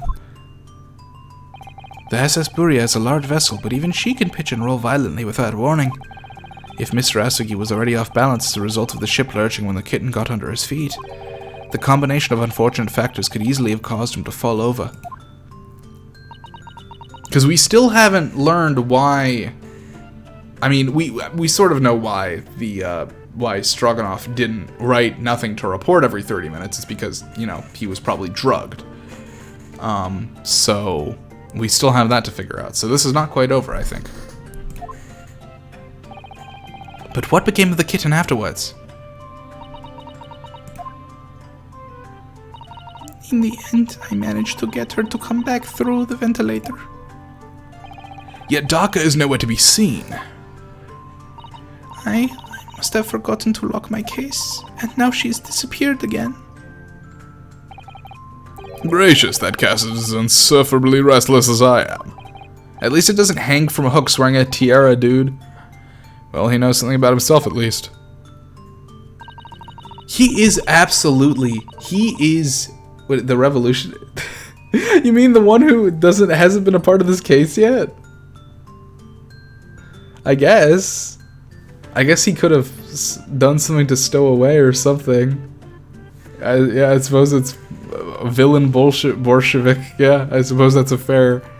We'll see. God, ADHD Sherlock Holmes is such a hilarious concept. I love it. When I woke this morning, I heard that a young man in the cabin next to mine had died, but I couldn't bring myself to tell anyone what had happened. I was too scared. Scared that they would send me back.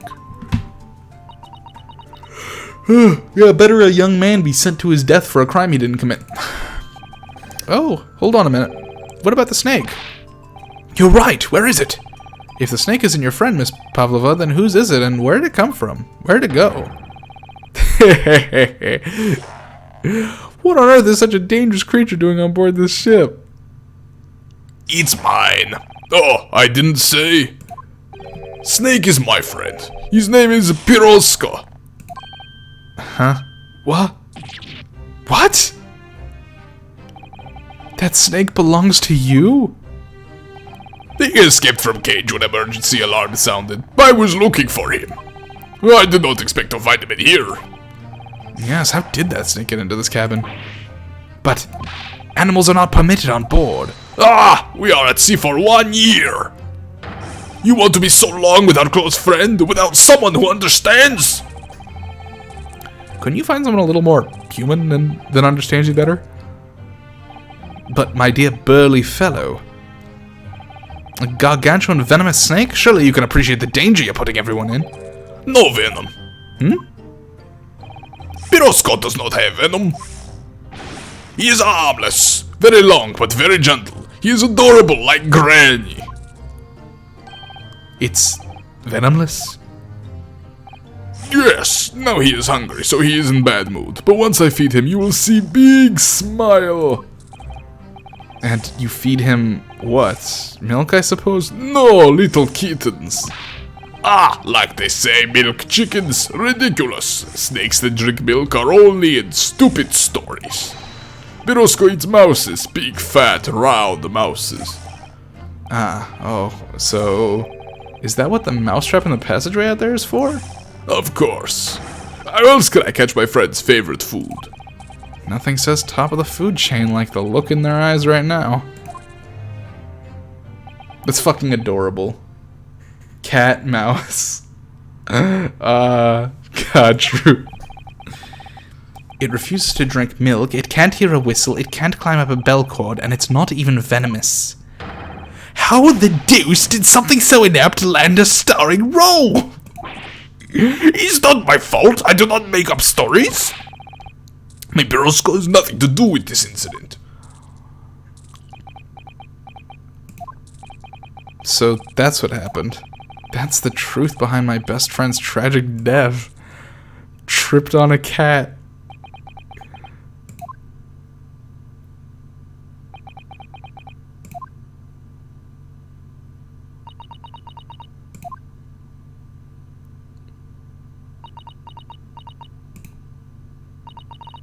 Miss Pavlova. I can't wait to tell Lynx about this. Last stream he was so horny for this badass guy. I can't wait to tell him that he dies by fucking tripping on a fucking cat. I understand the difficult situation you found yourself in, and I do sympathize. But please remember this. A young man lost his life. If you're going to attempt to cover up your guilt with lies, then no matter what the circumstances, I cannot forgive you. But what are you talking about, Miss Mikotaba? What lies? Miss Pavlova just confessed everything. It was just a series of unfortunate events. An accident.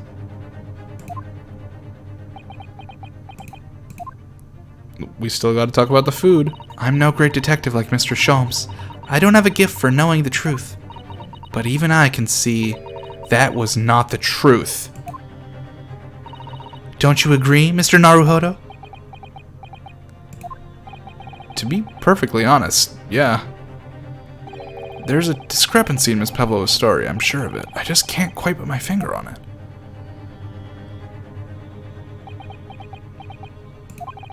I confess, I was intending to let Scotland Yard deal with any outstanding issues on this matter. Missing info, writing. Yeah, I mean, the writing is another huge thing. I mean, he would not have written wardrobe in Russian, so a Russian went into his room and wrote that, which, you know, very likely her. Stormy, I'm surprised you had no comment at the Pirotsky part, because I thought you'd find the Stroganoff and Pirotsky very cute. I thought it was adorable.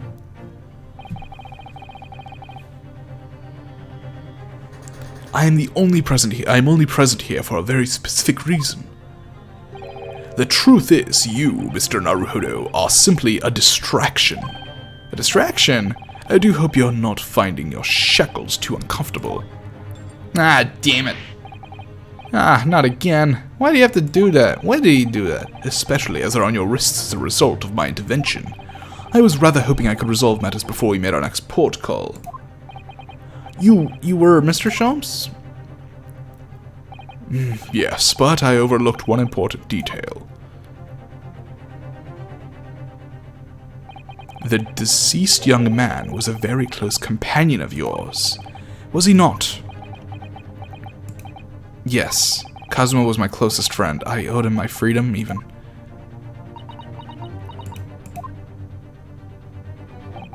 In that case, we must follow this to its conclusion. No further distractions. You must uncover the real truth here, Mr. Naruhodo. Yes, whatever that may be. The key to this is the discrepancy in Miss Pavlova's story, I'm sure.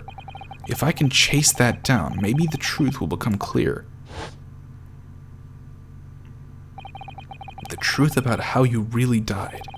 About how that scene in your cabin came to be. Alright, I'll see what I can do. Alright, I guess it is court time. Excellent. Thank you, Mr. Naruhodo. So then, shall we begin? Yes! What we should ponder first. I'm confused about the pacing. I do not know. Is there court? Is there no court? Is the victim who lost his life in a cabin that was bolted shut from the inside. Was this truly an unfortunate accident? Or was it in fact no accident at all? That is what we must establish in the first instance. But we've already established it, haven't we? The man tripped over the kitten that had climbed into his cabin via the ventilator. Tragic, yes, but still an accident. Wait, let's just take a step back. It doesn't make sense that if that's really what happened, does it? I'm going to have to ask you to spell it out for me, I'm afraid. Yes, it's starting to take shape now. There's a clear contradiction between the facts and Miss Pavlova's story here. The evidence is right there in Cosmo's cabin. It's undeniable. His death couldn't possibly have been a mere accident. Really? Let us show our hand, Mr. Naruhodo. Time to present the evidence. The evidence that proves unequivocally that the victim's death was no mere accident. Yeah, you got me, honestly.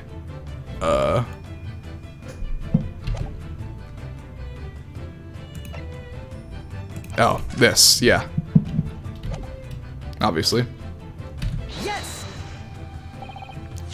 The truth is clearly recorded in this photographic print.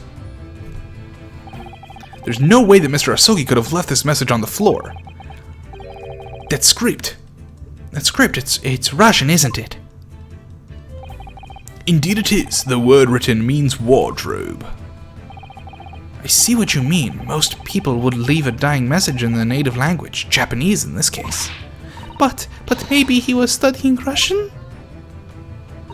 It is a simple language. He could have picked it up very fast. That doesn't seem likely. That's actually not the point. It makes no difference whether he knew Russian or not. Sorry? What do you mean? Exactly what I said before.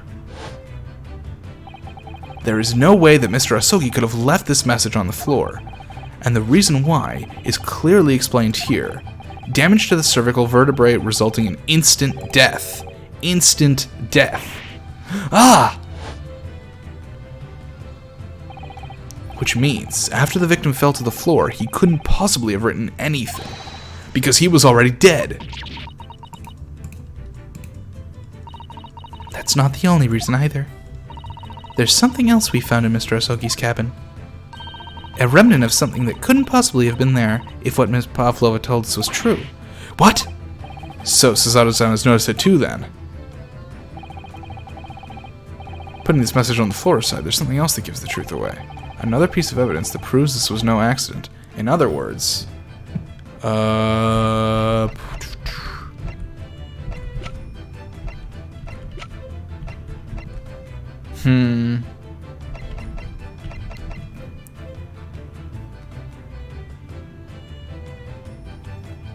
This I'm less sure about.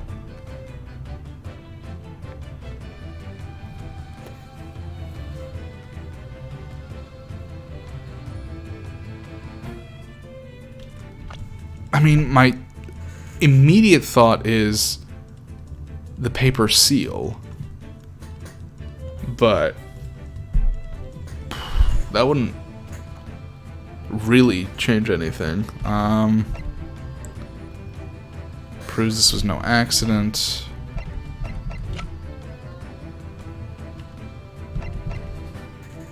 I'm a bit lost on this one, not gonna lie, guys.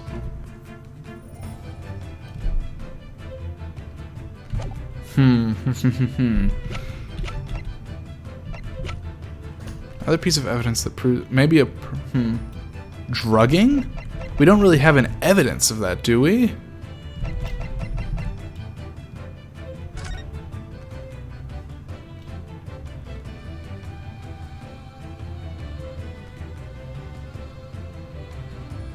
The log is the only real thing? I suppose so. I'm wondering if it's this. I'm wondering if it's... Strong blow, I guess not. I guess? Let's try this. Yes! What point are you trying to make with that evidence? I'm starting to see how Cosmo's death really happened, I think. I'm starting to see... I think that you are starting to see nothing of the sort, and that was the evidence to prove it. Okay. If it was no accident, then what we should be looking for is one of two things. Either the absence of something you would expect to find at the scene of the accident, or the presence of something you wouldn't. Most compendously put, my dear madam. Ah, I see. I confess your rather languid "I see" doesn't fill me with confidence, Mr. Naruhodo. Don't worry, Mr. Naruhodo, I believe in you. Well, more than Mr. Sholmes does, anyway. Yes, it's starting to take shape now. There's a clear contradiction between the facts and Miss Pavlova's story here. The evidence is right there in Cosmo's cabin. It's undeniable. Putting this message on the floor aside, there's something else that gives the truth away. Another piece of evidence that proves this was no accident. Is there more about this?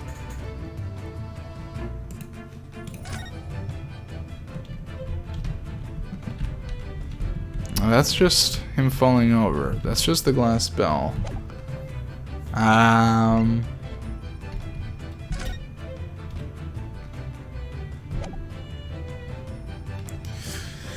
Something, so we're looking for something that shouldn't be there, that was there, or something that should have been there that wasn't.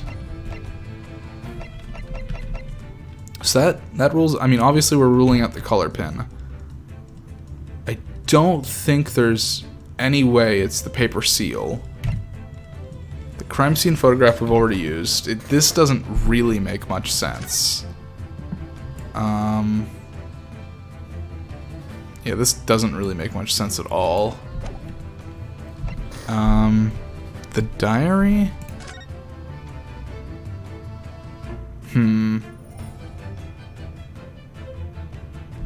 2 a.m.? I'm not sure what relation that has. It's not, there's no way it's the kitten, right?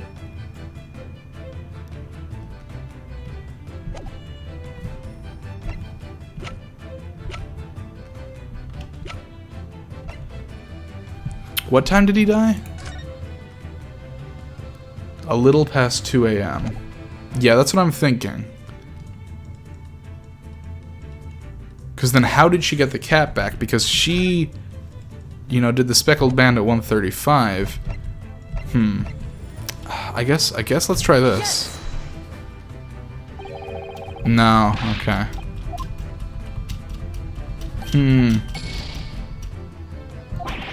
We only have so many fucking pieces of evidence. I'm a bit lost on this one. 5 mistakes per part, seems so.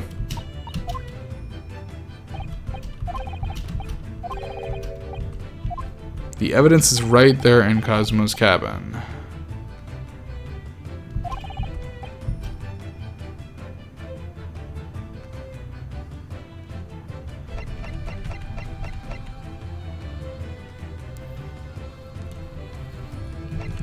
I mean, there's only so many fucking things it could be.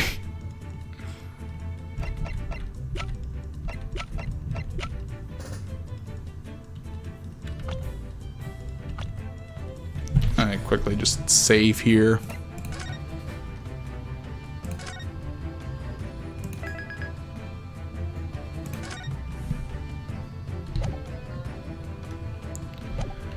Alright, thought process then. It's the diary doesn't really prove that, I don't think. Let's go with fuck you, get out of here.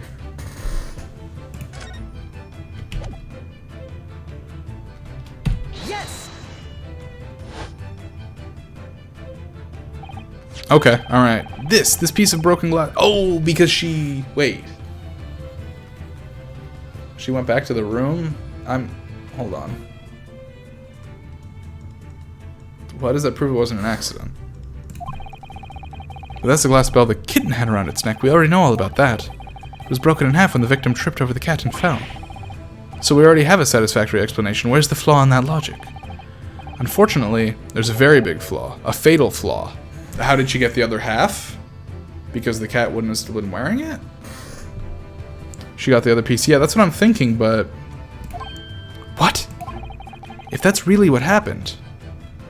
Yeah, how did the other half... Yeah, okay. End up back here in this cabin. My question, though, is why didn't she just take the full fucking bell with her to, like, give a... Like, I don't understand why she wouldn't... Ah! Yes, remember that we found the other half of the glass bell in the waste paper basket. Would you care to explain that, Miss Pavlova? Oh, no. Both these pieces of evidence clearly point to the same conclusion. That when Mr. Asogi died last night in his cabin, there was someone else in the room. And that same person deliberately arranged the scene to disguise the truth, in order to cover up his or her own guilt. Yeah. I just don't understand why she wouldn't take the full bell. Yes, there was someone else present in Mr. Asogi's... You are wasting time. Someone else was in there. Duh, of course, we know this. What are you talking about? Bulkhead was bolted shut from inside. There was no way in or out. Oh, yes. And only one other person in the cabin when the young student... And only other person in the cabin when young student died was you. Yes. It's true, I was in the cabin when it happened. You were shut inside the cabin wardrobe, to be precise about the details. But I don't know Russian, there's no way I would have left that message. Not would have, there's no way you could have left that message, to be precise about the details. Would you mind? Forgive me, my dear fellow. As I was saying, the person in question wrote the word wardrobe in Russian on the floor, and in an attempt to incriminate me for the crime, even thought I had been asleep in there the entire even though I'd been asleep in there the entire time. And then, the same person picked up the broken glass bell that had fallen to the floor, for fear of it becoming evidence that would show how Mr. Asogi really died. But why wouldn't this person have taken all the pieces of the bell away? Leaving half behind was always going to raise questions. Yes, well, it was past 1 o'clock in the early hours of the morning. The cabin would have been quite dark. Is that really the explanation we're going with? Alright. The single small lamp suspended from the ceiling would barely cast any light onto the floor there. Little wonder, then, that the culprit failed to notice a fragment of the tiny item. Oh, Vlinks, thank you for the sub. Vlinks, you are going to fucking love hearing how your hot boyfriend died. He tripped on a cat. I mean, he didn't. We're finding out how he died, but just thought you should know. You all suspect me, don't you?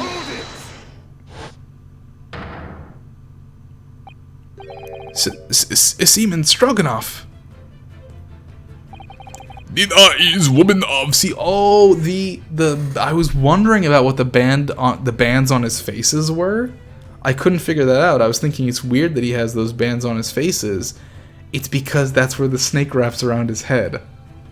Just clicked. Didn't think about that until just now. Nina is a woman of sea. She is daughter of strong sailor. 2 years ago, they noticed her dancing skills and she went away to join ballet company.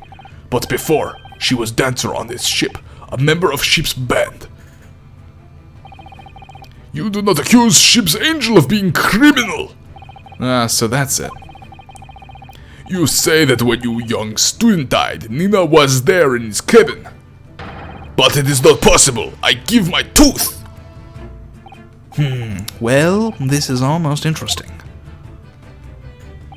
And why would you give your tooth, pray? How can you be so sure? You are a great detective. You should know. Look truth in the eyes. Captain Bulkhead was bolted shut from inside. Nobody could go into that cabin. Not Nina, not anyone. Or you want to tell that killer can walk through locked doors? Niet. It's impossible. They don't have to. Oh, geez, I'm blurry. I'm blurry void right now. Hello?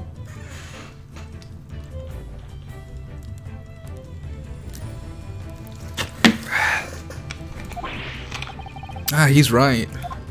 He's really not. But wait, I've read about this in detective stories. People often tie thread around door latches so they can open and close them from the outside. Haven't we been over this like 4 times? Thread? Are you stupid? These bulkheads are not barn doors. Certainly not. These are watertight doors as one would expect to find on any modern steamship. Constructed of heavy steel, with not a gap in sight. No threads or needles or magnets could have been used. No, of course not. I thought so too. But Mr. Naruhodo suggested it earlier, so... Susato-san, how could you shift it onto me like that? So Seaman Stroganoff has a valid point. The cabin door couldn't have been bolted shut from the outside. Not necessarily. What? I put it to you that I could bolt this cabin door without laying a finger on it.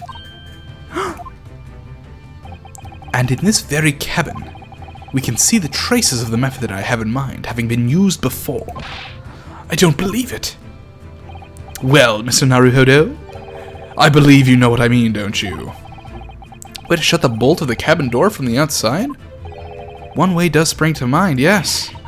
Do you really know what Mr. Sholmes means, Mr. Naruhodo? Yes, and so should you, because we've seen it happen.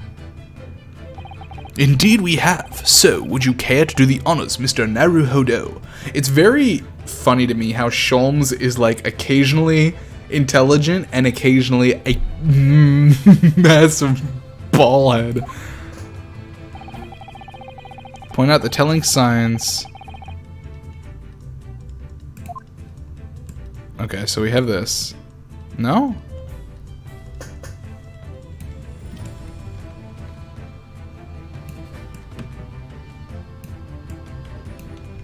Yes! Look at the bookcase there. See how all the books and things on it have toppled over. That must have happened when the ship made its emergency stop before. Yes, that's right. It's a very powerful vessel after all. When the engines are thrown in reverse, a violent jolt goes across the entire ship. Any small objects that aren't fastened down are bound to fall over. I believe... Yes, it's what's known as the force of inertia acting on the objects. Is there nothing Susato-san doesn't know? Or that isn't in her book at least? Well, whatever it's called, the same force that pushed over those books on that bookcase also made something else in this cabin move. The bolt on the cabin door. It was very obvious just after the emergency stop that the ship made earlier. We had come into this cabin not long before and we hadn't bolted the door. But then...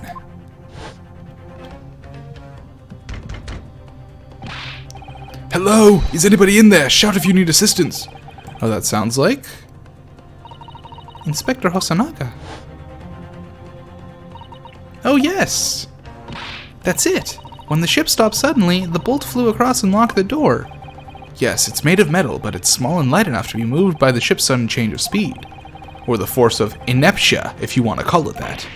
Are you trying to say that last night, after Mr. Asogi was killed...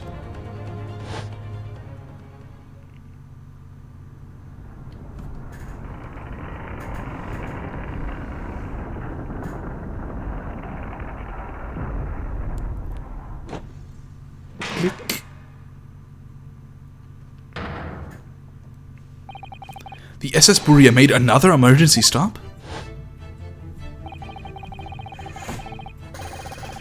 When I woke up this morning and looked around the cabin, I thought it looked a little odd. All the books on the shelves had toppled. Would you fuck off? And all the ornaments. It was almost as if someone had run their hand across the shelves and deliberately knocked everything over. Oh yes, I remember that. You did it in a fit of rage. And I stood them all up again, didn't I?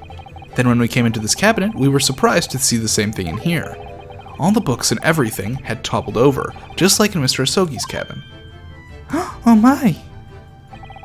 Do you have anything to say about this, Miss Pavlova?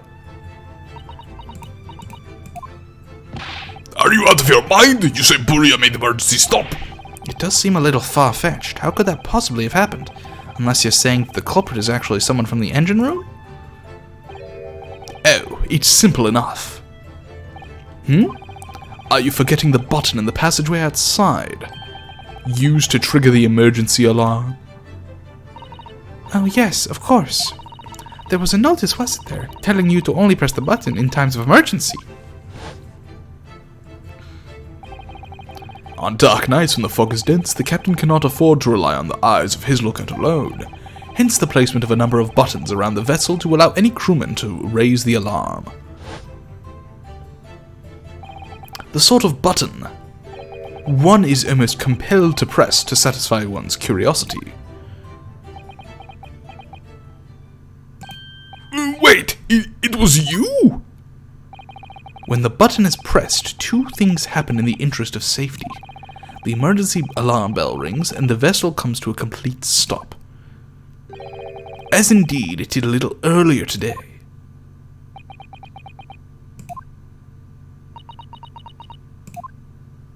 This motherfucker, this ADHD motherfucker hit the button and solved the mystery of the latch. Surely it wasn't you who... As I always say, a button has but one purpose in life. To be pressed, whatever the occasion. He sounds almost proud of himself. How dare you mess with the ship! I report you to Captain! You are in much trouble now! Now, I'm sure all that can wait until later. Let us not overlook the fact that we have now learned a valuable lesson. When the vessel makes an emergency stop, the bolts on the cabin doors slide closed. So, what we must now consider... Yes, it all comes down to one thing now. Last night, after what happened to Mr. Asogi, did this ship make an emergency stop, or did it not? You are idiots! Buria is a huge ship with many passengers. If we make emergency stop, even in the middle of night, there will be chaos everywhere! What are your thoughts, Mr. Naruhodo? Well, it's certainly possible that some kind of emergency happened last night. We have evidence to support that idea. Really? What evidence, Mr. Naruhodo? Fascinating! Do you show us, my good man? What evidence promotes the theory that some emergency gripped this vessel last night? Yes! Seaman Stroganoff, it's your duty to patrol the first-class area of the ship, isn't that right? That is correct. Why? And the ship's log here, this would be where you record the details of your duties. What are you doing with that? That is mine! Ah, so you rather carelessly left it atop the little makeshift bureau in the passageway out there. But as responsible passengers, we took it into our care with a mind to return it to you later. I left it there on purpose, that is where I put it always! The point is, looking at what you usually record, it's clear that under normal circumstances you write the phrase nothing to report every 30 minutes. But from 2 o'clock last night until the first light this morning, nothing was recorded at all. Nothing recorded in the log? That is... because nothing happened. But if nothing happened, you would normally write nothing to report, wouldn't you? Indeed so, which tells us that shortly after 2 a.m., something happened here aboard the SS Buria. Something sufficiently significant to make you forget to fill in the ship's log, in fact. Are you suggesting that the ship really did make an emergency stop in the middle of the night? Stop talking rubbish! If I'm perfectly honest, I find that a little hard to believe myself. Oh, why? Well, because if something as major as an emergency stop really had happened, surely all of us would have noticed. That's very true. Thanks to the emergency stop we experienced earlier, we all know what it feels like now. The ship lurched so violently, and the alarm bell was so loud. I can't imagine that anyone would sleep through that, even if it happened in the dead of night. Well, no, that's a good point. What of the throbbing? Sorry, what do you mean? Your head, man. The throbbing of your head since this morning. We have all suffered with it. Oh, yes, I have had a headache, you're right. In fact, I haven't been feeling myself ever since I woke up today. Nor have I. My head has been feeling heavy ever since dawn. Yes, you've all been afflicted, haven't you? Just as I suspected.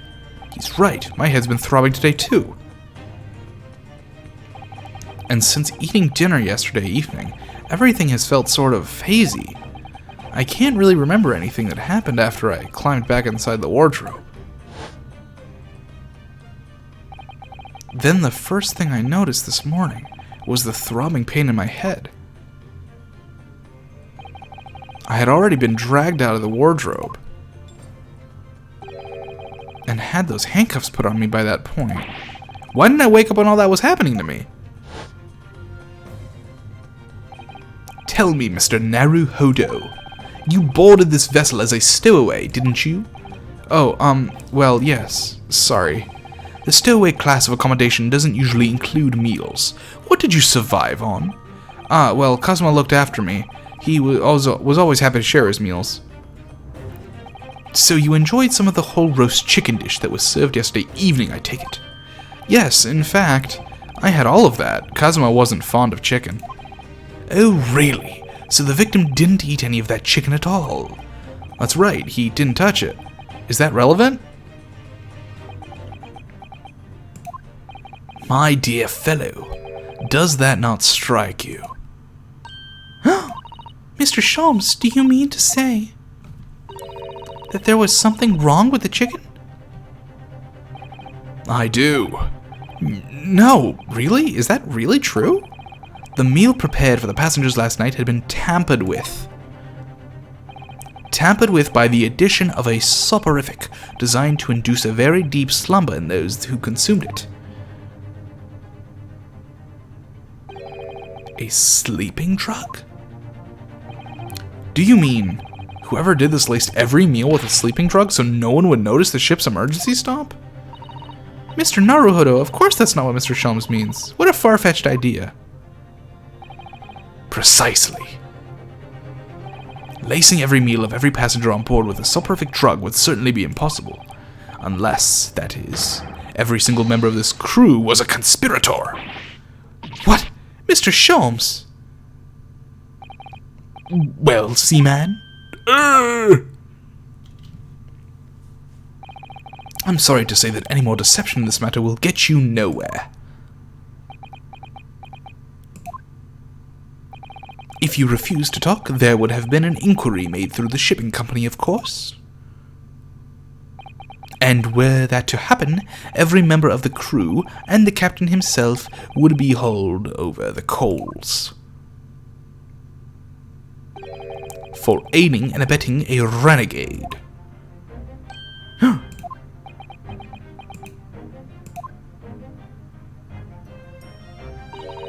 Please, no more. I will tell everything. I cannot make problems like this for everyone anymore. These crewmen are your former comrades, I believe.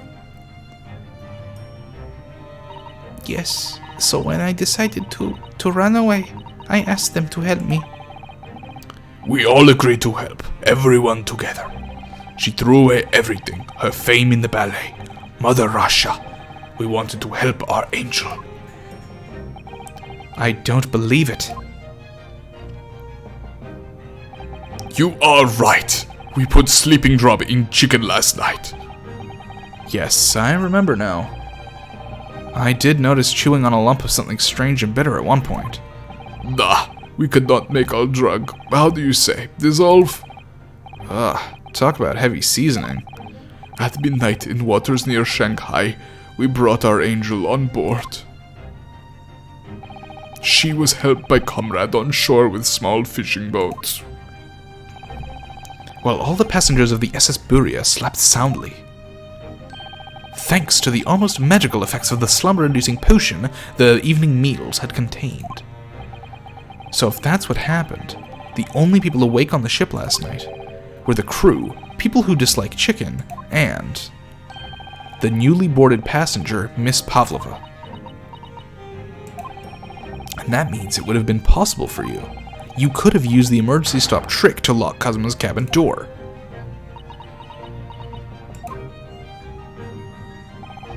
But how does that make sense? Surely every cabin door would have ended up locked in that case, and there would have been complete chaos. Oh, I wouldn't say so. What? Of course. Just like us, all the other passengers would have eaten their evening meals of chicken in their cabins, after which they would have been overwhelmed by tiredness because of the sleeping drug. Quite. And accordingly, all passengers were already in their cabins for the night. Yes. The overwhelming majority of passengers would habitually sleep with their cabin doors bolted anyway, and so not one of them would have found it remarkable to find their door locked in the morning. In summary, in order to fasten the bolt of a single cabin door on the ship, the culprit brought the entire vessel to an emergency stop in the early hours of the morning.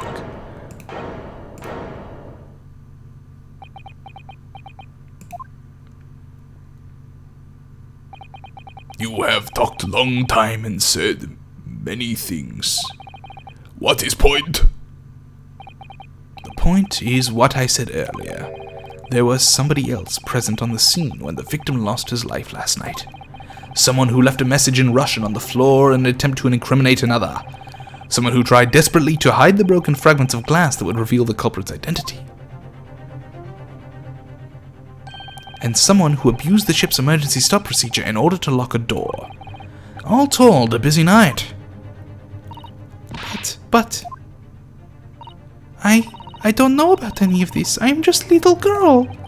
You like to speak with your long English words and explain your clever ideas.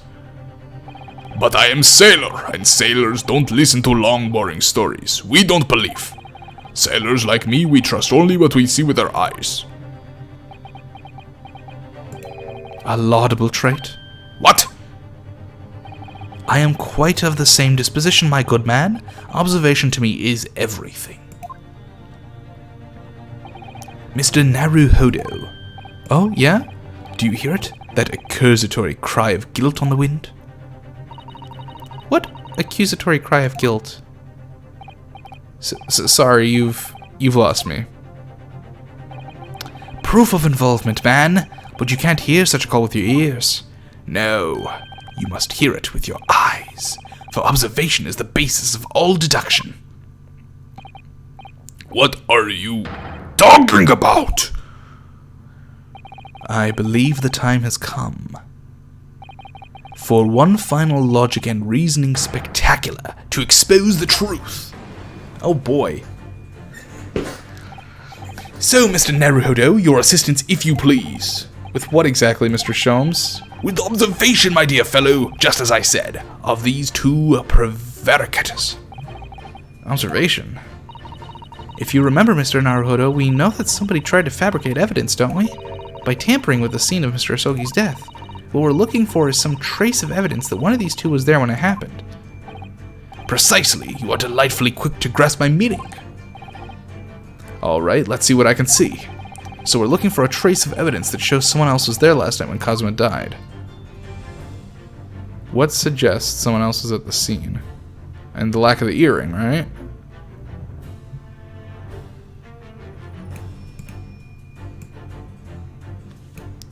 Yes! No? Okay.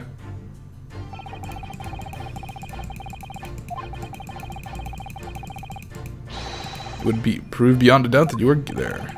Although, we haven't actually found anything yet, so, okay. What precisely was your intention with that, Mr. Naruhodo? Just following the natural progression of the deduction, sometimes the truth hurts. Well, the truth is you do not have a turn for observation or deduction. Did that hurt? Yes, a lot. Damn. I got fucked. Okay, let's try that again.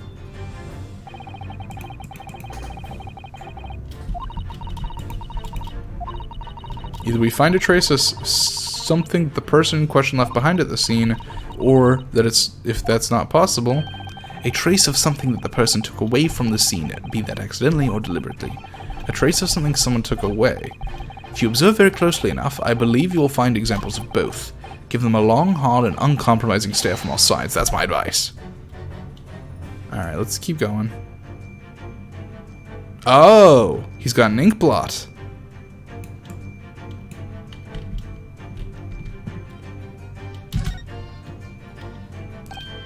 Oh, look at this. It's some kind of stain in an unusual place.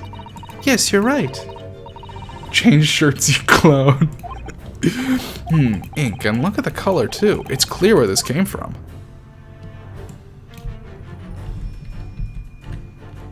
Yes!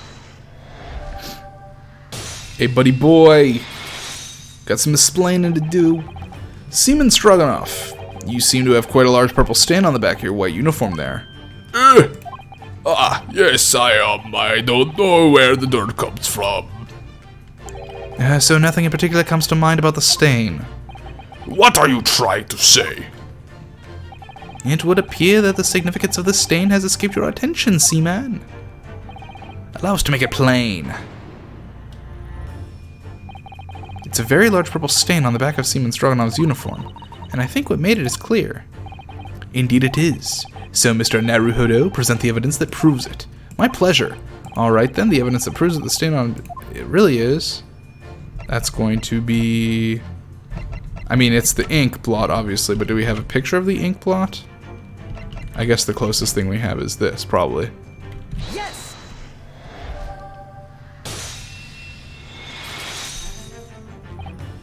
Yes, it's this photograph, and the ink it shows. That's what caused the stain on your uniform. Ink! A rather unusual color of ink, purple. Ah, the penny drops, at last. Now you see the significance. The Russian word on the floor next to the victim's body was written in purple ink. And the stain on the back of your uniform is the ink of the exact same color. If the ink had been dry, it couldn't possibly have stained your uniform in that way. Which means... you must have been present in the cabin in the moments immediately after the ink was spilt. Alright, yes. It was me. I did it. Everything. I arranged everything in dead student's cabin to make it look like wardrobe and did it. Then I pressed button to make Buria do emergency stop and bolt cabin door shut. I did everything so no one would suspect our angel. Biff, please. Don't worry, Angel. Let me do talking. It was after 1 in the morning. I was on duty patrolling passageway. Then our angel came to me. She was white like sheet. Biff, please, you must help me. I went with her. The door to cabin 1 was open. When I looked inside, I saw student boy on floor. What happened here? Please, don't tell anyone. My little one, my little furry friend. Everything that happened in cabin is like Angel told you. The kitten escaped through the ventilator into Mr. Asogi's cabin. Then he tripped over it and broke his neck when he fell to the floor. I'm so glad that's still how he died. I'm still glad that's fucking as ridiculous as that. Yes, that is right. So after the incident when the cat ran away, Miss Pavlova then entered the cabin next to hers, only to find its occupant laying lifeless on the floor. She said she was worried when she heard the sound of something falling on the floor. That's when she went to look. No, Angel?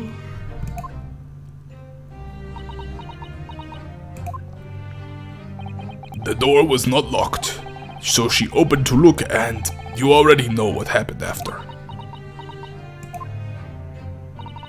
There's just one thing, if you wouldn't mind. What?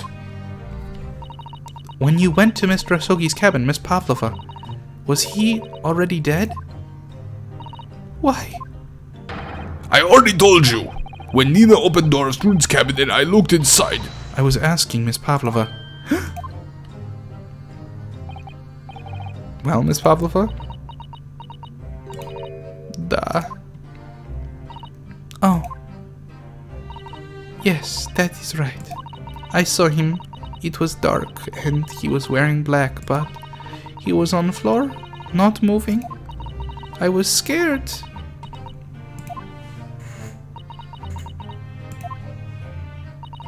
I understand, and I believe you. So is that finally it now? Have we discovered the real truth about Cosmo's death at last? Ah, something very nearly slipped my mind. Oh, Mr. Sholmes? This photograph. Yes, I took this myself, you know.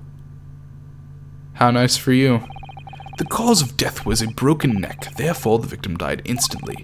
And the unfortunate incident that precipitated these events, a kitten on which the victim stumbled.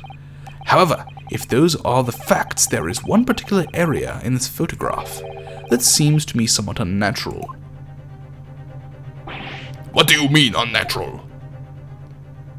What are your thoughts on the matter, Mr. Naruhodo? Oh, well... If Cosmo tripped and fell, and by some terrible stroke of bad luck broke his neck, which part of this photographic print seems unnatural? I don't have a fucking clue. His head? His face?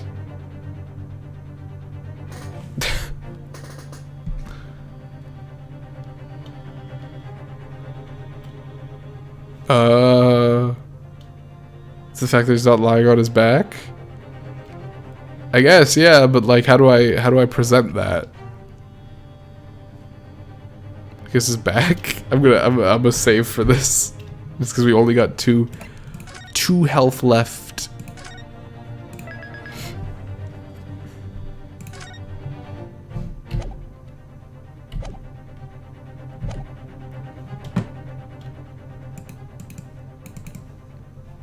Is there nothing we could click on? There's nothing we could click on, okay. Yes! Must be here. Nope. Let me offer you a piece of advice regarding the pursuit of detection, my dear fellow. When noting a crucial point, it can be helpful to keep your eyes open. They were open. And it can be equally helpful to use them. Sorry, I'll try that. I think it's plain what Mr. Sholmes means by unnatural, isn't it? The word written in foreign language underneath his fingertip, surely. That particularly crass detail was orchestrated by the culprit. No, I mean to identify another point. Imagine, if you will, losing your footing yourself. Would you land as the victim has? What of your hands? You look like the sort of fellow who stumbles with some regularity. This should be an easy task. Why do I? If Cosmo tripped and fell, and by some terrible stroke of bad luck broke his neck, which part of this photograph print seems unnatural? Is it the hand? Is it this? Yes! Alright, if he really fell due to an unfortunate accident, then this fist just doesn't seem quite right. The exact same thought occurred to me. In a fall, one's instinct is to open the palms flat. Yet we see here that the victim with his left hand tightly balled into a fist. Almost, you might say. As though he were gripping something. What do you mean? Simply that I took the liberty of investigating the victim's fist a short while ago. You did? And what, pray, do you imagine I found there, my dear fellow? Mr. Sholmes, show us, please. Why, of course, my dear madam. Would I keep you in suspense? This is what I found.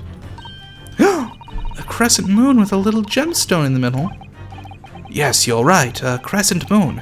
It's very pretty, but what does it tell us? That tells us that he was still alive when she entered the room.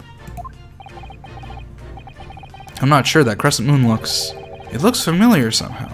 I'm sure I've seen it somewhere before. Observation, Mr. Naruhodo, that is the key. What? The truth is now tantalizingly close. Huh? How did that crescent moon come to be in Cosmo's clenched fist? This is the final clue, the last piece of the puzzle. Ask yourself, what does this little crescent moon mean? What significance has it? And observe, find the answer with your own eyes. Yes!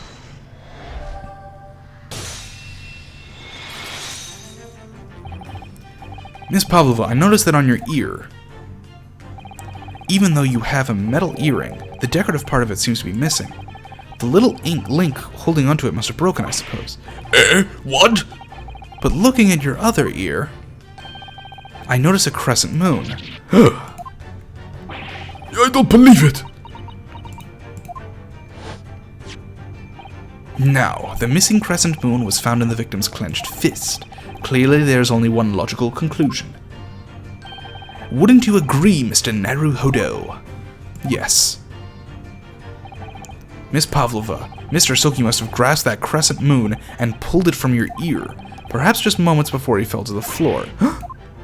In other words, last night in Mr. Soki's cabin, you witnessed the moment where the victim fell with your own eyes. In fact, you were quite literally at arm's length from him. But then the question is, why did Mr. Soki do that? Why did he pull your earring from your ear and hold it in his clenched fist during his final moments? Oh no. Angel. No one can protect you now. Please, Miss Pavlova, tell us the truth. Last night, what did you do to Kazuma? Yeah.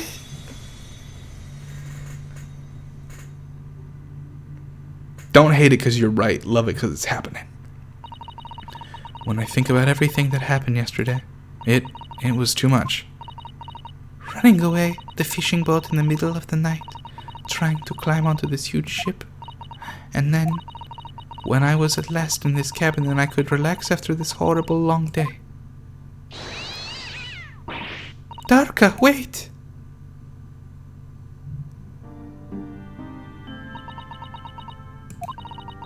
I couldn't believe it when she disappeared through the ventilator. I tried to call her with a little whistle. I tried waving her favorite toy, but nothing worked. Darka would not come back.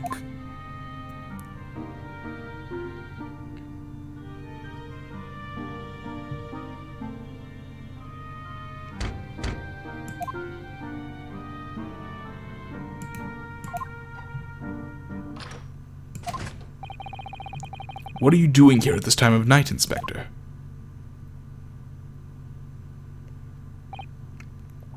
Oh, I'm sorry. I thought it was a friend of mine.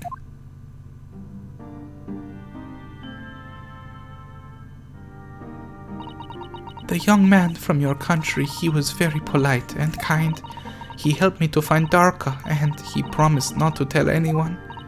But then, when I had my friend in my arms again and I was going to leave the man's cabin.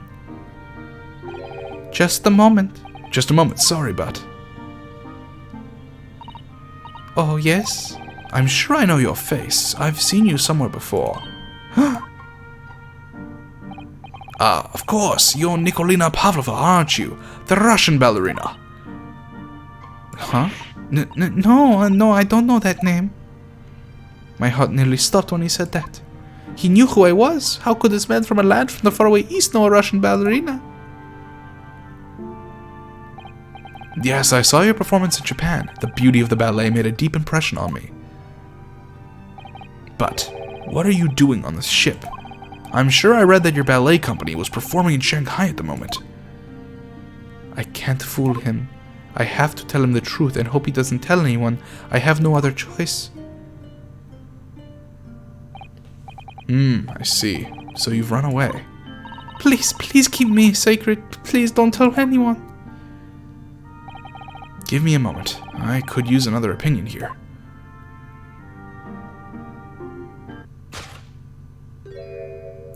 He's going to pull that cord. He's going to tell the captain. Why did I think I could trust him?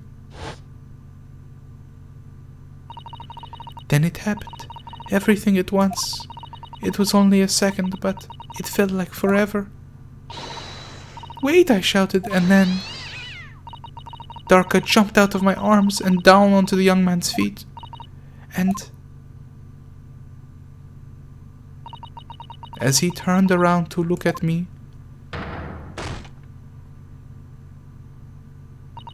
I pushed him. I don't even know why. I don't know why I did it. I was just so scared. And I had to stop him from telling anyone about me.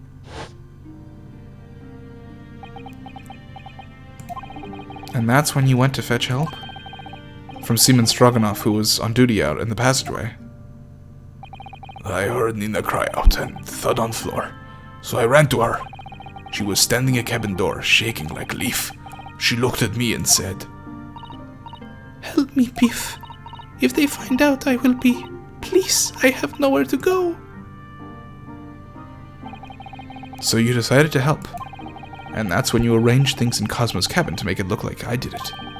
So that no one would suspect the passenger in the cabin next door. Yes, I went into cabin and I looked around to make sure there was nothing to show Nina was there. And then I found Stowaway, in wardrobe, still sleeping. Right, that's when he found me. So you worked out a plan to lay the blame on the Stowaway. I closed wardrobe doors and put strange paper sign. Yeah, he was gonna tell him, yeah. And then he fucking died. Luckily for me, that's the only reason Suzato-san started to believe me when I said I was innocent. I dragged young man's body to a good place and used ink that was spilling to write on floor. I wrote, Garderobe, so that the person who found him would look inside the wardrobe and find Stowaway.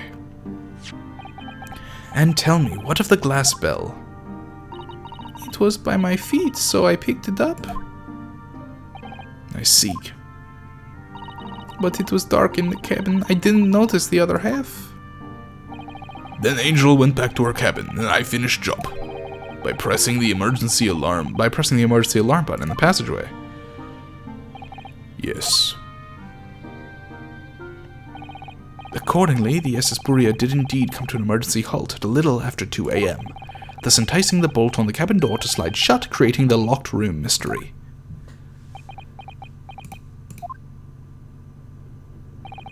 There's still one thing I don't understand, Miss Pavlova. What? Well, you said that you told Cosmo about the fact that you'd run away from your homeland, and it's because you were worried that he was going to tell the captain that you pushed him. Isn't that right? Yes. But even if he had already pulled the bell cord and called for the captain of the ship, aren't you friends with every member of the crew? Why would that have been a problem? It was what he said first that made me scared. What he said first? What are you doing here at this time of night, Inspector?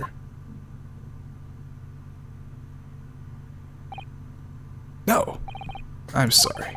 I thought it was a friend of mine. He said the inspector was his friend. Ah, yes, he meaning me, who was supposed to be acting as his bodyguard.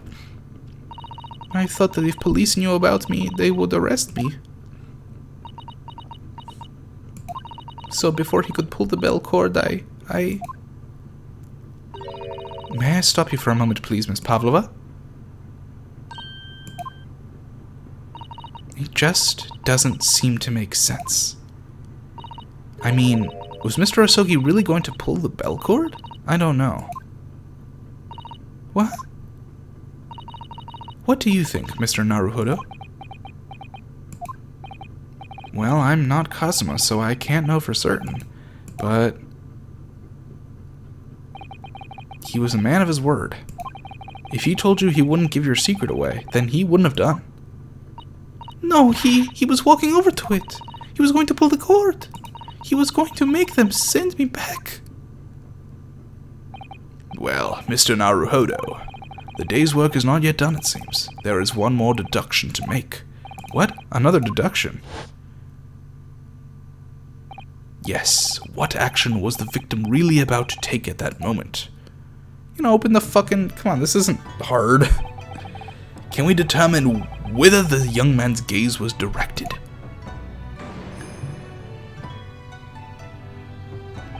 First, consider the victim's location within his cabin. That's easy. I remember every detail of that room. I mean, yes, I spent quite a lot of time in the wardrobe, but still, that cabin has been my home for this entire voyage. So this is how the cabin looked last night when Miss Pavlova visited Kazuma-san? Yes, it's exactly how it was. Are you ready then, Mr. Naruhodo? Yes. If there's one thing I've learned today, it's that a simple gaze can reveal all manner of truths. And not only that, in order to draw the right conclusion, you can't afford to be out by even a little bit when you're following the gaze of where it lands. So, when he turned away from Miss Pavlova, what exactly was Cosmo looking at? Take that!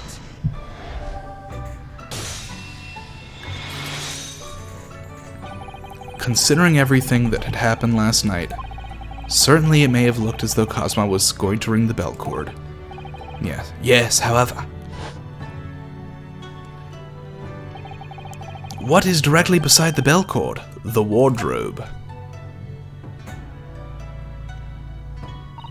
The wardrobe? And more importantly, what was inside the wardrobe? The man's great friend, sleeping soundly.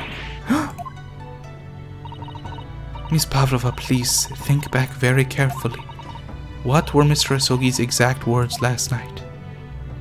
Give me one moment, I could use another opinion here. Another opinion? Yes, but not from a member of the crew. No, Mr. Asogi intended to consult his close friend on the matter, to see if between them they might be able to help in some way, no doubt. Oh, no. Sadly, we can't know the truth for certain now. It's too late for that, but I wish you had made sure of what Mr. Asogi was looking at. Things may have ended very differently if you had.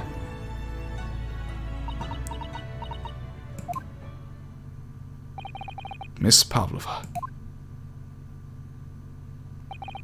I want to thank you for finally admitting the truth. But unfortunately, the truth is, a man lost his life because of what you did, and that will never change. I hope you'll never forget that. In jail. I'm sorry. Really, I'm so sorry. What have I done?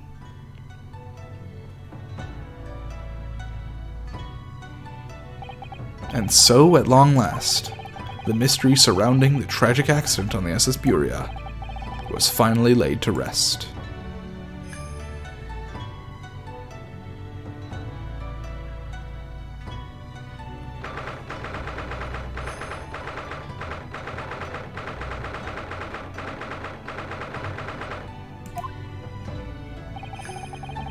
What will happen to Miss Pavlova now, then? Once we reach Great Britain, she'll be handed over to the British police at Scotland Yard. What about the fact that she ran away from Russia? Won't the Russians try to repatriate her? Apparently, the English detective can speak to the immigration office and sort all that out. Mr. Sholmes can do that? So she won't be going back to Russia, then?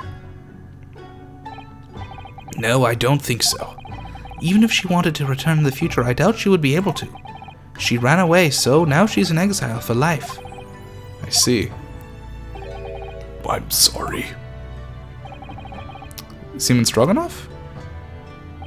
I wanted to help our angel, no matter what. But I didn't think about you, about how you lost a good friend, or how we were literally going to have you executed for a murder you didn't commit. I will go with Nina. I will give myself to British police. That's kind of you. In the meantime, thank you for letting me go free again. Cosmo's death feels like such a waste, but... well, do what you can for Miss Pavlova, won't you? Da. Well, I'm afraid you need to pack now. We're due to arrive in Hong Kong tomorrow. As much as it pains me, I'm going to have to hand you over to the consul to arrange a passage back to Japan. Yes, I did stow away after all. I couldn't really expect any different. So, you should get back to your cabin now.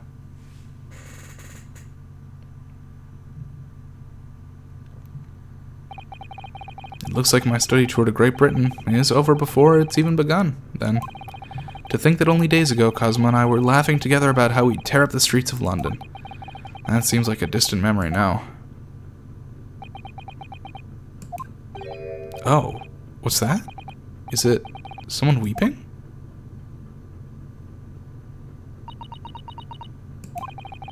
Susato-san? Naruhodo-san, I didn't know you had returned. Oh, well, I haven't been back long. Inspector Hosonaga just told me I should pack, you know. Ready to leave the ship tomorrow and all that.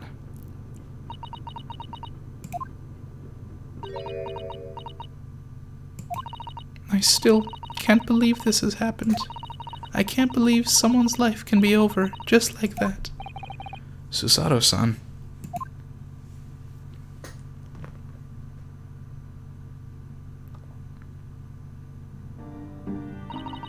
He had such grand ideas for this visit to Great Britain, so many dreams, and now they've been cruelly taken away, just as he has.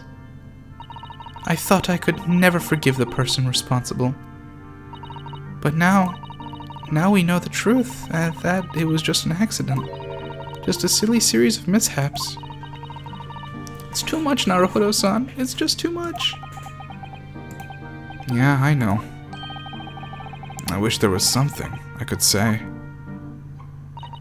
Inspector, my duty was to see Asogi-san safely to Great Britain, but I failed, and caused his two closest friends great pain and suffering as a result. I've let everyone down. And I will do anything to make up my terrible blunder. Nobody blames you, Inspector. And I'm free again now, at least. Huh?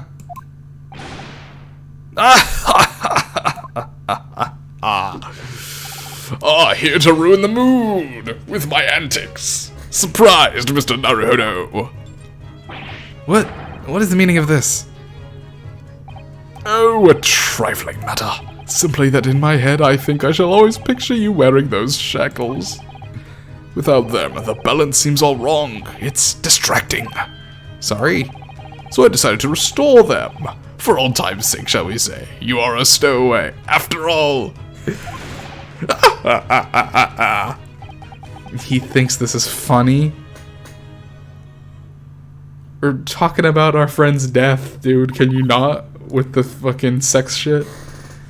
Mr. Sholmes, we do appreciate all your assistance. I'd like to thank you from the bottom of my heart. Not at all, not at all. And though it's a little late, may I offer my sincere condolences. The loss of your companion is truly heartrending.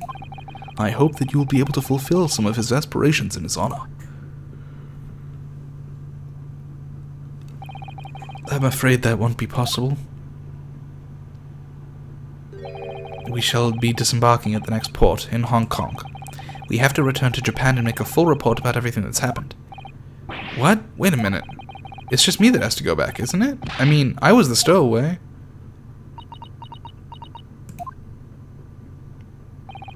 The terms of the study tour were negotiated by the Department of Justice in both Great Britain and Japan. It was to be one lawyer and one assistant. Was to be? In the light of Mr. Asogi's unfortunate death, I'm afraid the study tour can no longer go ahead. Oh no, I don't care for me, but... Poor Susato-san.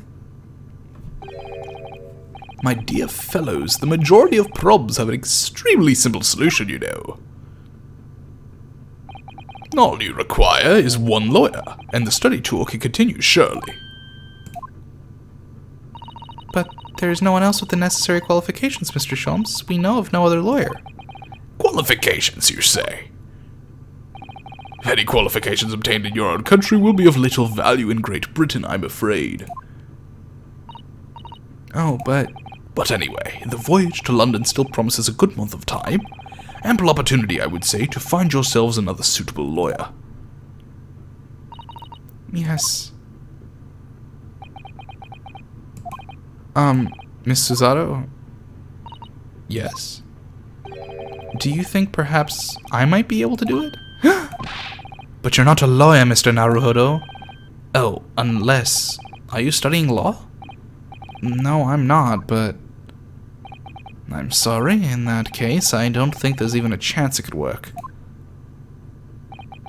But as I said, there is still more than a month before we reach England's shores. Isn't that right, Mr. Naruhodo? Yes, I have a month wish to study, to learn what I must to become a lawyer in Great Britain.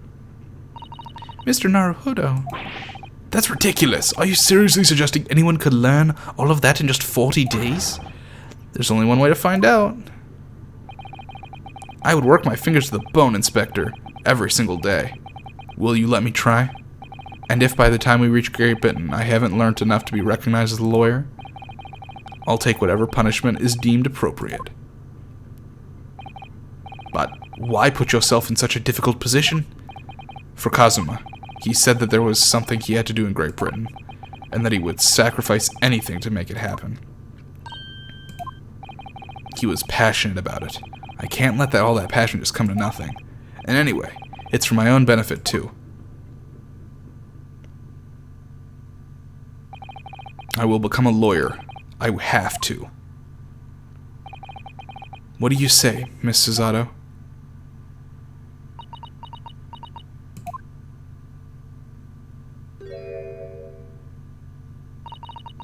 I think it's a wonderful idea.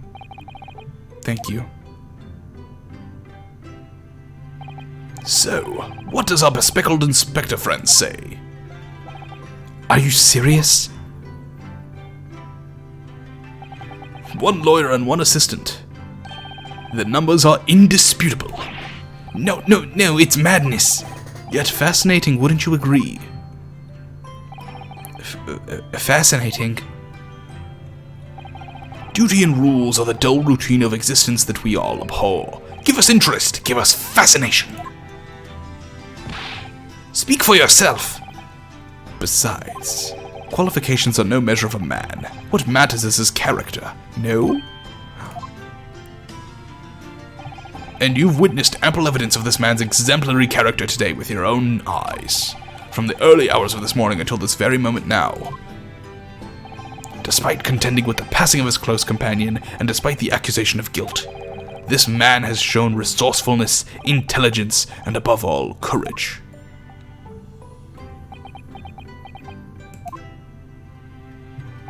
Very well. I'll think of a clever way to word my report to the Department of Justice. Inspector, after all, I did just make a promise, didn't I?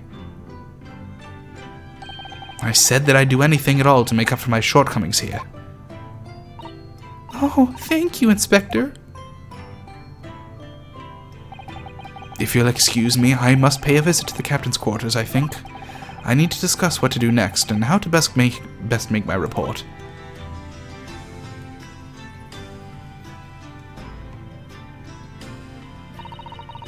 Are you really prepared to attempt this, Mr. Naruhodo?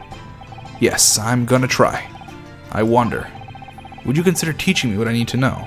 Everything about being a lawyer?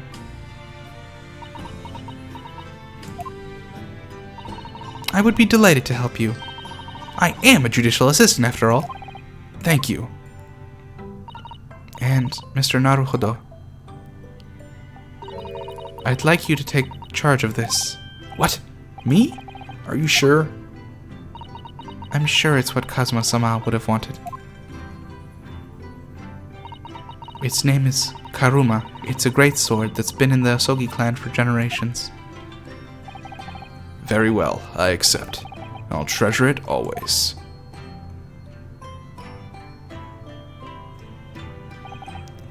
So then, Miss Susato, it seems we'll be working together for some time to come yet. It will be an honor, Mr. Naruhodo. And for the next 40 days, I shan't grant you a single minute of freedom. We shall fill every spare moment with study. Yes, that's exactly what I need. But before we begin, I have an earnest favor to ask you two. Goodness, what is it? Please throw me to the ground. 3 times. What? Oh, for the number of times she smacked us? I should never have doubted you. You were Kazuma-sama's closest friend. Of course you would never have done anything to hurt him. That should have been obvious to me from the start. But I allowed suspicion to get the better of me. And no matter how upset I was feeling, it was completely unforgivable behavior. No, you were in shock. You just found out about me stowing away. and the cabin door was locked from the inside. No, I won't let you make excuses for me. Whatever the circumstances, I should never have thrown you. And not just once, but 5 times. That number keeps creeping up, doesn't it? Please, you must. Just take hold of me and throw me. Do it! Don't even think about it! No, I'm not gonna throw you. Never thrown anyone in my life. Very wise, Mr. Naruhodo. It isn't a skill one acquires without considerable training. Oh, Mr. Shams. I observed your throwing technique several times with great interest. I confess I was most impressed. When did he see that? I presume that would be a form of Japanese wrestling.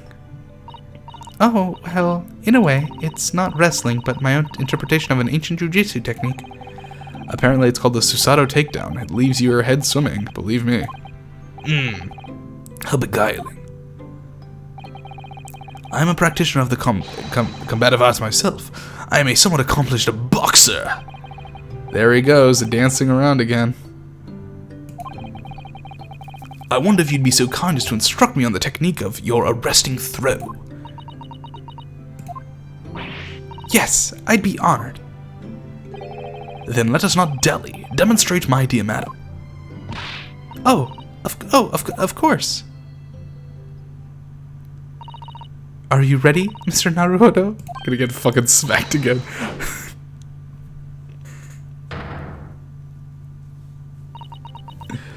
As you can see, you throw from the abdomen. Oh, yes, arresting indeed. And that is what you term the Susato takedown, is it? Actually, no. That was a Susato squash. Or she could just throw me again. In my groggy state of consciousness, a scene from an evening recently spent with Kazuma flickered into my mind. Holy shit, this chapter never ends. Karuma. That's right. It's a prized sword that's been passed down through generations of the Asogi clan. I can't believe you managed to get permission to bring it with you. I mean, taking katana on a study tour is more than a little irregular, surely. A Japanese man's sword is his soul, Ryunosuke. I can't be parted from my katana. Karuma guides me. I truly believe that.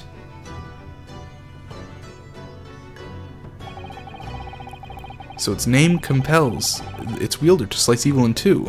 Not that you would need much compelling. On that subject, there's something very important that I have to do in Great Britain, and I'll sacrifice anything to make it happen. I'd appreciate you seeing it through with me. Of course I will.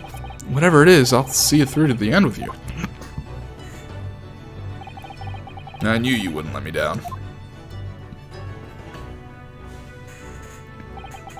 That important thing he had to do.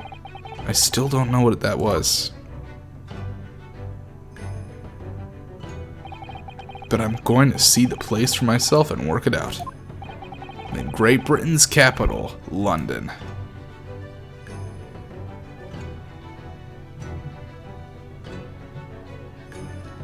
Man, I did not think we were going to do another chapter today. I thought we were just going to get through the investigation and then save the court case for next time. Little did I realize that there was not going to be a court case. Which is fine. I actually really enjoyed that. I thought it was a nice mix. If the game's going to go back and forth between those two styles of play, that'll be pretty interesting. Next time, it is time for the adventure of the Runaway Room. What an interesting title. Anyways, that is going to be it for tonight. We went on for far longer than I expected. But that's been the Great Ace Attorney Chronicles Episode 2. Next time we will tackle the third case, or at least part of it. We'll see how it plays out next time. I literally have no idea how it's going to play out, but we will see. So until then, I've been Technovoid. Thank you for joining on this incredibly long stream. Had a lot of fun, and good night, everybody.